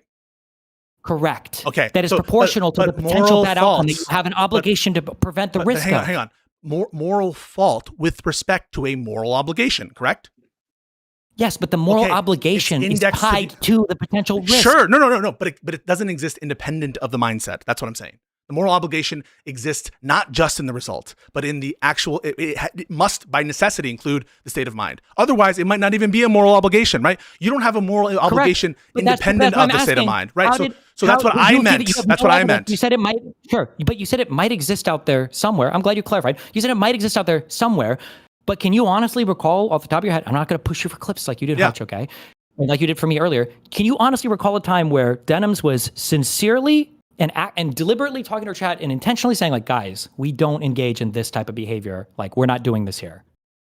I remember the one time where after it happened, where she said, I never called it and it's not good. That's what I recall. I don't remember the exact word she used. I never called it and it's not good. I don't remember. I'm telling you right now that I remember I thought that she condemned it, and I thought I saw that clip. It's possible that it's more Weasley language. I'm not saying that that's not true. Sure. But that's what I recall. Wait. And you know what? Let's grant all that, okay? If that clip didn't exist, or if it only came after a ton of public backlash or lawsuit threat or whatever else, if it came like 2 months ago, okay? Not enough for intentional malicious, no. Sure. Would it change your mind for the recklessness? No, because I've already granted that. Oh, wait. So you granted that her behavior you agree that it was already at the reckless thing. Yeah. Then I won't even bother to argue a higher standard. Why doesn't recklessness grant some moral culpability to the person who engaged in the reckless behavior? Yes. That was our whole conversation. You missed the part where I said, yes, she's culpable for the things she actually did. Did you not see that when I said that? For the things that result from those things. But you're just not understanding what I mean by culpable. What I mean by culpable isn't indexed to just the result by itself. When I say culpable, it includes some notion of moral fault, which is indexed to a state of mind. You don't have, I'll just say it. But the moral fault is also indexed to the potential harms that result from the failure to adhere to the obligation. No, I agree. Do you agree with that or disagree with that? No, I agree that it's related to the relative risk and the harm. That's why I was bringing up those concepts with Hutch. Hutch, and that's why it shows that I'm good faith, because I'm aware of the different issues when it comes to issues of causality. I brought up proximate causation in the context of where things break the causal chain. So yes, I'm aware of these concepts. I'm deploying them in the conversation. Maybe I'm not as clear as possible, but it is consistent. So, like, if a person, but this is why. Okay, I'm gonna explain this with a doctor thing and tell me if I'm not understanding or if I'm stating it accurately. And I'll just say nobody understands what you say when you mean this. Okay, a doctor decides to never wash his hands or do anything, and he goes in to perform surgery on a person. Okay, we all, I believe, I don't know the fucking rules. My guess is doctors probably have to scrub in before they go into a OR operating room or whatever, right? Doctor doesn't do this. Yes. Patient ends up dying because of a secondary infection, okay, or because of some primary infection or whatever, right? If that would happen, we would say that the doctor, he had a moral and professional and legal obligation to scrub in. He failed that obligation. Correct. When you fail that obligation, the moral failing is seen as accepting the consequences of all the things potential that could result in the failure to adhere to that obligation. In the specific scenario where a patient died, he has some moral obligation there for the death of the patient. Just like Denham's would have a moral obligation to the extent of his state of mind, to the extent of the moral violation. That's what you extended. And the recklessness state of mind is enough to say that she didn't adhere to her obligations, her professional obligations to her chat that she should have otherwise. But I'm telling you now, for maybe the 10th time, I grant that and did in the conversation. Do you understand that? Okay, then just the final thing, I guess. So then what do you disagree? Do you think your biggest disagreement with Hutch is on this particular topic? The disagreement is people are conflating the degree of her desire. In other words, they are overstating the evidence. They are stating that it was Denham's conscious object to bring about the result of the CPS call. And that is not the evidence that I have seen has not shown that. It is weak on that. And so what I am addressing is this notion, because there's one thing you could say if, the community was reckless, they didn't moderate, and this is a risk, and they should have mitigated by signaling that this is not okay, by pushing back when possible. Absolutely, people will say that that's at fault. We didn't yet weigh that against the lawsuits, and if there's anything bad. Hold on, wait. Do you think that Hutch was doing that? I'm not sure. What was your main disagreement with Hutch? You had a 7-hour conversation about what was your main disagreement with Hutch? I'm not sure. We spent most of it trying to get him to understand this concept that I was trying to show. That, like, I'm not sure that what he would say in response to. Wait, understand what concept? The concept that one's that multiple ethical obligations exist, and each one of them has an index state of mind, and one's violation of one does not entail the other. That was anyone who watches that fairly knows that I was struggling for hours to come to that and to suggest that there are different implications from that. And yet you could say, for example, well, because the struggle was because it took you a long time to get to the point that culpability wasn't a binary yes or no. There are contributory negligences, or there are other factors at play that the foreseeability of certain actions and responsibilities and all those things. And Hutch kept saying things like that. Like sometimes Hutch would even say a phrase. I don't even know if he realized this, but he was intuiting when he was saying things like, well, didn't this contribute to? And then you would switch immediately to like, well, she's not culpable for. And it took you like 2 hours to get to that. Like, isn't the better culpability? Isn't the better inference instead that I think that there's no moral obligation to ever moderate your chat under any circumstance? That maybe what I'm saying is, for the thing that she's being accused of by everyone who's saying, is that she bears responsibility not for the being reckless, but for essentially wanting this to occur, wanting the CPS stuff to occur. Well, sure, because I think there is plenty of evidence to say that you would say this is like a depraved heart, constructive intent thing for sure. You're gonna have to show some. I mean, if that's the case, then I'm sorry, but like, you're going to fall into that rubric big time, and not just for the doc stuff. And I don't think that you deserve it on that stuff. Hold on. If somebody from my community showed up and beat up Gisticle because of a doc that I post in my chat, you would come out and say, oh, he has absolutely no responsibility for that whatsoever. So I don't think that you would be, so I think that you would have a fault with respect to recklessly endangering the health and security of Justilk, but I don't think that anyone could say that you were culpable for the intentional assault of Justilk unless they could prove you wanted it. You agree with that, don't you? How would you ever prove Wait, do you agree? Wait, tons of circumstantial evidence, any kind of evidence any kind of evidence of you guys planning for it, any kind of evidence of you guys. That's not circumstantial. That's like, you're talking about direct evidence. You're talking about a confession. No. January 6th argument. Yeah. What would be? No. That's not the case. What I'm saying is not that you only need confessions to get to intent. All right. That is not at all the case. For example, if you drew a map to his particular address, right? You think that would tend to show more intent. Wait, if you show frustration, if you show a map, if you say something like, oh, it doesn't look like guns are allowed in wherever he is, right? If you said that, if you that's not a direct confession, but it's the kind of conduct that shows that you don't really care about the health or safety. Maybe if you started saying things like they should be killed. Okay, well, that seems basically a direct confession is almost what you're saying. But like, what if you were to say statements like, well, under 4 years old, children don't even form memories? Or what if you were saying statements like, well, if you're getting diseases as a child that you get as an adult, that's basically life-threatening? Well, one I kind of view as downplaying, right? The first one is like, oh, that's not a big deal, right? And I understand they're different, but if like Tim Pool got mad that someone, so let me give you an example, right? So there have been people where you have justified a dox because someone put your location, right? Someone put your location live on Twitter, and your response, I recall this, you remember this? And your response is basically like, you're asking for me to be killed, right? You're asking for me to be hurt. People get killed, right? Remember that? Depending on how you dox people, yeah, sure, right? Yeah. And so I think it really does depend on, so in that instance, I think that you could make a case, right? You could make a case that if your intention is a particular thing, or the kinds of evidence that we would bring to bear in those situations might be different. What do you think we're disagreeing on? Can I ask something, please?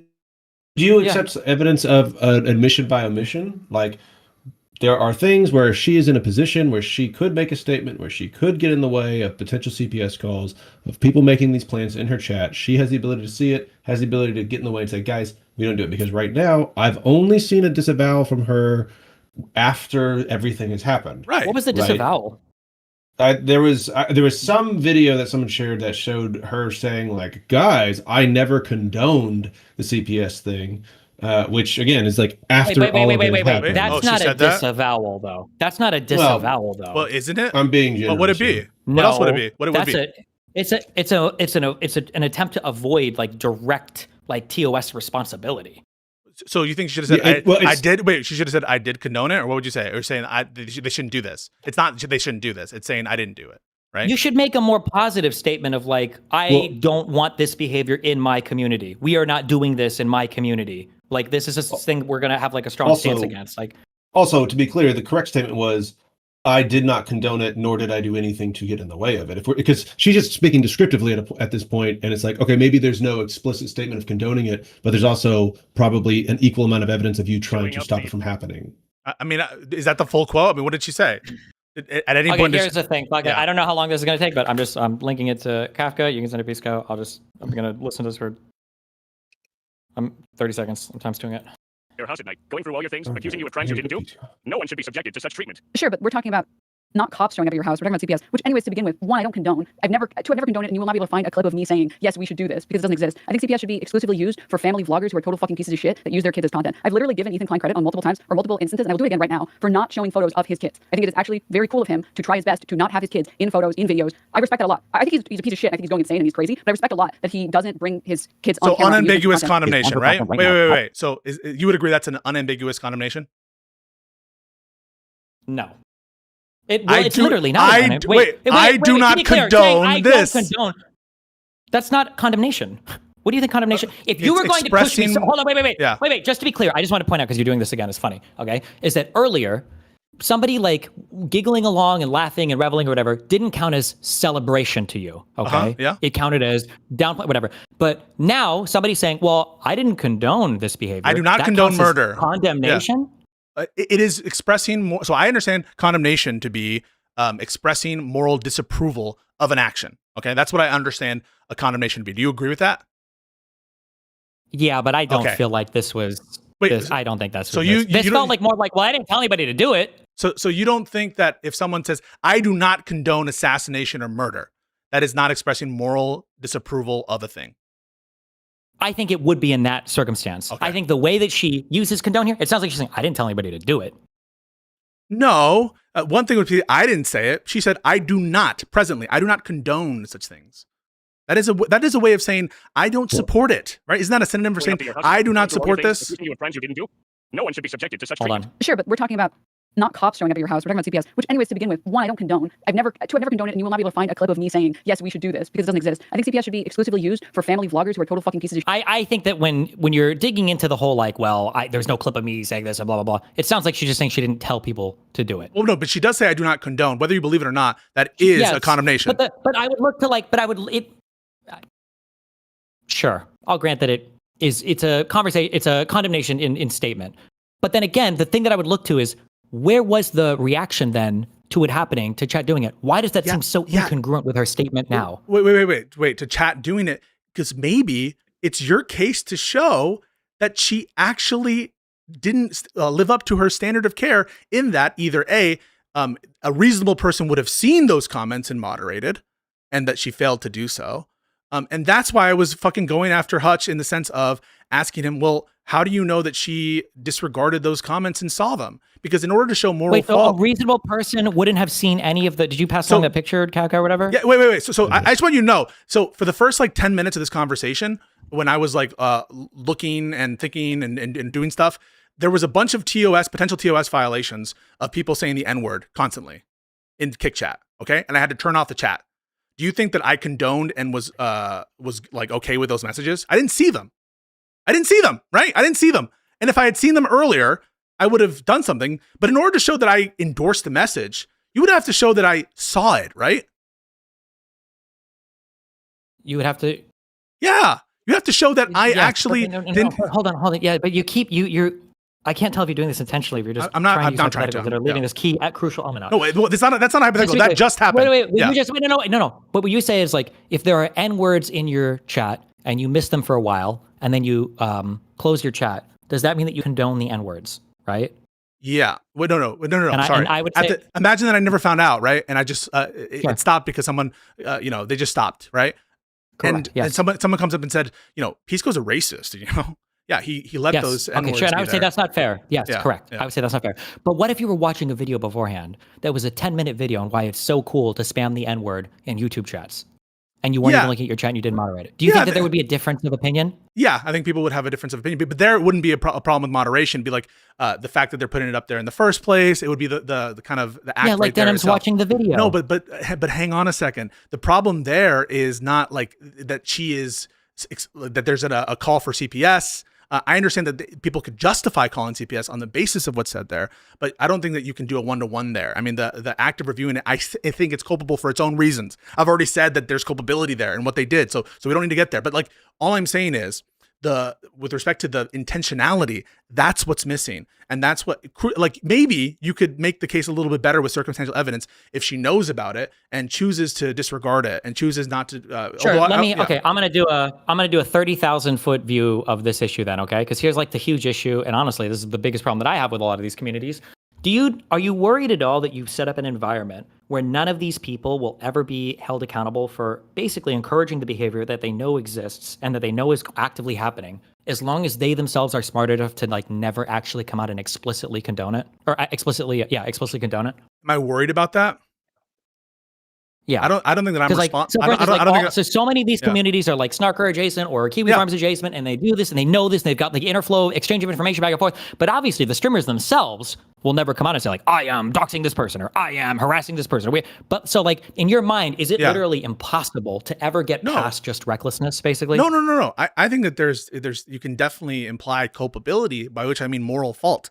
I definitely can agree to that and say that there is a moral fault there, 100%. But and I will always, like, I'm not a literalist, okay? If there's enough wink, wink, nudge, nudge, wink, wink, nudge, nudge, that I get the sense that it is their intent. Like, if I got the sense from the video of Denham's reacting to either of these different things that she actually wanted the CPS call to occur, I would be treating her as though that was her conscious object initially, and I would be saying high degrees of moral fault in condemnation. I'm just telling you, and maybe I'm naive, maybe I'm a grifter, whatever you want to say. I do not get that impression. I get the impression of someone who is downplaying a risk. I get the impression of someone who's culpable for other things. Then I'm curious, just looking at example we both know well, okay? So then how do you get to the idea that Donald Trump wanted people to do an insurrection? Yeah. So circumstantial evidence is how you get to intent. Yes. So Trump brought them all there for a particular purpose, right? And just to be clear, intent is needed for incitement and for engaging in insurrection. So you need to show intent. It was his conscious object to steal the election from Joe Biden. So we know that intent at a bare minimum. No one even really disputes that intent. He was failing on all his other operations to try to steal the election. He sent them over to the Capitol, knowing that their presence there was going to result in either intimidation, by which we mean threats of physical force, or and we all agree that they're very knowing, they're very conscious and aware that he had the that the people were armed. He said he didn't care, right? We had the evidence from all of the different reports. Why would he know that sending them to the Capitol would cause that intimidation? Right, no, yeah, because there's a substantial and unjustifiable risk with respect to sending them there, but we are intuiting his intent based on all this huge amount of circumstantial evidence. Look at what we have here. We have his knowledge level that they're armed, his knowledge level that they're angry, his knowledge level that they're the anger is particularized to a group, the presence there, their immediate presence right there, the clear purpose, a clear objective to stop the steal, a clear objective to prevent the certification, one that's been explicit and stated that that's the clear objective, not just an observation, not just disposition, but one where it's their goal, right? The goal is to stop. And then in addition to all that, when it actually happens, when the violence actually occurs, and when he's updated about the fact that they've breached the Capitol, the fact that they're minutes away from the lawmakers, this is all in the reports. He tweets out what he does about Mike Pence, condoning what's happening with his moral support. And so there's a ton of circumstantial evidence that Trump's conscious object was to cause the stopping of or the attempt to stop the steal. But there's a lot also. Well, there's at least some to say that he wasn't, right? Yeah, He said, I know you'll be going there peacefully. Yes. So what I'm telling you is that on balance, on balance, and the mere self-serving statements, I'm not going to try to be fooled by those. I really won't. Mm-hmm. If I really got the impression that the apology was, would you say like? Well, would you say that we're all the way up to like, it's not even like depraved heart? We're at like 100% intentional. Intentional. 100% intentional. Okay, so like that's what you have to believe that. Yeah. Otherwise, it's like, but then the parallels I'm obviously drawing here are that like Denims has a chat gathered. They obviously all super fucking hate Ethan and Hila. You've got them watching videos claiming that Ethan's children are basically being negligently abused and are potentially dying of these horrible fucking diseases that Denims goes out of her way to state could be lethal to children. They downplay the calling of CPS, just like how MAGA downplays, the actual riot itself. Like she's doing all of these things that seem to have easy parallels. I'm not even asking for like a first degree 100% intended. I just don't know how you're not at like at the very least like this, like basically whatever another word would be for the depraved heart thing that like she is playing into this as much as she possibly can without basically calling for it. So let me give you an example, right? In that specific context, Rob Noor, all right? Rob Noor absolutely was reckless, I think, in the statements that he was making regarding election theft in pre-2020. He wasn't saying that the election was explicitly stolen, right? He was saying that he did say that it was stolen, but that was because of like the Hunter Biden Twitter file stuff, okay? So he did say that. And he was supporting in practice a lot of the efforts made by Trump in the legal cases, and he was trying to so in other words, he didn't support violence, and I'm never going to say that he directly said that he supported violence, but I do think that his kinds of statements contributed to an air of like feeling that things were unfair, feeling like they were getting fucked over, and he literally did take the view that the election was stolen. So in that context, you're not. But immediately when the insurrection happened, he condemned the violence immediately. Okay. So that's a clear case where you wouldn't. I'll also say a difference too. As much as I hate fucking Rob Noor, I feel like I've heard and I don't even watch any. I don't think I watch barely any of his content. Yes. I feel like I've heard Rob Noor say a billion times, no violence. Political violence is unacceptable. No. Like that's an unambiguous position. Yes. And I don't think if I go into his chat, I'll see people do it. I know that. Yeah. So I'm trying to give you an easy case of someone who definitely, I think you could say, contributed to risk of people feeling disenfranchised. But there's no world in which this guy is going to be. You're going to say that he is. Directly intending what's happening on January 6th, right? Take someone like Ted Cruz, all right?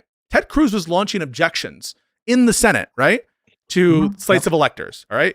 Ted Cruz, before January 6th, he was basically lockstep. He supported the the Pennsylvania versus Texas case that went all the way that went to the Supreme Court on the original jurisdiction. Do you hold Ted Cruz that he intended the insurrection to happen? That was his intent for the insurrection to happen, not to steal in the sense of the procedural coup, in the sense of the insurrection. Do you have evidence that you think that you could prove Ted Cruz wanted the insurrection? Probably not. Yeah, I don't think I agree. So. I think it's hard because he's culpable. it would change if I knew, because you can have a legal coup. So technically the Senate's allowed to do their objections as per the ECA or whatever. I don't know what Ted Cruz knew insofar as the whole Eastman plot and the whole fake electors bullshit. How about Tucker if he Carlson? Had knowledge of Tucker Carlson spread lies he knew to be lies, right? He knew they were lies. And we have that from the Dominion with case. With respect to the particular insurrection thing, I would have to know. Yes. I would have to know about the ECA violations and the fake elector bullshit. So, anybody that was involved in that, I would say 100% knew. 100 billion percent, yeah. We're going to hold Tucker Carlson accountable for some stuff. We're going to hold Ted Cruz accountable for some stuff. But I don't think it's fair to say that we're going to charge Ted Cruz with insurrection, that we're going to say that he actually did, as his conscious object, have for the specific insurrection to happen. Now, you again, this is just a way to demonstrate what I'm talking about here, and that I'm in good faith. Sure. Again, that's what this conversation is about. But the problem I have with this is that, like, this is a once in a lifetime. Well, I guess no, we had a civil war, so twice, whatever. This is an incredibly rare event that. We have to talk about the foreseeability aspect here, right? Like, does Ted Cruz really think that it's foreseeable that he's engaged in actions that's increasing the risk of an actual violent insurrection happening? Like, if Ted Cruz would have been, there are other actions I would have to see to push me in that direction. Let me give an example. So do you think that Hassan, with his coverage of stuff, that he is intentional, if there's some sort of communist violence that occurs, would you apply culpability to someone like Hassan for that violence? Yes. And that's because you think that his rhetoric has a high degree of connection between potential violence. With that, and because I think he more or less basically calls for it and lays out all of the justifications, and anytime violence happens, it seems like for every single time, I feel like he calls it a false flag, and he constantly tries to downplay it when it's pretty obviously like a horrible thing. Yeah. So maybe that I'm like the whatever. Maybe you guys think differently. I don't know if I wouldn't put it on like the depraved heart level. Like, this is a much Hutch said this thing kind of by mistake. Or maybe Hutch was like, well, this is a much broader thing when you talk about like Donald Trump. I think that the culpability, when it's more diffused in a population, it's going to be harder to ascribe a higher percentage to an individual. Okay, and here we Whereas go. With the snarker community. So, Lauren Southern, the Christchurch shooting. Sure. Yes. She's culpable in the sense of is she reckless with her rhetoric in the sense of with respect to the result there? At least, yeah. Her whole thing was basically that white people are literally being violently replaced by immigrating people. Didn't the Christchurch shooter literally cite her in his manifesto, or am I making that up? They did, yeah. They did, yeah. And she took real life actions violating international law, literally in the Mediterranean, shooting flares in the direction of immigrants. This standard is going to apply to basically all of MAGA. Wait, what standard? The standard of holding accountable, by which we mean in the degree of risk. Oh, sure. Analysis. I mean, I almost am there for almost every elected person. Yes. That's why people. I half jokingly say that, like, basically all of them should be barred from holding future office if you're like a MAGA Republican right now. Yes. Okay.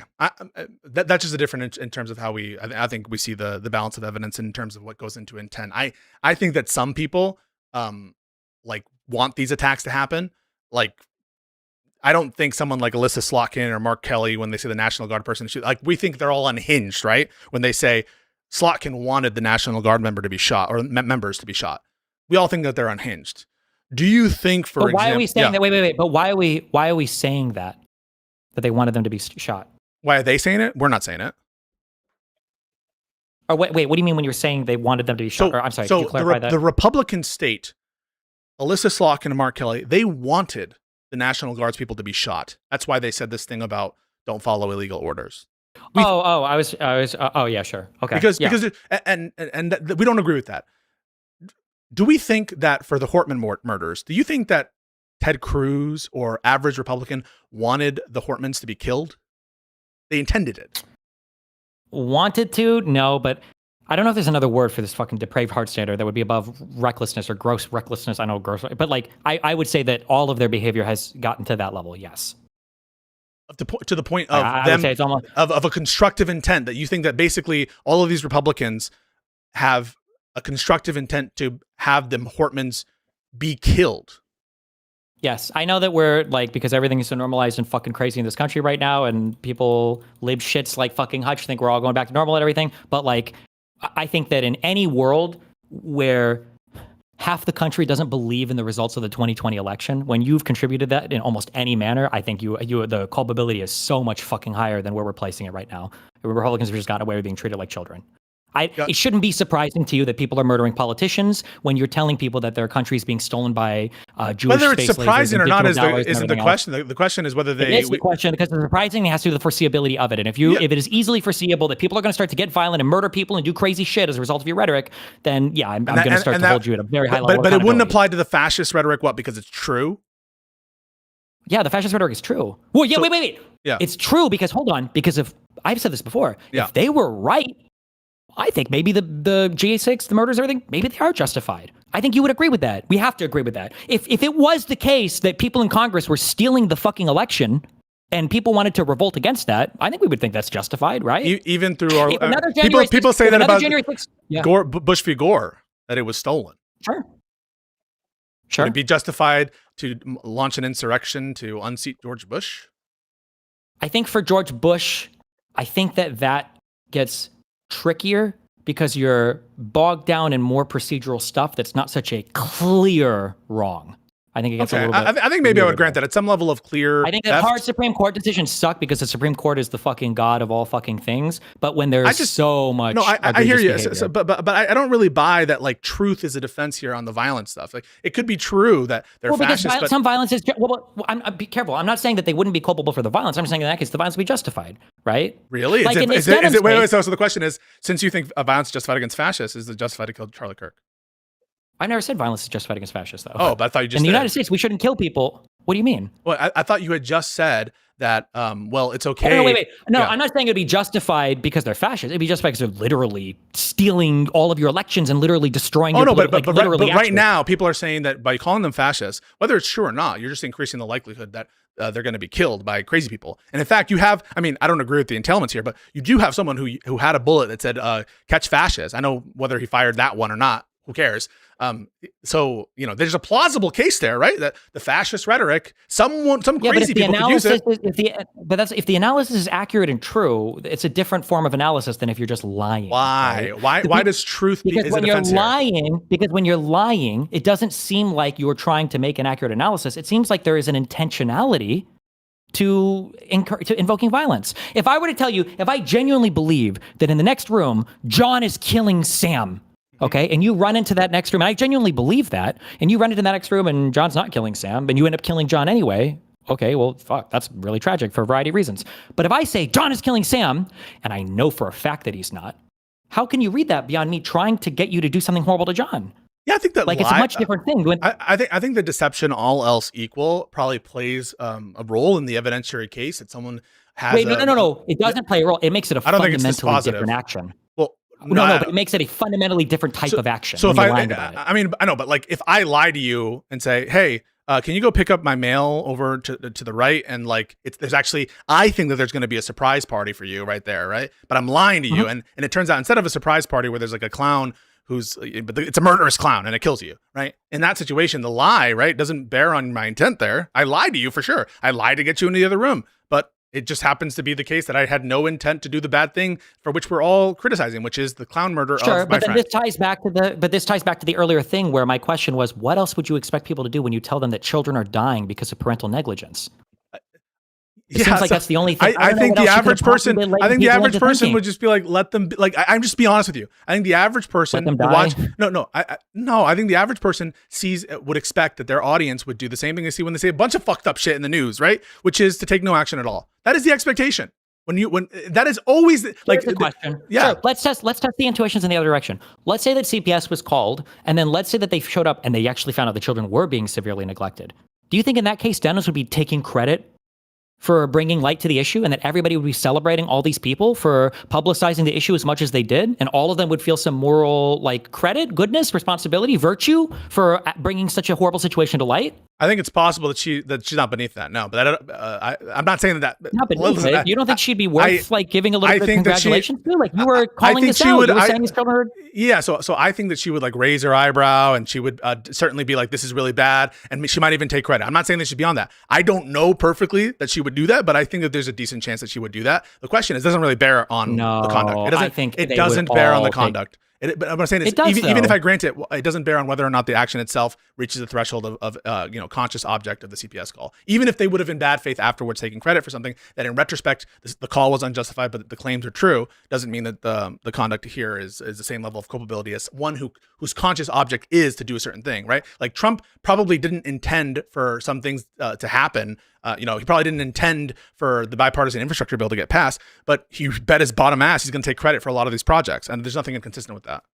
Sure, I know that like when people lie about a thing, it lets you read into their intent a lot more than if they just tell you. That's why I said it's relevant to the evidentiary case, but not dispositive. That's what I'm saying. Sure, but either way, this is all. Everything we're saying is like reasonable discourse. People, one mind can go one way, one mind can go the other. What it's not is, and so what I want an acknowledgement on is, oh my God, this is so crazy. What happened to him? He fucking lost his marbles. All of a sudden he went into Jastilk's fucking penumbra, and all of a sudden he's coming out and saying all crazy shit that he would never ever believe. That shit pisses me off. And you might say like, who cares? But whatever. This out. This is you, and maybe I just play too many video games, so my mind is rotted. But right now, our disagreement seems to be I'm pushing for depraved heart, and you're content with recklessness. And in my mind, there's not very much daylight between those two positions. I disagree. My feeling is, okay, that's fine. My feeling is that Hutch and other people seem like they're pushing for at least depraved heart, and you're at zero moral culpability whatsoever. That's what I think most people's perception of you is that. And that was my perception at the end of the Hutch convo. I basically, if I'm being honest, I think that she has moral fault, but because I view the risk, right? What you have to show, right, in terms of this being depraved heart murder, is that her reacting in the way that she did, that significantly increased the likelihood that the CPS call happened. And I'm just like, no, you don't. What? Why do you keep repeating this? You do in order to have, for you to consciously disregard a substantial unjustifiable risk. You have to say at the time the action was taken, it was reasonably foreseeable that the action you took would have induced some significant risk of this occurring, and I just view it as a low risk. I think maybe there might be low risk with regards to a CPS call, but there's a high risk of harassment altogether, and that's what these communities have been engaged in. Wait, no. No, it's not different because the CPS call or getting skulls mailed to your house or whatever else, they're all subsets of harassment. Maybe you can't foresee the particular type of harassment, but when all you do is sit here and engage in insane personal attacks that are digging into a person's family and you're trying to out these crazy things where the only remedy is basically some law enforcement intervention or somebody else intervening in a physical manner, I think you're in a hugely intentionally contributory environment where you're all doing things to push people in this direction. Bad Banana definitely doesn't, and by replaying his shit and laughing along with it, you're doing it too. Not you, but Denham's in this case. Okay. That's the disagreement. I think honest minds, reasonable minds can disagree about that. I think it's a low risk thing. And I think that there's this kind of explosion of the word harassment where it means like any kind of negative criticism. I mean, by that view, like I'm being harassed right now, but I don't think I'm being harassed really. Harassment has to do with like, your privacy. Why are you talking about this right now? Hold on. When Ethan talks about harassment, is it people saying mean things about him online? No. I'm not saying that. Okay, when I say contributing to harassment, the two examples I gave were a CPS call and skulls being mailed to the house. I think the harassment is a lot greater. I agree. That's harassment. I'm not guys, I am only saying what I'm saying. I'm not saying what I'm not saying. I don't know why you're explaining this other random harassment thing. I agree that some people. You need to show her tendency to, with those statements, as opposed to just her presence in the community, in the general sense, to contribute to specifically the harassing incidents, not just the criticism that is part of like our discourse, right? Which could be unfair, which could be lies, but that we all accept as part of being part of the marketplace of ideas. Do you think that if you were part of the Klan and you didn't directly participate in a lynching of a black person, do you think you share some culpability for being part of the organization? Say you pay your dues and you help in other ways. You weren't directly involved in a lynching. Yeah, I think you could be culpable with respect to your participation in the community for sure. But what's you're not necessarily So like her participation in the community, I think, bears on her, increasing risk in the ways that we've talked about for sure at some level of abstraction. And absolutely, like I could grant that, just like you would grant, right? Being a part of the Destiny community, do you think there's any risk involved in there? And there's some culpability for what Destiny DGG does? Do you grant that for yourself and for your community members being part of the Destiny community? For what actions? For the kinds of actions which, listen, you agree your community doxes, right? Not usually it's just me, unfortunately. My community sucks at doxing, so I have to do it all You myself. But that's usually because I've hardcore like fucking edited most of this shit out of my community. No, I had to fucking post everything myself. What do you mean? My community doesn't even do this shit anymore. Where's my community actively doxing people? Oh, sorry. I thought that. So you're saying to the extent that there are doxes coming from you, it's you doing it? Yeah, it's me. Yeah, what the fuck? My community doesn't even do this shit anymore. So Dan doesn't do it, right? I don't know. Dan is on his own fucking thing against Ethan or with Ethan and all that bullshit. Do you know whether Dan has doxed? Wait, I just want to ask a question. Do you know whether Dan has doxed anybody? Yes or no? No. You don't know? No. Okay. I think nobody will believe me on this, but that's fine because you probably heard differently from Joe Server. Me and Dan, I don't talk about his shit. I think it's cringe.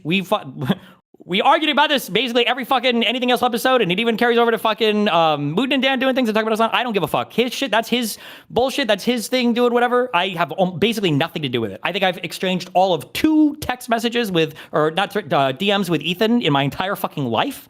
I have not. He does his own shit. I have nothing to do with any of that. Well, I'm glad that he's not part of the community because I didn't say he's not part of the community. That was tricky. I said that whatever behavior he's engaged in, that's not part of my community. No. You think Dan is posting doxes or whatever in my fucking community? I'm not sure. I'm asking the question.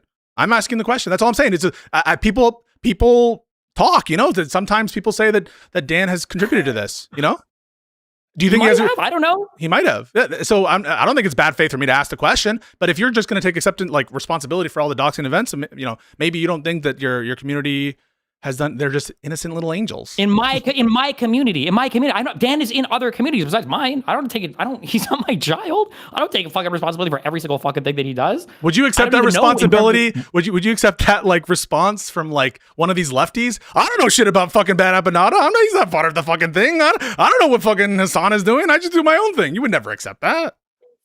I would take a look at the behavior of the people. There have been times where Dan wanted to call people out or get into weird personal attacks or whatever. He might have even fucking done it against you. And I told Dan, no, I don't do that. I don't give a fuck about this type of shit. I don't do these arguments here. I don't care about this or whatever. And I tell him no. And my community knows my stance on it. There's a very clear stance on it. My community doesn't engage in it because they know that stance. I know, people get banned for it. I know, but it does seem like we are applying. So if Dan can't be held responsible, you can't be held responsible for Dan. Talk to me about how Denims can be responsible for Bad Empanada. Because it's not Denim's being held responsible just for Bad Empanada. It's her entire community and all of the other community that she interacts with engaging with the same type of behavior and all engaging in the same type of behavior. If Denim's was watching, her whole community was like, ooh, not a good look for Bad Empanada, or this isn't cool, I would view this significantly differently. Okay. Well, I at least we can agree that... That's a valid difference, right? These are completely different things. I don't play videos of Dan doxing people or say Dan doxed this guy, fucking good for him, fuck him, yeah, hell yeah. I don't do any of this shit in my community. And half the people in my community, when they see Dan talk about Hassan, they all fucking type yes, honey, and he gets fucking triggered. Listen, this behavior is outside my community. I'm accepting your representation. Maybe he is, you're generally unaware of what's going on, that you don't really interact with it. And I would hope that you would extend that grace. Hold on, wait. I'm accepting what you're saying. I'm accepting what you're saying. I'm accepting what you're saying. Yeah. Continue so I can call you out. So I'm accepting what you're saying, that you don't have knowledge of what Dan has done or not done, and that therefore you and your community can't be held responsible because that's out of community activities. That's okay. And you were saying I hope you extend that same charity. Go ahead. Extend that same charity to people who fit that test. In other words, if we can't show... Which is not Denim's, not Casey Tron, not Frogan. Got it. Okay. Because if Dan was doing this in my community, you would have a good argument. I'm not. Do you think I'm responsible for every single thing that Dan or Mr. Mood or anybody else does? I don't think so. Of course not. No. But if it was happening in my community, I think I would have some responsibility. If Dan was posting this shit in my community, I think I would have some responsibility for it. But sometimes it can be hard to disentangle, right? It can be hard. No, it's not. I think it's super easy. Oh. How is it hard? Because what's hard? Give me a thing that's hard or difficult. Yeah, so the spaces kind of intersect. People have, continue conversations from one thing that is, technically distinct, one server to another. People, these are not these hermetically sealed communities, and people, have friendships across the different lines. They are. Okay. No, they are sealed. They're sealed. I think if you're bored, you should go back and reread your chat today. They're very sealed, and it's a very intentional thing. It's very intentionally done that way. They're very distinct. They're very sealed. When Hutch's docs and everybody else's shit was getting posted, people in my chat were like, oh, I don't know how to talk about this because I don't want to post the docs and blah, blah, blah, and I don't want to do this. And now, especially since I've done mostly politics for the past 2 years, it's hard to even talk about shit like fucking Kiwi Farms because a lot of the people in my community don't even fucking know what this shit is at the moment, besides the people that are the more hardcore follower types. Well, if I agree with you that there might be edge cases. case examples. There might be edge case examples where some people are making weird, like I would agree. I would say that like misogyny is a weird thing that happens in my community and shit, especially because of the fucking male-female divide. But it's a thing that I try to pay a lot of attention to. But whatever we're talking about for like the harassment, and I mean that in the literal sense of the word, not like saying mean things, the harassment that Casey Tron, Frogan, Denims, and the Snarkers and all these people engage in, it's whatever the ambiguity is there, they're way the fuck over the line. Way the fuck over the line. Okay, so if that's the case, and listen, maybe I don't know enough about these communities to make that representations, you would at least extend that courtesy to me, right? Because am I going to be held responsible for just Stilk, for Queeman, for any of these other people? So the standard that you just applied to yourself, how come I don't get the benefit of that aegis? Why don't I get the benefit of the doubt? I don't hold you responsible. Okay. Then. What did I say? What did I say an hour ago? I said you're like the 2018 centrist that provides cover for the Nazis. I didn't say that you're doing it or that you're necessarily doing it. Your community's doing it. I'm saying that like all these other people have infected your fucking community. Doobie's donated almost 12 months of fucking welfare checks to you in the chat to try to fucking own me or whatever. Yeah, these people are definitely. Should I ban him? What do you want me to do? I'm asking, is there any ought that you want me to have with respect to Doobie, with respect It's not a matter of whether you should or shouldn't. It's a matter of do you engage in a type of behavior that seems to attract these types of people, or have they set their eyes on you for a particular type of reason? I'm asking by your standard, by DGG standard, what ought I do with Doobie? Can we just get concrete on Doobie? What should I do with him? Should I ban him? Should I stop accepting money? What should I do? My issues with you rise to and are capped at extreme and intense annoyance. But that's it. I'm not going to say like you have to fucking change this thing. It's not the same as the issues that I have with Doobie or Queeman or just those communities. Those are to a level of hatred and I think there's malice and everything else. My issue with you is annoyance and irritation. That's it. So there wouldn't be a stronger prescription there. Okay. So I can continue accepting Doobie money, Doobie bucks, and you're not going to say that that's bad? You won't say that's bad to accept Doobie bucks, right? Is it bad or not? Who donates to you? No, but it's annoying, but I don't. Wait, if it's annoying, you wish I wouldn't accept it, right? It is your preference that I not accept that money? It's not about you accepting it. It's about you attracting it. If I was debating with you and I had the anti-fucking, I forget, Peruvian or wherever the fuck your background is, anti-whatever South American people were all showing up and they're like, oh, you need to get this fucking I don't know what they call, I don't even know what slurs are for people in South America. They start donating all this shit. My question would be, why the fuck are these people in my fucking community donating? But isn't the answer like obvious? The answer is because I've taken some kind of takes on exactly two issues. Where people think that we disagree with DGG. Issue number one, yes, Hassan Global Entry Detainment, and issue number two, Ethan Klein lawsuits. But if I were to never address that and were to become bedfellows with all these people, I think people start to look at me and I think they would rightfully say, well, hold on, do you support everything these communities do? No, or because you're giving them a pass? I talk shit to Doobie. I talk shit to these other people in the chat when I see them, when I disagree with them on the same grounds that I disagree on some. But if you think that there's something else I ought do, because do you want me to withhold my genuine opinions on the Ethan Klein lawsuit? I don't understand how you keep saying it's a thing. Sorry, go ahead. If I found out that Kik was owned by Israel and I was getting paid money by them because Israel so strongly agreed with my position on things that they were like, we need to funnel this guy a fuck ton of money. Yeah. You don't think that I would stop and think like, how is it that I'm so aligned with Israeli interest that they don't even have to give me marching orders and they find it like prudent to pay me? You don't think that I would think like, that's kind of weird? I would maybe think about it. And I have thought about it. I'm like, am I being used in part of a proxy war with respect to Snark? And what I did in response to that was to edit the rules of my community to specifically say that like excessive drama baiting, that kind of stuff is not allowed. And that was, I thought, a reasonable response to some of the quote unquote turf wars that were happening in my Discord and in my community to make it clear that, hey, I don't want to talk about this lawsuit for reasons I've already stated, the one that you're involved in. And I don't want this to be a turf war where that happens. And by the way, there's a lot of criticisms from both sides on that. I think I've taken a reasonable position. There are a lot of reasons that you guys will never know about that position. And it is not because of what some people think, although I have stated some actual public reasons why I do it. But that was the actions I took so that to make sure that my community, which has a lot of Destiny supporters in it, which I have never said is not okay, which I have continued to when there are public issues that are of like national importance or where you do a good debate, I have signaled that I'm willing to praise you. That is not something consistent with one of these snarky, like, are these snarker people like taking opportunities to? I don't understand. You're like, yeah. you're missing. I just don't understand substantively how you're missing the point. If my community were to start, we're up full of a bunch of people and they were like spamming all these crazy slurs at you and everything. And I said, my response is, okay, guys, you guys are like super racist against Pisco. You're spamming all these slurs. We're going to ban racial slurs now from my chat. Would that be adequate to address that behavior, do you think? Using the racial slurs, banning the slurs themselves? Sorry, I want to make sure I understand it, as opposed to banning the people who were saying the slurs, right? No, I'm not even, I'm just saying we ban all the slurs. No more slurs in chat. So it depends, right? If the people are, the problematic people are indicating like a future tendency in my spaces, both my chat and my Discord, to violate the rules, then the mere fact of like the rule change wouldn't be enough, right? I would have to remove the members. Yes, correct. Yeah. But you've stopped short of saying that would be justified. And I think that it's not. Go for it. It's not so much of removing the members. It's like, why are these particular people attracted? Because first of all, I have known Doobie for years, right? So Doobie and I, even though like, I don't know him personally, right? Like, you're personalizing this so much. It's not like me and Ethan hate each other now, okay? Because I think he did weird shit and I countered him, so fuck it, okay? That being said, my community's never turned into an Ethan snarker community, okay? I just think he's retarded.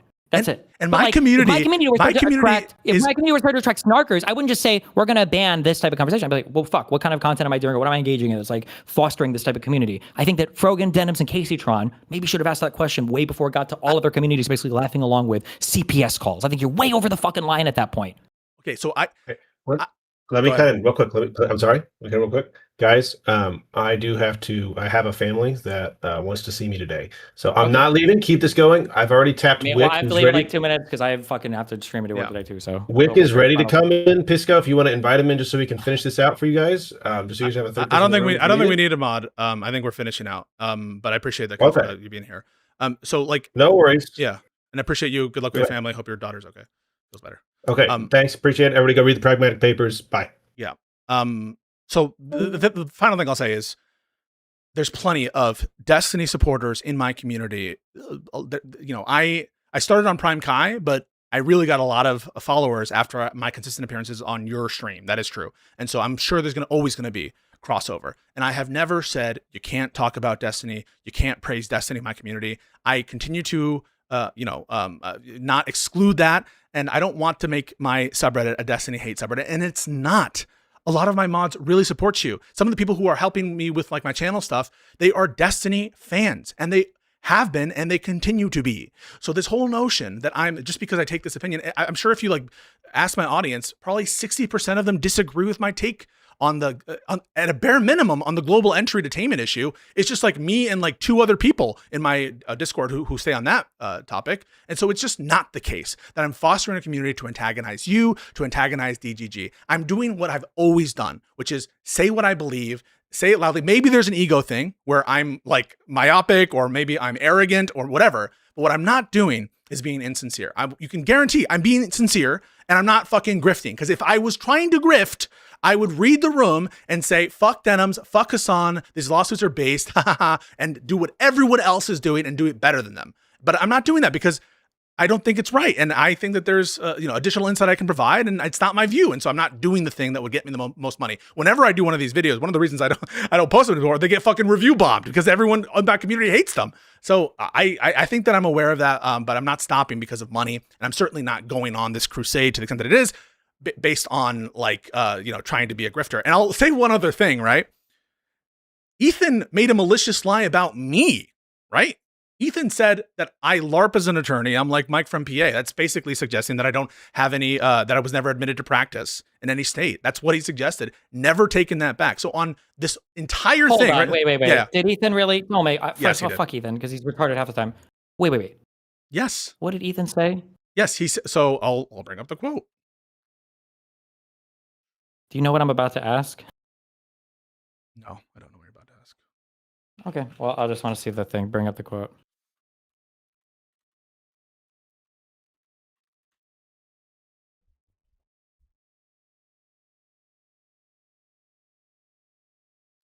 He said, Pisco LARPs as there's a quote, direct quote. Pisco LARPs as an attorney when he's about as qualified as Mike from PA. What do you mean by that? I'm doing a little bit of mind reading here, but my guess is he just thinks that Mike from PA is retarded, and he thinks that you're retarded. I don't know, and maybe Ethan does, but also this because I think Ethan's retarded. I don't know if Ethan knows the difference between like an attorney and a lawyer. I have no idea if he knows that. If he said that is an insane amount of charity. He has lawyers up the ass. So what? He says retarded. You know this more than anyone else. He says retarded shit about legal stuff all the fucking time. Okay. Now, but listen, I'm not. Baby I'm not Ethan, no standards, Ethan. You could show me one of a million quotes or whatever, and I'd be like, okay, yeah, he knew that. That's probably what he was implying, I guess. But I actually, if I had to put money on it, 1-to-1 odds, my guess is Ethan probably doesn't know the difference between an attorney and a lawyer. That'd be my guess. I don't even think there is. People say lawyer versus attorney. I don't think that that's like a consistent distinction. But the what people know about Mike from PA is he's never admitted to practice. That's what people know from Mike from PA. He's talking about qualification as Mike from PA. What is Mike from PA known for? Wait, is that what he's known for? I feel like he's known for being a with respect to legal stuff. Shit all with the legal time. with respect to legal opinions, the whole thing about it, is that he was never admitted to practice. Okay, we're I don't know if you believe it or not, but we're just in so separate communities. So you don't think it's reasonable for people to take that interpretation? Pisco LARPs as an attorney when he's about as qualified as Mike from PA. I think you could, sure. I think it's reasonable. You could. I could see how you see it. I would, but from all of the totality I've seen, it wouldn't surprise me if Ethan was just saying that you're retarded. Because I don't know if Ethan actually knows the drama. Because most of the drama around Mike that other people fall into is all the Bad Bunny stuff and him punching the couch and all that shit. And then he got kicked out of an election for some reason. But I don't know how many people know that you can like get your JD and not pass the bar if you. Ethan might know that actually. Let's keep implying maybe. Yeah. When we're doing the mental states, I think that let's just be honest. Like, put my cards on the table. I haven't seen tons of or a significant amount of denim streams like unconnected to what's going on, and I'm taking oftentimes a negative inference against these people on good faith, sometimes based when it comes to Bad and Panana on stuff I know. But people will give maximal charity to Ethan's position and will say that I'm being hypocritical by covering this lawsuit. And by their own lights, right? If it's justified for Ethan to do these kinds of things and to cover people and to go after people who have maliciously lied about him, I think at a bare minimum, I want to see if you agree that it's justified for me to scrutinize Ethan's lies. Yeah, but the issue I have is that like people say retarded shit on some side of a thing, and then it feels like you feel like you have to say retarded shit like the negative opposite of it, the opposite retarded shit. That's what it feels like. Like why not just say like these people are overstating this? Yeah, like your justification. So like earlier you were saying like, oh, I think there's a lot of malice in him launching these lawsuits and it was really personal. My guess is going to be like 90% of civil lawsuit. There's a civil lawsuit. These are almost always going to be done maliciously. But you do friends think are filing lawsuits against each other? That's a given. But you do think, given the communication that you just heard, it's justified. You wouldn't have a problem with me going after Ethan's motivations, right? Given what I just shared with you. No problem. You can share what you feel his true motivations are, but it's weird to be like he's lying about them. Yeah, wait. When you say it's weird, is it weird for him to say what he said about me? What he said about what do you mean? Yeah, is it weird? So you don't have a problem with me scrutinizing Ethan's motivations, do you? No, of course not. Okay, sweet. I think it feels like you commit yourself to positions that are just so much on the opposite end. I don't like agree. When somebody brings up the whole like Ethan is bringing this up to save, he's literally fucking Jesus Christ for fair use or whatever. Oh, I'm like, I'm sure he probably has some and there are people that say this. Trust me, Dan is the number one fucking Ethan dick suck in my fucking life. Okay, and we argue about this shit all the time. And it's like I'm sure that Ethan cares to some extent about free use for sure, but these lawsuits are obviously heavily personally motivated. But like but then you see people making the Jesus argument, and you're out here like every single civil lawsuit should only come from the purest of fucking intentions. And it's like, dog, 90% of civil lawsuits that aren't involving like corporations are going to be fucking personally motivated. You didn't quite get there on Hutch's lawsuit stuff, but when you were talking to Hutch, but it sounded like you were saying like, well, if people are launching lawsuits for personal motivations and not the actual underlying civil cause of action, that's probably not a good thing. I have an opinion about what when lawsuits are justified and when they're not. That might differ from like what's legally acceptable or what's acceptable under the rules of ethics. And just because a lawsuit is legal to file, you're never going to be in favor, right? Like, for example, an easy case is, I'm not saying this is like Ethan's lawsuit. Okay, I'm not saying they're exactly the same, but I'm just saying that you do apply an ethical standard to bring lawsuits. For example, Trump bringing his lawsuits against the fucking pollster. He's legally allowed to do it. Trump bringing a lawsuit against, to try to steal the election. We are going to apply a standard to whether or not we think that that's justified, even if it's motivated by a bunch of spite. And I'm grappling, I think, honestly, in front of everybody, with what are the factors that go into whether or not I'm going to like think that a lawsuit is okay. And there's nothing wrong with that. Hold on. I don't like that comparison because the biggest issue with Trump bringing the lawsuit, I would argue, is quasi procedural. It's the fact that he is the chief executive and he is the president of the United States. Like, like nobody has a problem with Macron filing a lawsuit, I don't think, against like Candace Owens, right? I don't I would have an issue with Trump no. filing a lawsuit against Candace Owens. No, but like you can think of unhinged lawsuits between private people that you would be like, this is a bad lawsuit. I'm sure you can think of such lawsuits, can't you? I mean, like, yes, right. It depends on what you mean by bad lawsuits. Ones that you think are ethically wrong to bring. You don't think that? I mean, there are some lawsuits out there that are ethically wrong to bring? I guess we'd have to define what we even mean by what we ought wrong. do, what they ought do. Examples of it. I'm sure we could. No, but like, what makes it like? If you got into a personal fight with a friend and you knew that like his mom was dying of cancer and he's paying for it out of pocket, you know that if you sue him, he'll kill his mom or something. Like, maybe theoretically, possibly. Not just that, right? Man, we also have to get into like really hard. So for example, if you thought that a lawsuit was like totally baseless and not worth the court's time and was just done for an improper purpose, you would probably be against it, right? Yeah, but that's not a question to the motivation. That's a question to the actual facts of the case. If you knew, for example, that someone was filing a lawsuit only to fuck with you, to take your time, take your money, and basically do things out of malice, you wouldn't think that would bear on the ethics of the lawsuit? It would be personally annoying, but if they have a valid cause of action and they're not lying about any underlying evidence, people have a right to fucking file lawsuits. Right, but that's what I mean. Like, you're going to apply an ethical standard. No one's questioning your right to bring it. No, that's not an ethical standard. It's you annoying. will. It would be annoying, but I wouldn't say it's necessarily wrong or you're in a moral wrong to do it. Wait, right? they ought not do it. They ought not file it, right? My issue related to Pixie is that she's lying about a lot of the evidence. That's my issue there. But does she have a right to file the lawsuit? I literally told her at the DMs, listen, if you want to sue me, then fucking sue me. You have the right to do it. I'm not going to sit here and say they don't. Without getting into merits, should she have sued you? Sure. You think she should have sued you? If she genuinely believed that the evidence that she had in the beginning was correct and true, then yeah, I think she had a right to, and I think she should have. If she felt like, I'm not saying should have is weird, but like she wouldn't be in the moral wrong for doing it. So another way of saying that is she ought have sued you, given that that is her belief. If you assume it is, it's when you say ought, you're implying like a moral compulsion. I don't know if I would use ought here. By which I mean it is morally good. It's fine. It's not morally bad. Okay, I have a different view. I think we can be scrutinizing towards lawsuits, their motivations, why they're being brought, the purposes behind them. It might be some area where we think that like there's reasonable minds can disagree on a particular thing, and I'm honestly trying to grapple with our intuitions that some lawsuits we don't agree with, and so I don't think I should be blamed for that. I'm curious.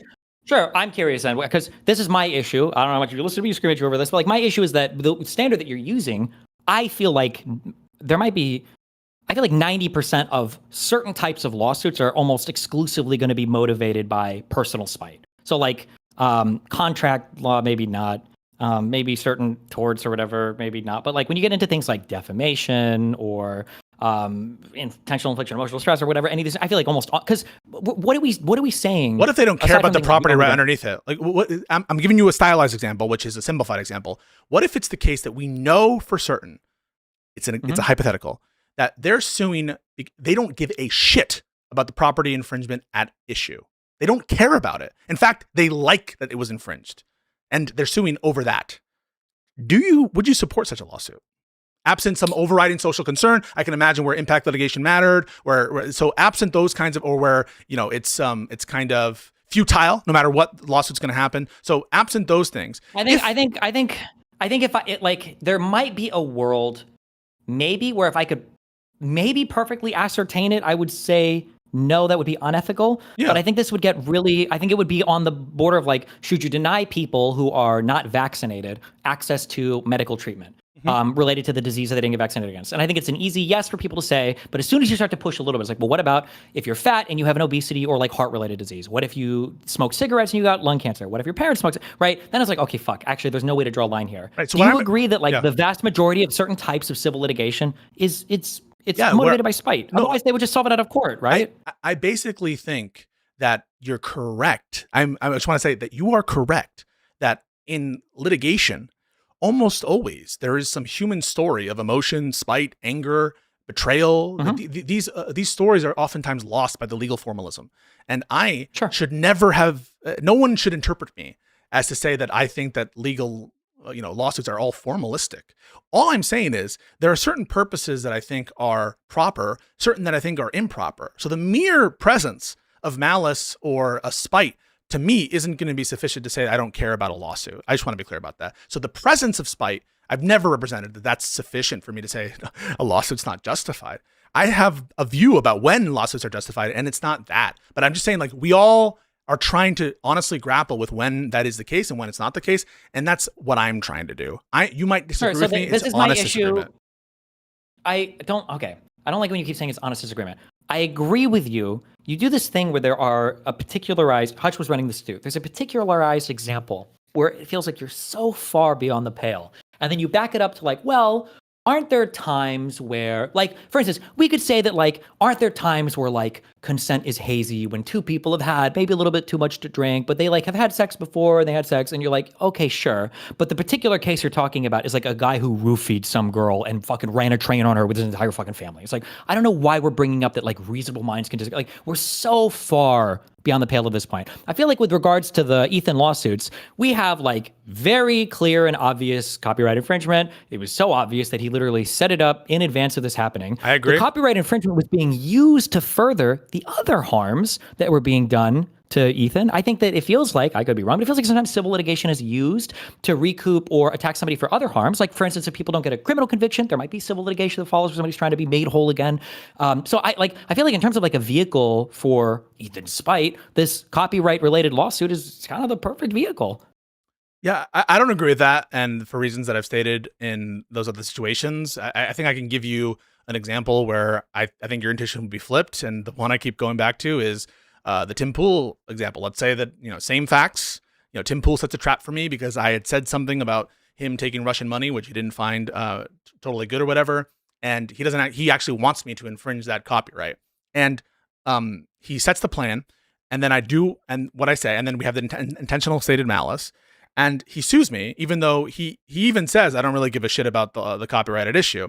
And later on, he extracts concessions for me, like, also, I apologize for not apologizing about Charlie Kirk Carter. I'm sorry for what I said about Tim Pool, being part of a Russian-aligned shit. I'm sorry for whatever, like all this other stuff. I think you'd be on my side.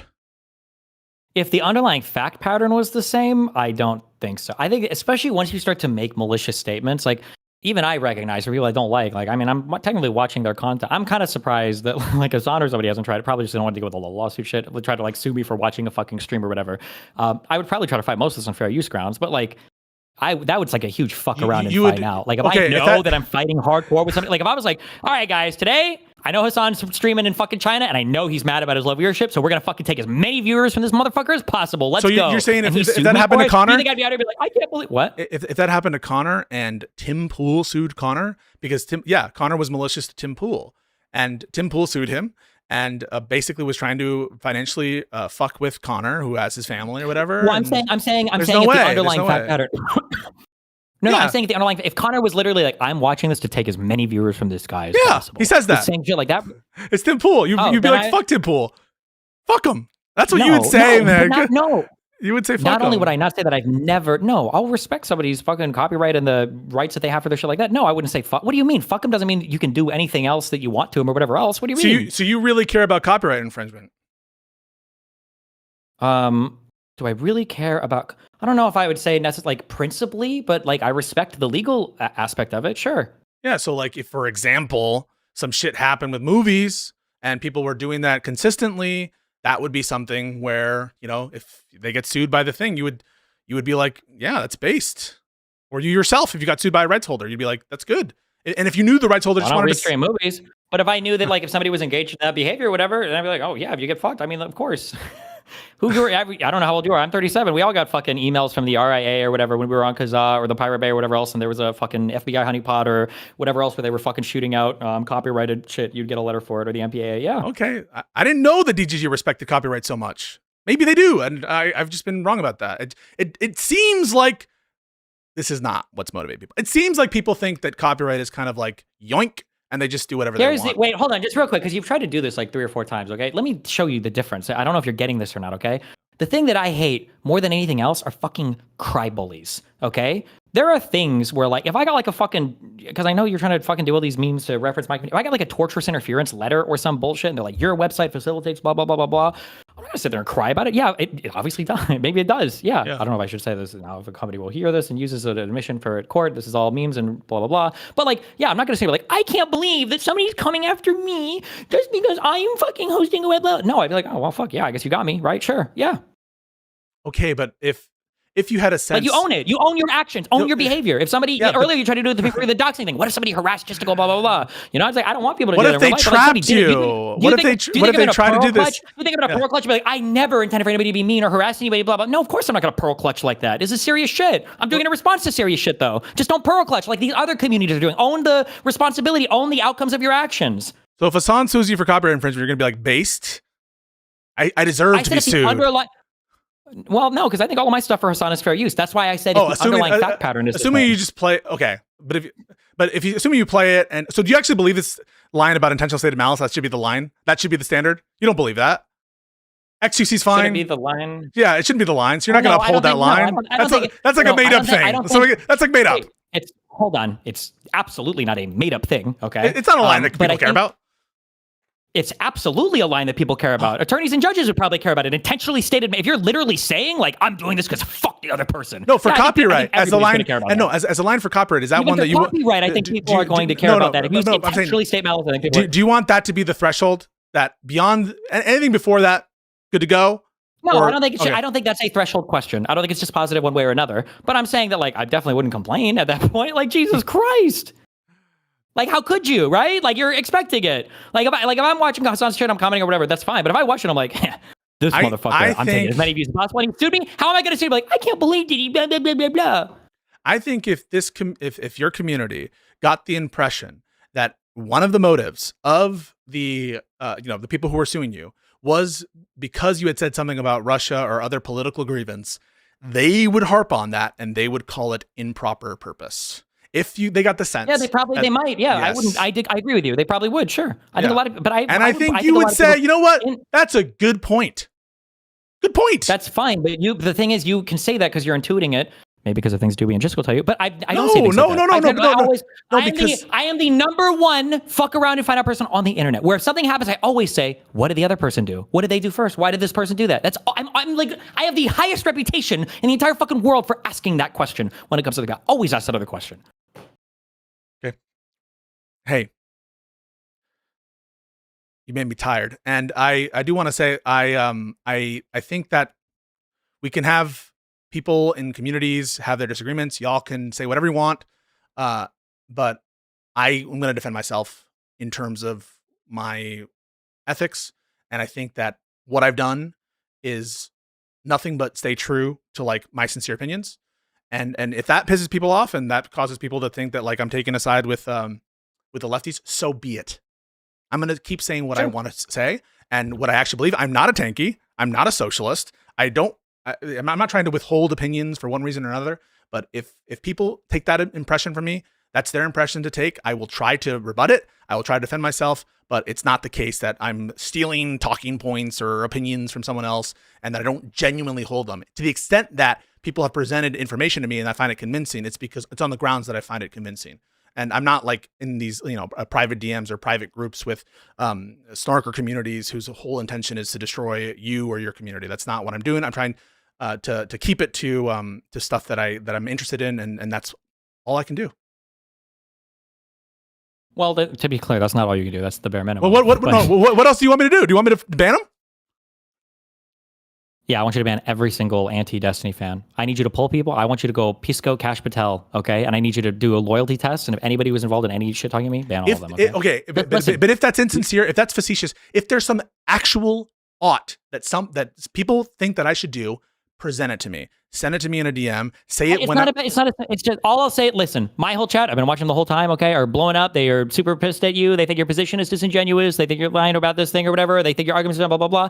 Your chat the entire time has been saying I'm a pedophile, I have child porn, I fuck kids, I do all this. That's the difference. In terms of you asking like, well, should I ban that person saying that? No, but like, why is there a difference there? I don't know. Why is there a difference between my community, Ethan's community, and Casey Tron Frogan and the other bitch's community or whatever, right? I think at the end of the day, it's good to ask questions like this and not pretend like all of it is a random chance, an accident, and a big bang, and who knows how anything could happen. And if you want to disingenuously present it as like, well, who should I fucking ban? Who should Trump have arrested to make it so he's not guilty for J6? It's not a simple matter at that point, right? Like you quoting Sotomayor in the Warhol case, where just because you say a thing is a thing doesn't make the thing itself the thing. So so there you go. You think I was disingenuous with my citations to Warhol?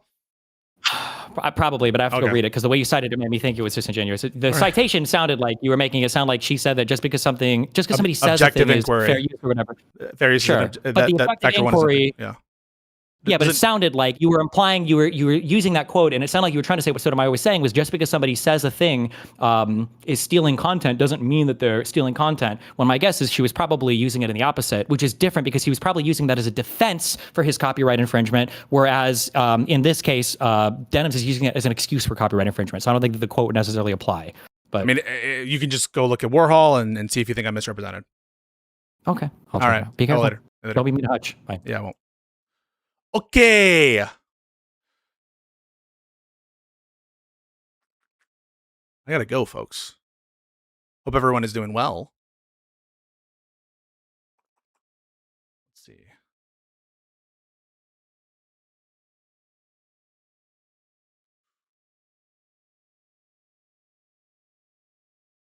All right.